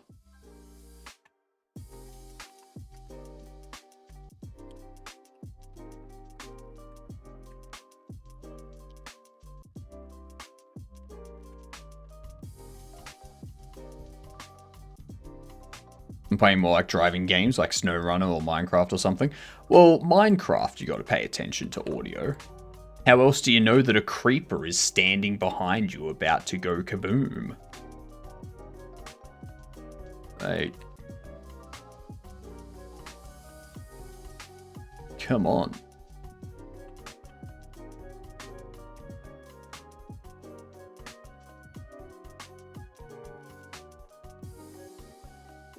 I use magic.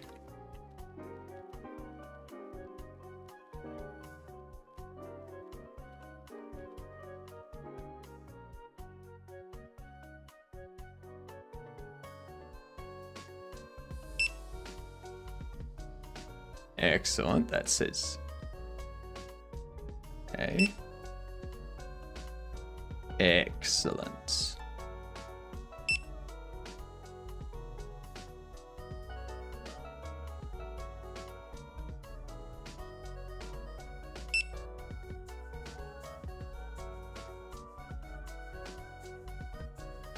This is good.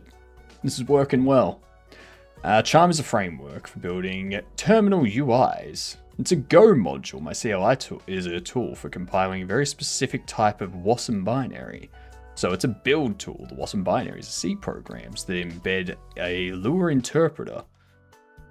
This CLI is specialized for injecting your Lua code into it, using preset options for memory, and outputting your bundled Lua and the compiled WASM binary. Nice.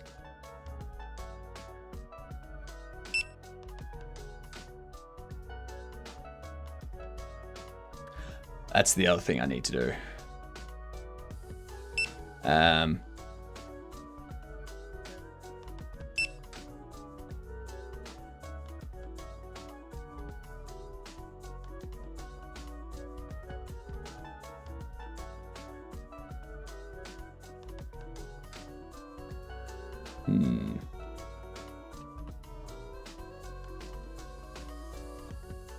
I can't interact with you.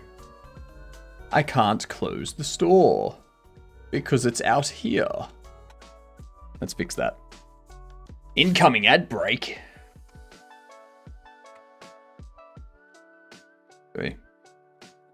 Get rid of that first. Time for a game doll. Civ 5 is the first game, just so you know. Done with V1, just need to release it. V11 will include the utility for publishing the modules. Nice. This is my first product that has binaries as the release. So I'm investigating Go release for creating the binary for each platform and architecture. Smart. Very smart. For year 11 and 12, I'm doing work experience and a cert for something and cooking.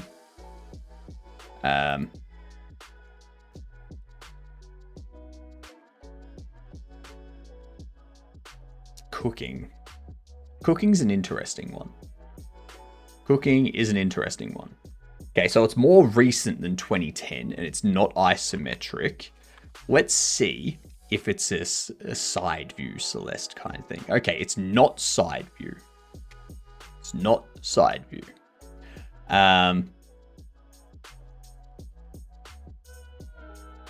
2018. So 2011 to 2017, this could be Skyrim.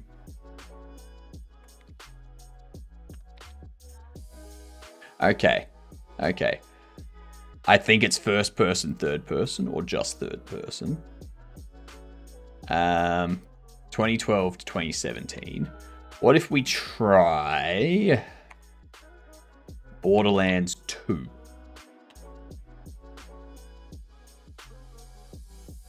Okay, so it's definitely a third person. What if we go Dark Souls 2? 3?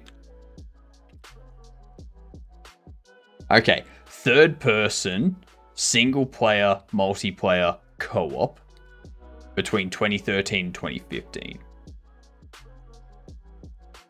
It looks like it's an action adventure. Give me games, chat. Throw out your games. The Witcher 3.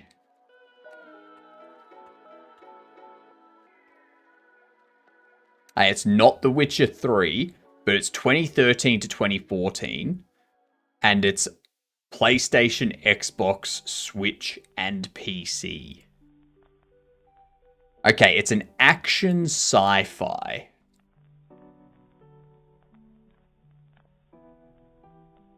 An action sci-fi. Third-person action sci-fi. It's not Borderlands.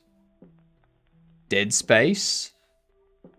Was Dead Space on the Nintendo Switch?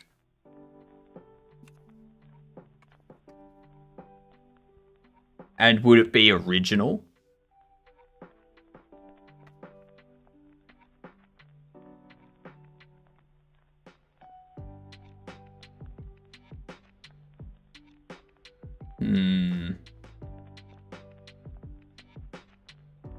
This feels like it's going to be something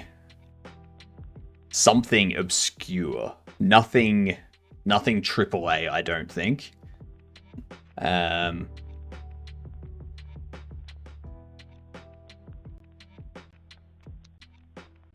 You know what? I don't know. Neither do I. Neither do I. That's why we have a collective knowledge. We do not have a dev or publisher. It's not Bethesda. It's not 2K.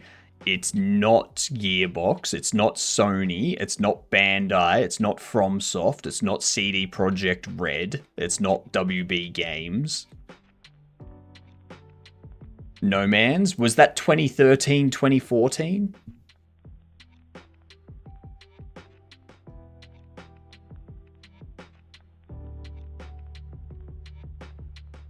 And there was much rejoicing. Yay, ads are over. It was more 2016? Okay. So we know it's Windows, Xbox, PlayStation, and Nintendo Switch. So it's not going to be a Nintendo game. It's not going to be a Mario or a Legend of Zelda or anything like that.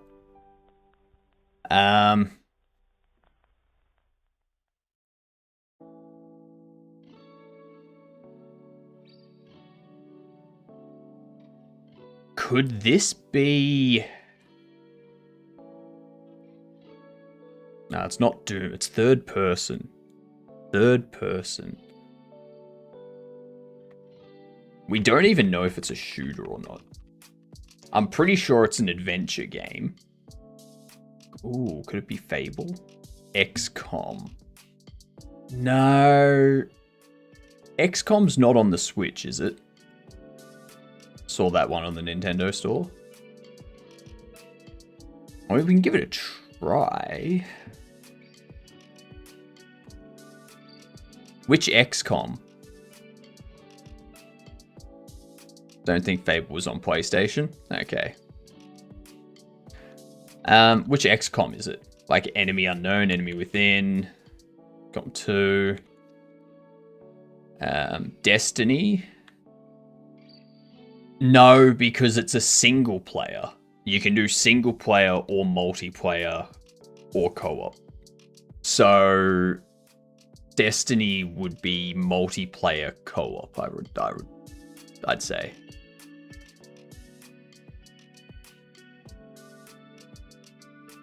Destiny 2 is single player.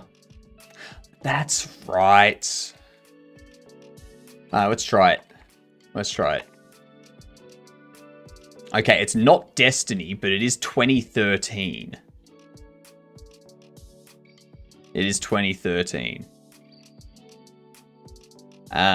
So we've got it narrowed to a year.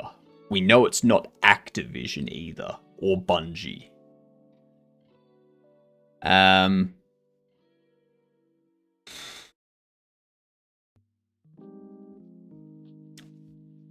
No, Warframe wasn't 2013, was it?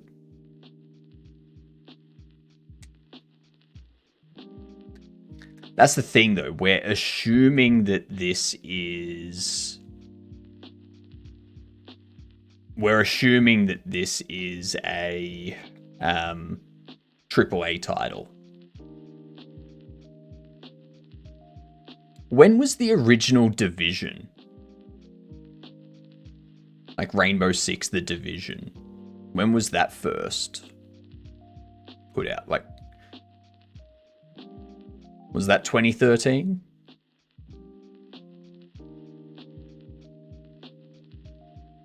I guess, do you count things like the drones and whatnot as third person? 2016? Okay. Okay, so yeah, it's not that.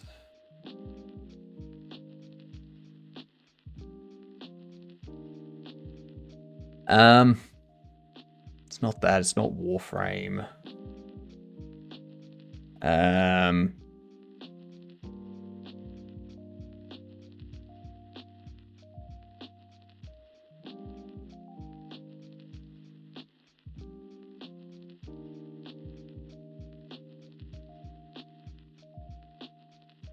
I got no idea.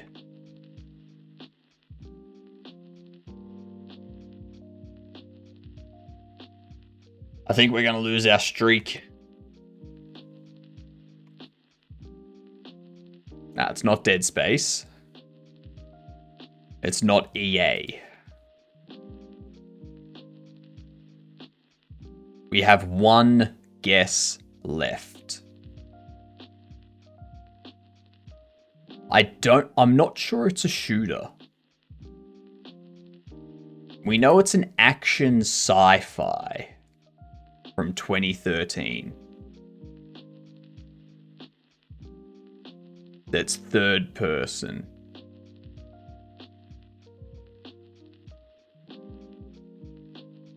No, Doom games are first person. This has to be third person. The Walking Dead, does that have multiplayer? And I wouldn't count that as sci-fi. Scritty. G'day, you dunce. What's going on? How are yous doing? Welcome in. Tell us what you are up to today. What we're doing at the moment is a game duel. Meowdy indeed. Howdy meowdy.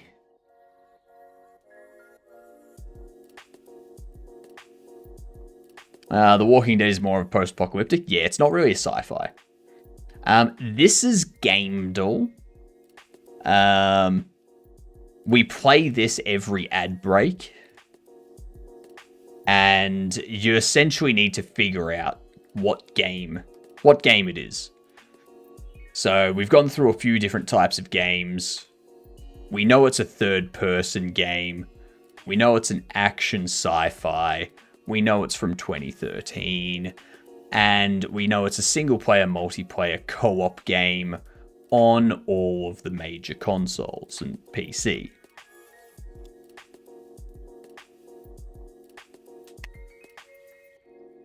No idea. I was working on a chat game. Recently got done refactoring my game framework. Nice. Again. It's a bit like that, isn't it? Yep. No more refactoring. Only development from here on out. You've said it.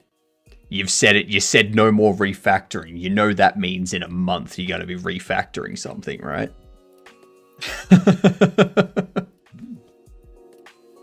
You just put it out into the world that you're going to be refactoring in a month.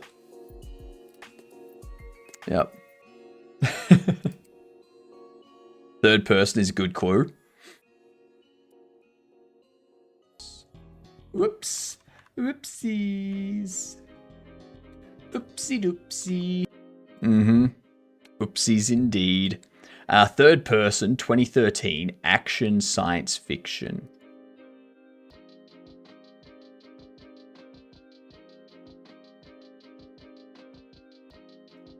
No, BioShock was first person. Saints Row I wouldn't class Saints Row as sci-fi.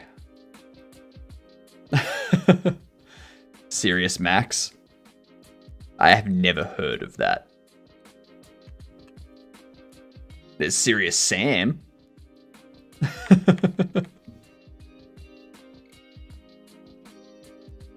Yeah, this is ruining me. Like, what is it? Is it? Ooh. Is it? No, it's not a. Yeah, it's none of those. No, never mind. Never mind. I think it starts with D. That's the only thing I'll say.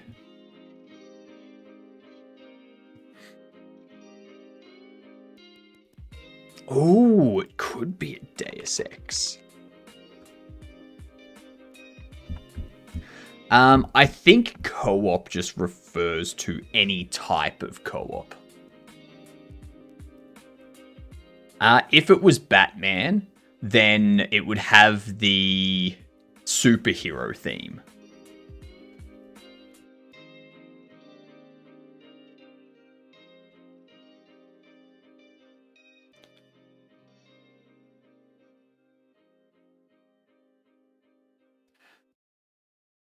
I like the idea of a Deus Ex, but which one would it be?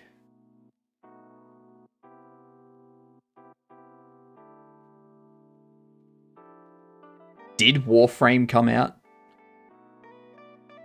None, it was first person. Okay.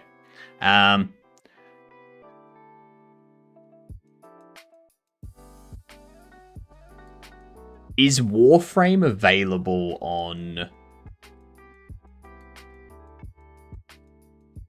Was Warframe available on Nintendo and all that? Because we got to remember, it's got to be on the Nintendo Switch, PS4, PS5, Xbox One, Xbox Series X, and Windows PC. Yeah, it's throwing me off too, Atticus. It's so weird. Digimon Cyber Sleuth. Alright, we'll guess Warframe.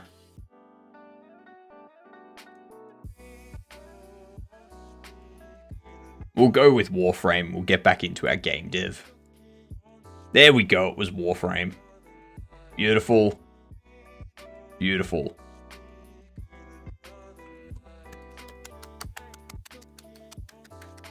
Well done. Well done.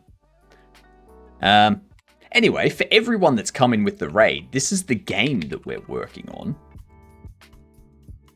You see, we've got it. You can set the name of your shop. You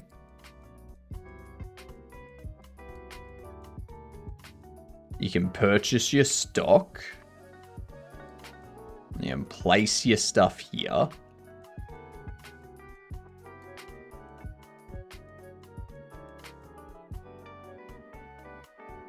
Place your stock. To get rid of this stuff, just throw things out there. Yeah. Are these bobbles and bobbleheads? Yes. So let's get indexed in. That must be a. Oh.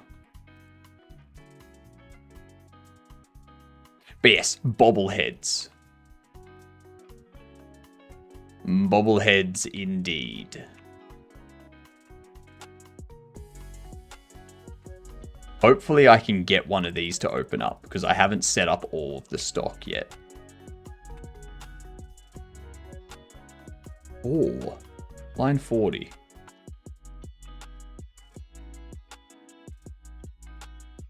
That's interesting.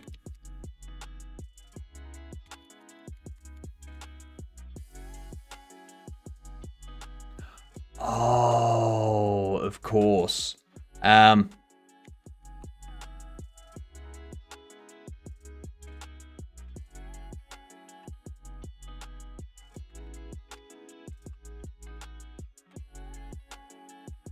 Enums, rarity, rare. There we go. That'll fix it. Set the name of our store. Get one of these.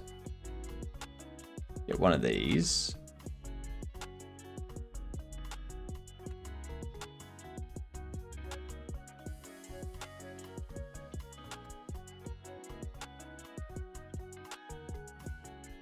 Out of bounds index 3.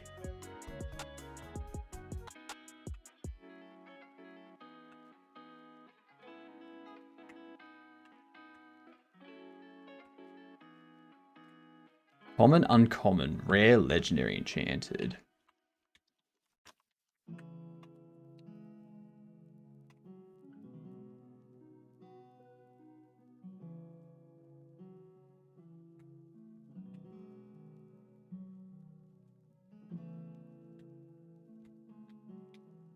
Zero, one. I know why. Rarity, common.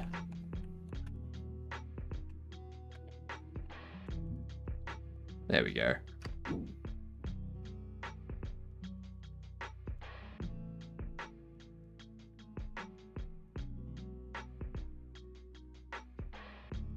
No. No, I don't need that. It's set to rare.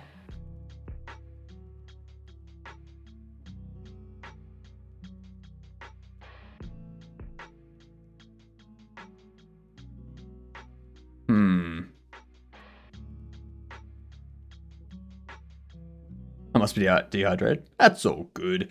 So on the Switch, Warframe does run, but only at 30 FPS, of course. This is Windows, can't you tell? Oh, if you want Scree, you can scroll down underneath the stream, and I've got a specs section. It'll tell you what OS I'm using and what window manager I'm using with that OS. Yeah.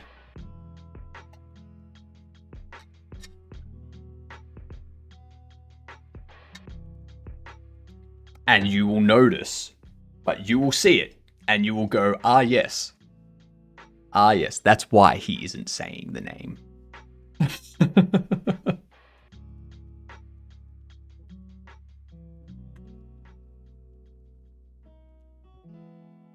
What's your, I have heard legends of Arch.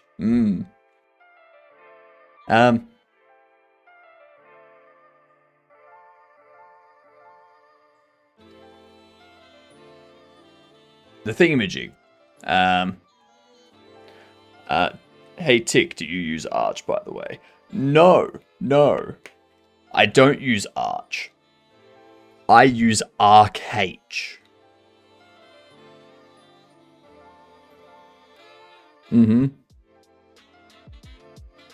Did not work at Blizzard, by the way.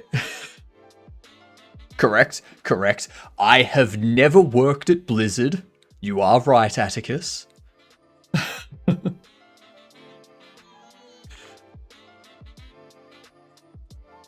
Yeah, Scritty. What's your chat game? I was thinking of setting up a second mini PC and setting up and using Arch on my system. Yeah, I mean, go for it. Give it a try. You might like it.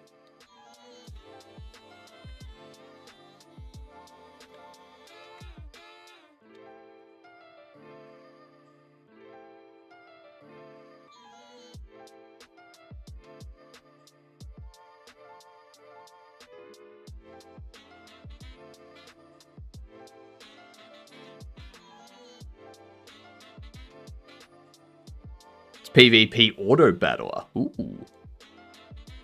Very nice. Now we just clip using Arch on my system and add it to Tangier. Now, you see, McCory, I have to approve anything added to Tangier. So, suck it.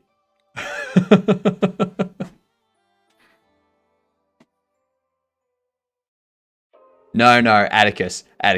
It's not I'm actually first, second generation didn't work at Blizzard.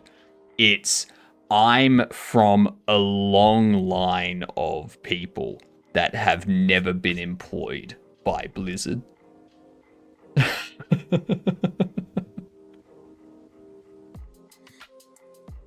A shop phase and a combat phase that it switches between. You can buy items and set up a turn. Right now, just chatbot commands, but eventually I want to make a Twitch overlay. Nice. Nice. Twitch overlays are fun to make.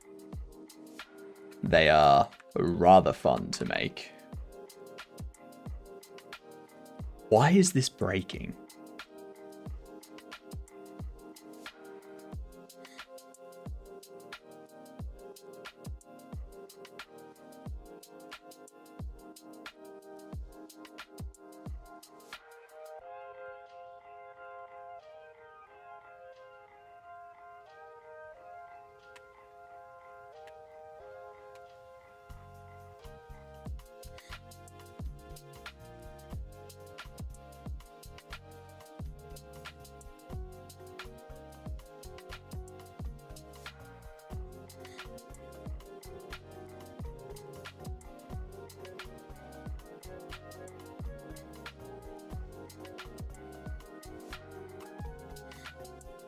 Okay, so we have these. These are our bobbles, and you can bobble their head.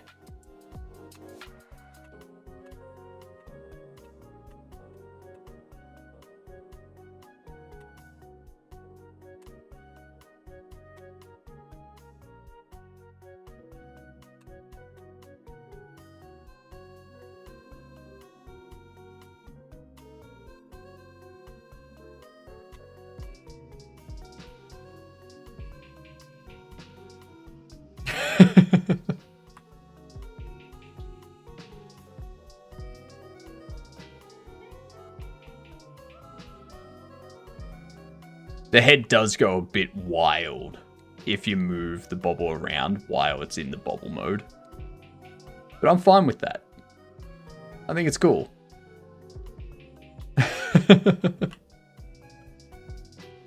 Now you can pop it on the shelf, and I want to set it up so that you can bobble its head while it's on the shelf. Yeah.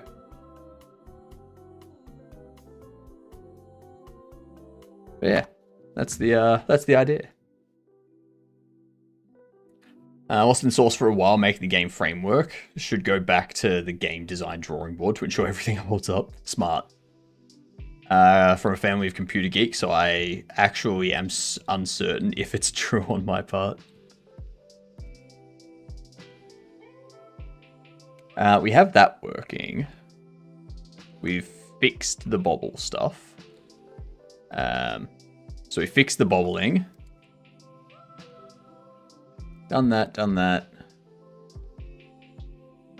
I guess what I can start doing. What I can start doing is under here.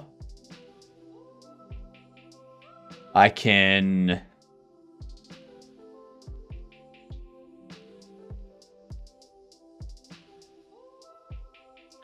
like my grandmother was pirating games in the 70s. Annoying Annie, Bald Bobby, Casey Crutchley. We need to set up Discount Dora. Ooh, thank you for the follow. Also, now that you've followed, you're officially a Gedunt. G''D''U''N''T. Introduce yourself to people as a Gedunt, okay? Doesn't matter if you know them or not. Doesn't matter if you work with them or not. Tell them, g'day, I'm a Gedunt. And if they're like, what's a Gedunt? You go, in Australia, they say g'day for good day. Gedunt. G''D''U''N''T. Good C word. Feel free to say the C word if you want to. When you're explaining it to them. Reopens request for a Gedunt emote, so I can spam it whenever we get a new Gedunt. I do like that. I do like that. What would the Gedunt emote be, Bucky? It says 2k followers. Did you break 2k followers? No, it rounds up. So when you hit an increment of 50 at this point, it rounds up to the nearest 100, or it rounds down to the nearest 100. So I'm actually at 1,976. Very close to 2k though. And coming close to that Charitistram. Yep, Charitistram of 15 hours. I want to get a bunch of stuff together, and I want to do like an art stream where I do like all of the Haunter cosplay stuff. But I first need to get the materials together to do that. I'm from Texas. I'm used to using apostrophes. Nice. Well, enjoy, Scritty. We'll catch you around. Thank you again for the raid. Much appreciated, you Gedunt. So many Geducks. Geduck you.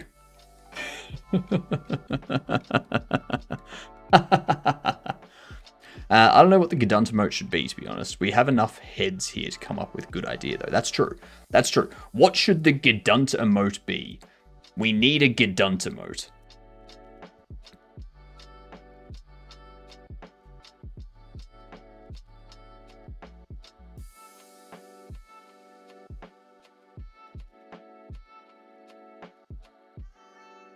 Duplicate this. This will be...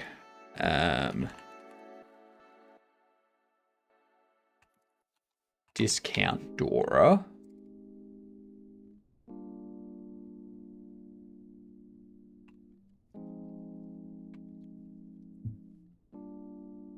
Does it have to be beard shaped? Preferably it follows the beard motif that we've got going on.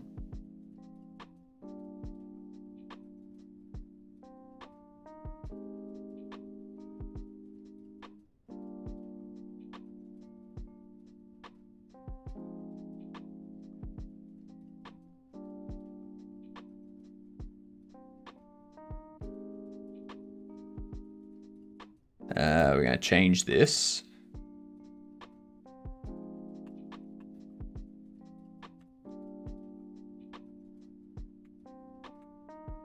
Discount Dora. On there.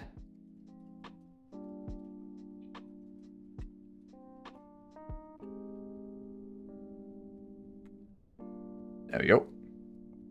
Discount Dora.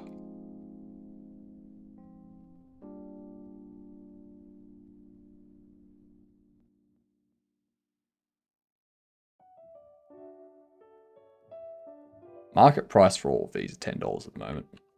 I need to change those. I got a beard opening a door for another beard.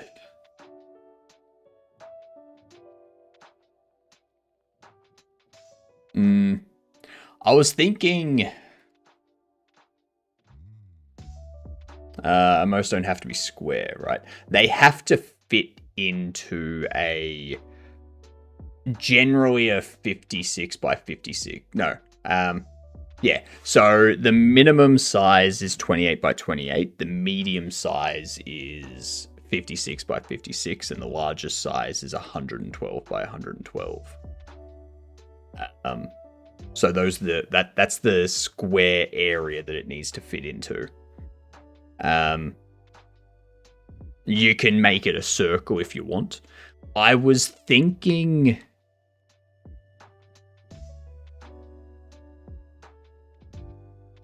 112 could do it. Well, that's the max size. So the reason why there's 3 sizes is because it depends on the device that's being displayed on, and also how large the display is. So if you're viewing it on like if you're viewing it on a 4K monitor or something like that, you're probably going to see the 112 by 112. If you're viewing on 1080p, might see 112 by 112, might be 56 by 56. If you're on mobile, it might be 56 by 56. If you're on a 720p, it could be 28 by 28. That type of stuff. It's just, yeah.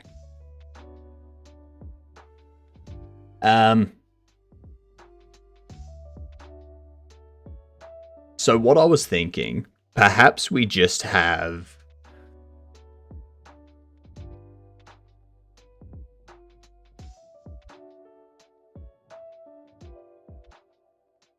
what if we have the beard open a door?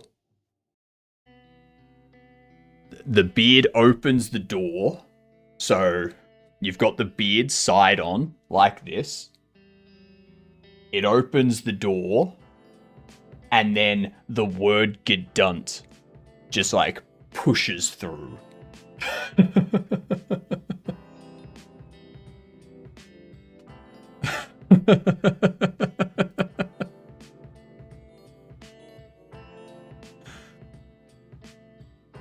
Yeah.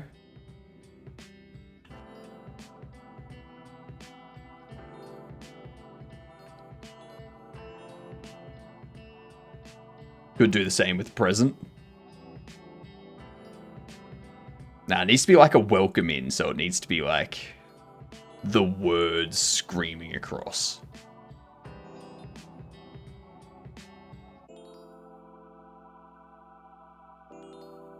You open a present and it's just the word gedunt. Nah, I think that the door works better.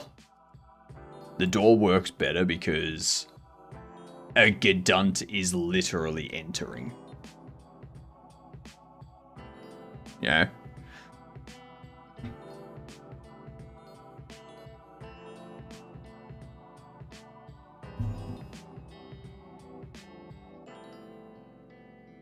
Yeah. Something like that. Let's duplicate this and let's go.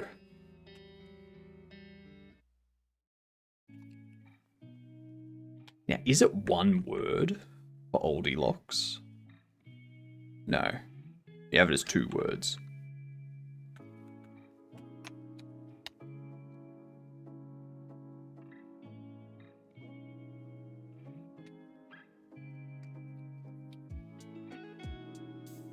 I want to be a card carrying gedunt.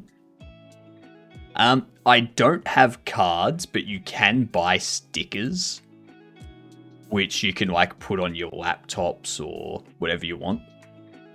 And it says proud gedunt. Yeah.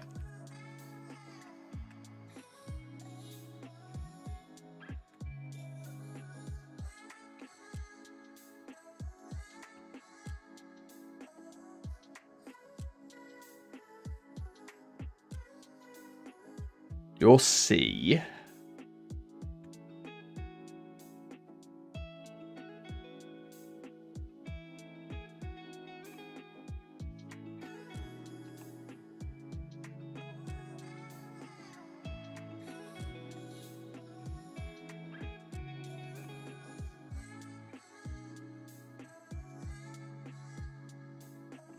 That's the one.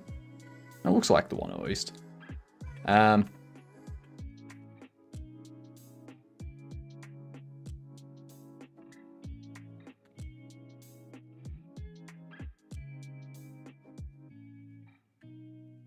There we go.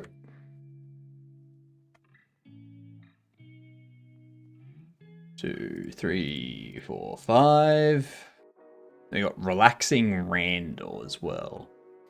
Who was Relaxing Randall?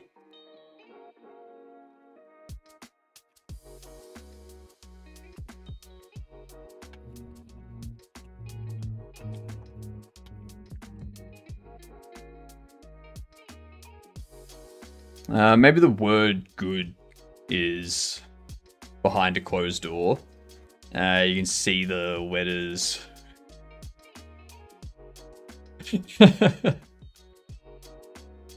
And then the door opens in a quick flash, and it's gedunt.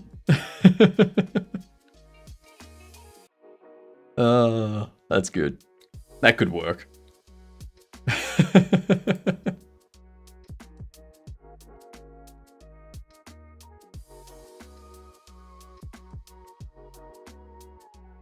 Who was relaxing Randall?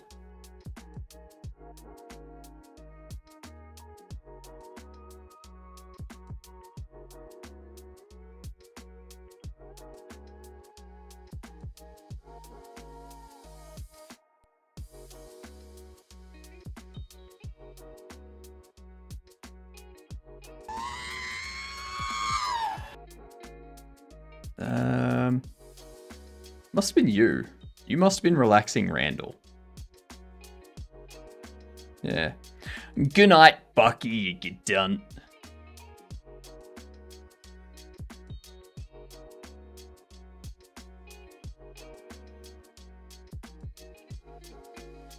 Oh, what? Well, you heard it from the droid. Good night, get dunce.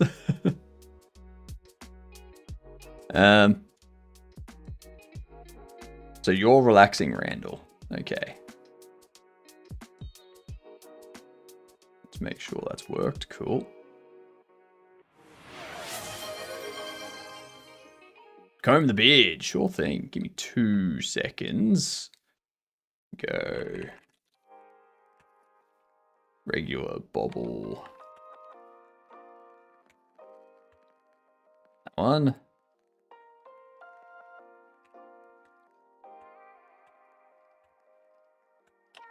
That one.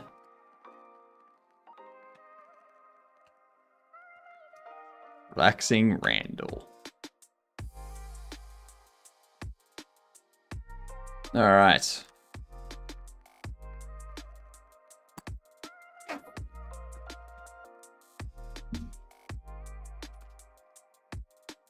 Oh.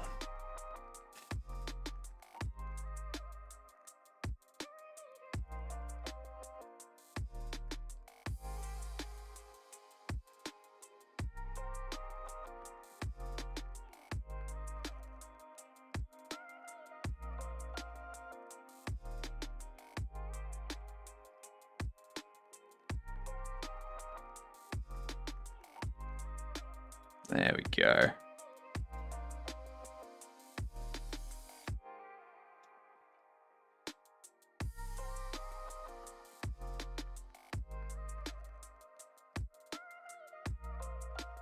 You know what would be really smart for people to do? People in the drama space. You know how people always take parts of their clips, or like parts of their streams, via clips and whatnot, in order to like make content on the drama?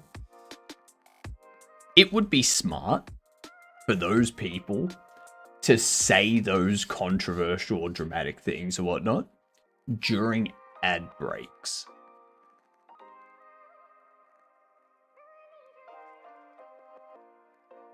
Because then when people go to take a clip from that spot or go to watch it or something for the YouTube video they make on that drama, they either need to sub or have Twitch Turbo. As I assume content creators don't ad block other people's content because they themselves rely on ad revenue.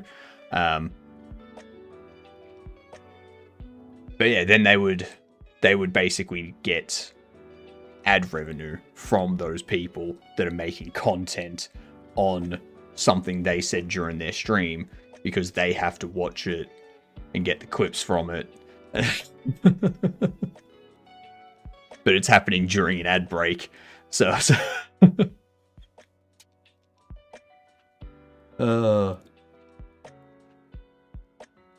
it would not add nearly as much to their revenue to make it worth it. Would not be nearly enough.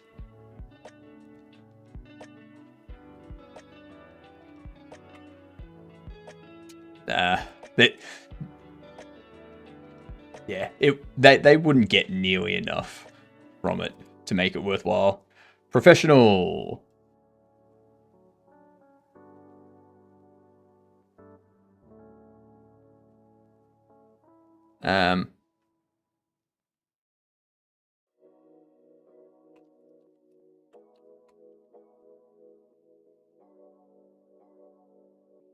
Um,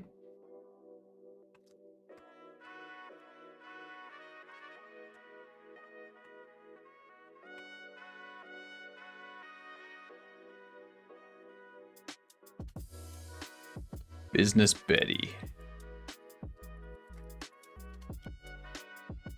You're not a casual bubble, you're a professional bubble. You...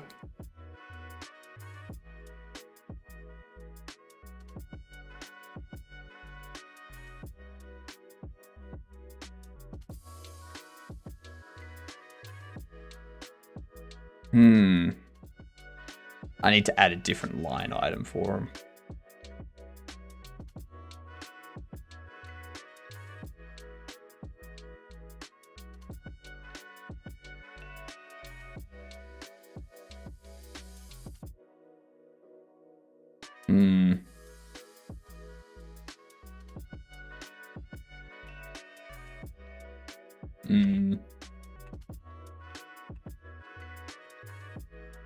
Regular bubble. Which one was Business Betty? It was you, the redhead.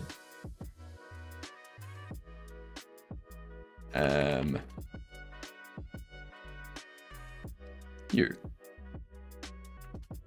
There we are.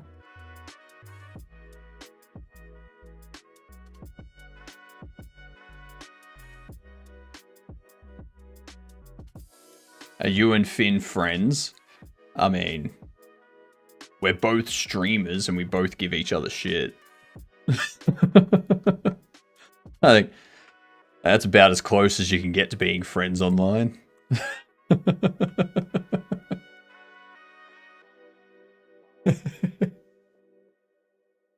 No one helps me pronounce them. Oh, what up, Scode? How are you doing? Welcome in. What were you up to today? They could just say yeah. You could just say yes. I mean, I've never met Finn in person. What were you up to today, Scode? Welcome in, y'all. I'm HypnotiK. Here's my mustache, if you've never seen it before. That's beautiful. We're making a bobblehead shop simulator here. It's fantastic. It's amazing. We've got some bugs we need to fix and work out. And then some UI stuff to do. And we can make a trailer, basically. Just working on a crypto project using Blazor and C#. Interesting. What made you choose Blazor and C# out of curiosity? It's not often you hear someone doing a web-based, like a project with Blazor. Atticus is in the blockchain, into blockchain stuff.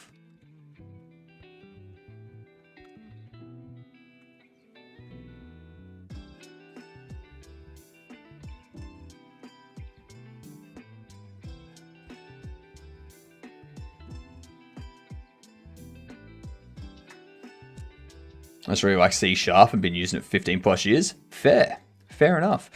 We have someone else in the community, Mike, who actually worked on like XNA. Not worked in, worked on XNA.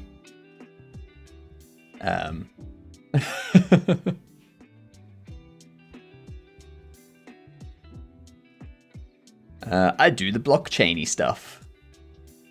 The blockchainy stuff.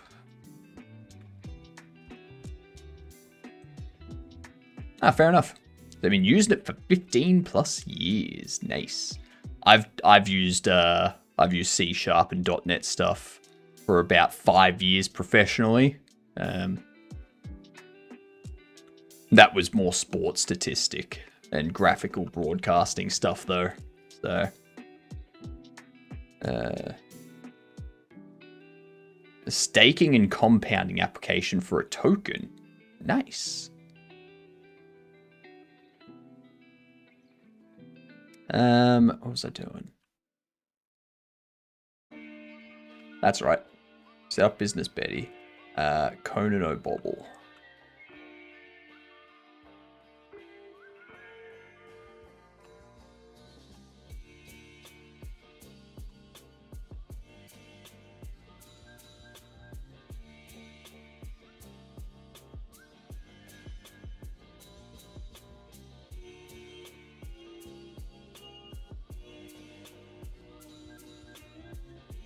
Let's do regular bubble. That one. On Polygon. Nice. I don't know much about the blockchain stuff or crypto stuff myself. I'm more of a traditional share market investor person.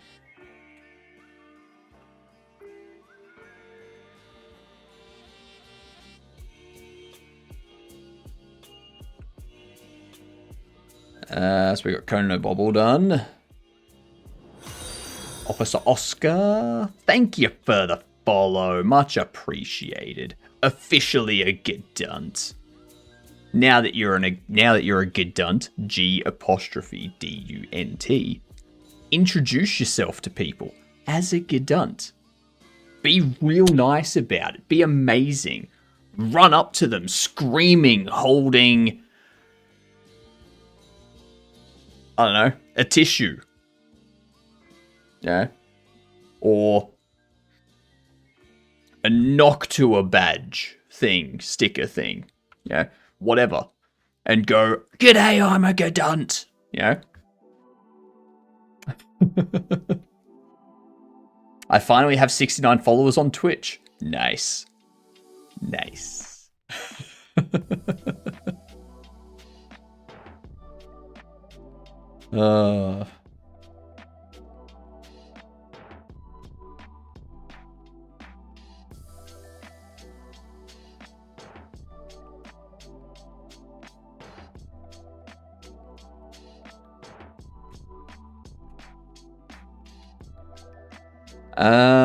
Speaking of Noctua, I noticed that you got your temps down a bit. What did you do? Nothing. I didn't do anything. It seems to have just been OBS. Like, I shut down everything one by one. And, like, I shut one thing down, watched the temps, they didn't move. I closed OBS. Like, not just stopped streaming, like, closed OBS completely. And then yesterday, like, after I closed OBS, the temps went from 78 degrees Celsius straight down to 39 degrees Celsius. So I assume that this was having an issue and was not correctly reading temperature. Because if we have a look, it was 10 degrees yesterday. It's currently 8 degrees. So it's not that much difference in ambient temperature. Have you considered cleaning out your PC? My PC is not that dusty. It's not dusty. Every week or so, I go over it and I get like all the dust off the outside and such. There's not much dust inside the PC at all. Like, the fans inside the PC don't really have any dust on them themselves. I am in Australia. That is correct. I'm an Aussie.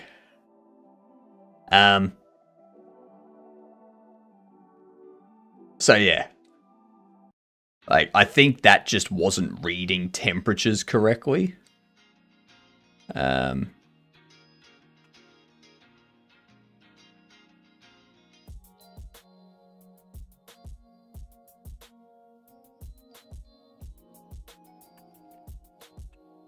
Got to get better with dusting off my PC. Yeah. It's important. Very important. This is Officer Oscar. It's you.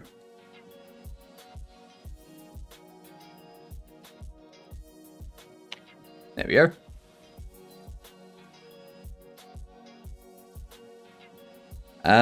What we might do? Let's do a round of GamDev. Have you cleaned the spiders out of the PC though? The spider, like, technically my PC is the spider's PC. I'm just borrowing it off them. Yeah. No wonder you and Finn is fine friends. Hey. I look after fellow Aussies.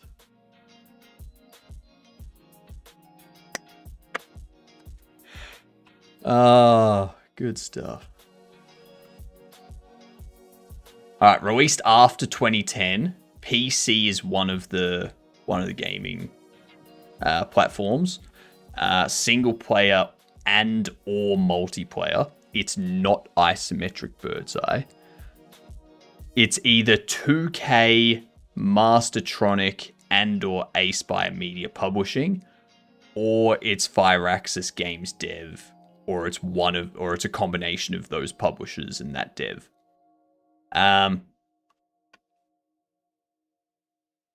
What else can we guess? It's not sci-fi, it's not historical, it's not warfare or strategy or sim.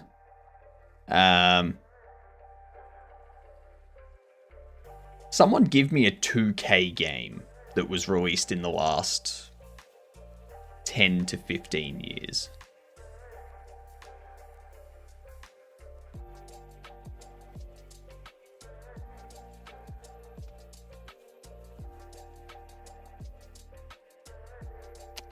So 2K Games is a publisher here.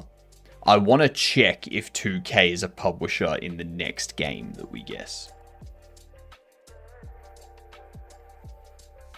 So I want a game that's published by 2K Games. That's Rockstar. I mean, we can guess Grand Theft Auto 5.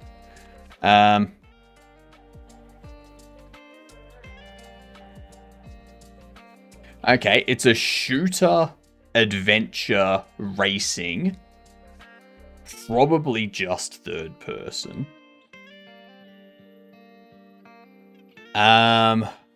Ooh, Take-Two Interactive. Like this. This is interesting. So I'm thinking it's Take-Two Interactive Publishing and Firaxis Games developer. Borderlands. I don't think it's Borderlands, because Borderlands has both first and third person view, doesn't it?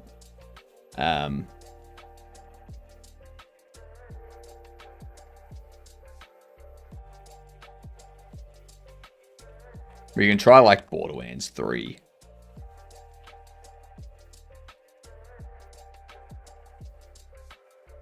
So yeah, it's 2K Games Publishing.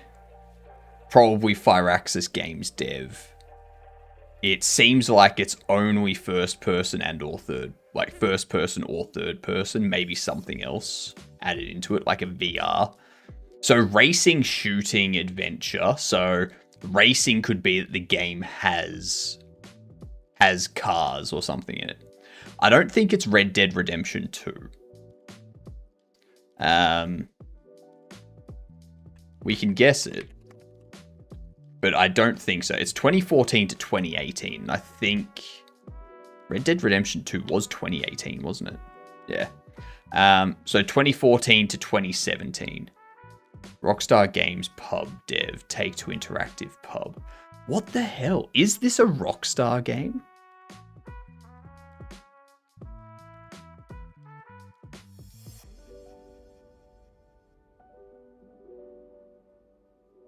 Someone give me a Rockstar game. So these are the things that... So if it's green, it means everything in here is what the game's genre is. If it's yellow, then it means this is partially correct. So it could be that it's first person... Could be that it's third person. It could be both of these and something else. It's not a Grand Theft Auto game because it's the wrong franchise and saga. It needs to be a Rockstar game.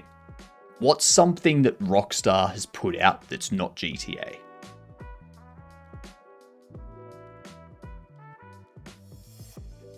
Or Red Dead? Max Payne. I'm going to go Max Payne 3 just because it's 2014 to 2017. Okay, third person only.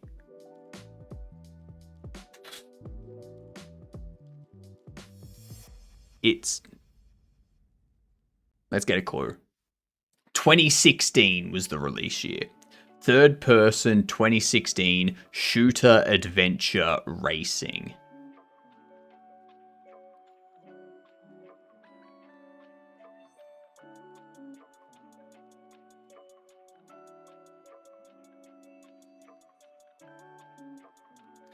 So if we have a look here, 2K Games is a publisher here.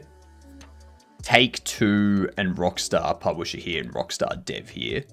Up here, 2K Games publisher, Gearbox Software Dev. So it's probably 2K Games publishing.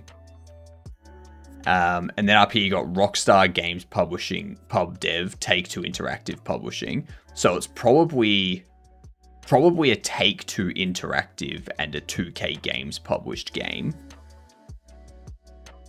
And then we don't know what the dev is. We don't know who the dev is. Also, how are you doing, Kino? So we know that it's on Windows. It's a Windows game. It could be Windows only. LA Noire. New or original?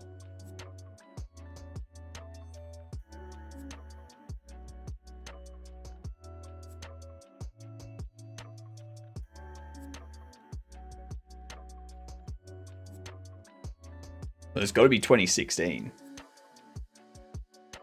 New? No.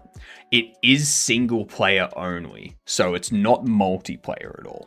Doing fine? I'm doing good, Kino. Thank you very much.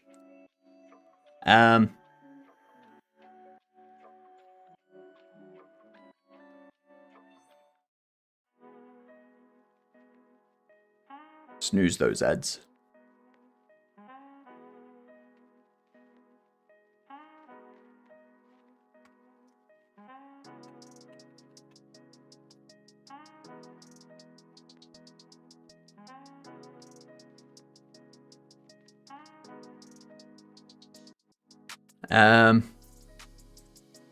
Take-Two. I don't think it's Rockstar. It's not Rockstar Pub Dev. I think it's Take-Two Interactive Publishing, as well as 2K Games Publishing, and something else as the dev. A third-person shooter racing adventure, single player, in 2016.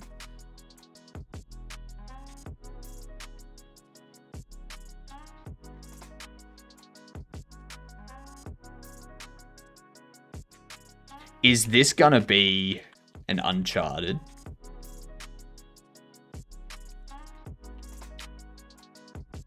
Okay, it's not an Uncharted. Not an Uncharted.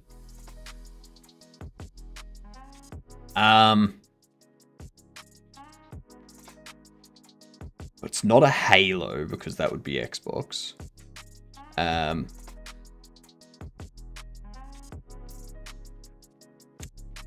It seems like it is a PS4 genre game. What up, Wild Irish? How are you doing? Oh, thank you for the shout out.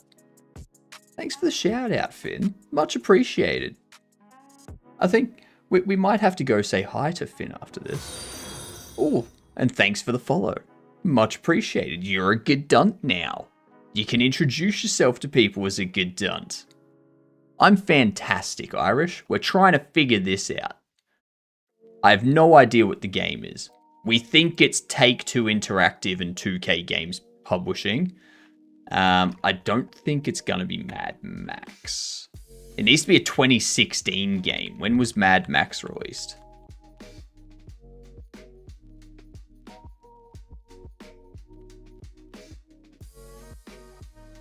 Third person only. Single player. Third person. Shooting. Adventure racing. Is this Rage? Or Rage 2? Do you think this is Rage 2?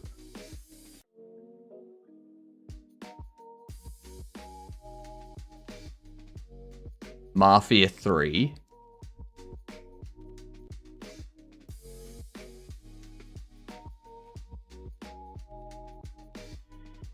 first and third person. What was? Rage. Ah, yeah, Rage would have been. We can try Mafia 3.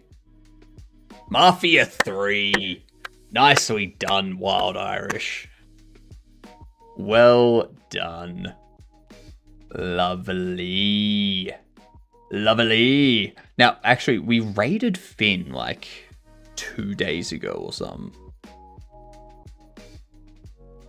Oh, yeah, we raided Finn very recently. Alright. Where are we going, y'all? Where are we going?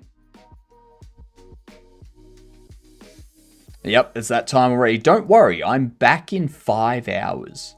I am back in 5 hours. Swash? Swash isn't on. Oh, there they are. Swash is on. Now, we did raid Swash like 4 days ago. We did raid Swash about 4 days ago. Odd Oculus. I haven't raided Odd for a while. That's true. And thank you for the follow too. Everyone that follows is officially a Gedunt. And what's a Gedunt? It stands for good. See you next Tuesday. Yeah. You gotta tell people. Gotta tell people that you're a Gedunt. Okay? Here's the raid message for yous. Good night, I love you. Good night, Sammy. I'll be back in 5 hours. We will probably look at setting up a Git on our hosted server and moving everything over to that. So that we can move away from Microsoft and putting GitHub under their AI team. I mean, yeah, we can use that as the raid message. That's a good point. Let's snooze those ads. But yeah, we'll do all of that in 5 hours. Maybe do some investigation of what we can set up our Git as. But yeah, I will see you all in 5 hours. Good night, you Gedunts.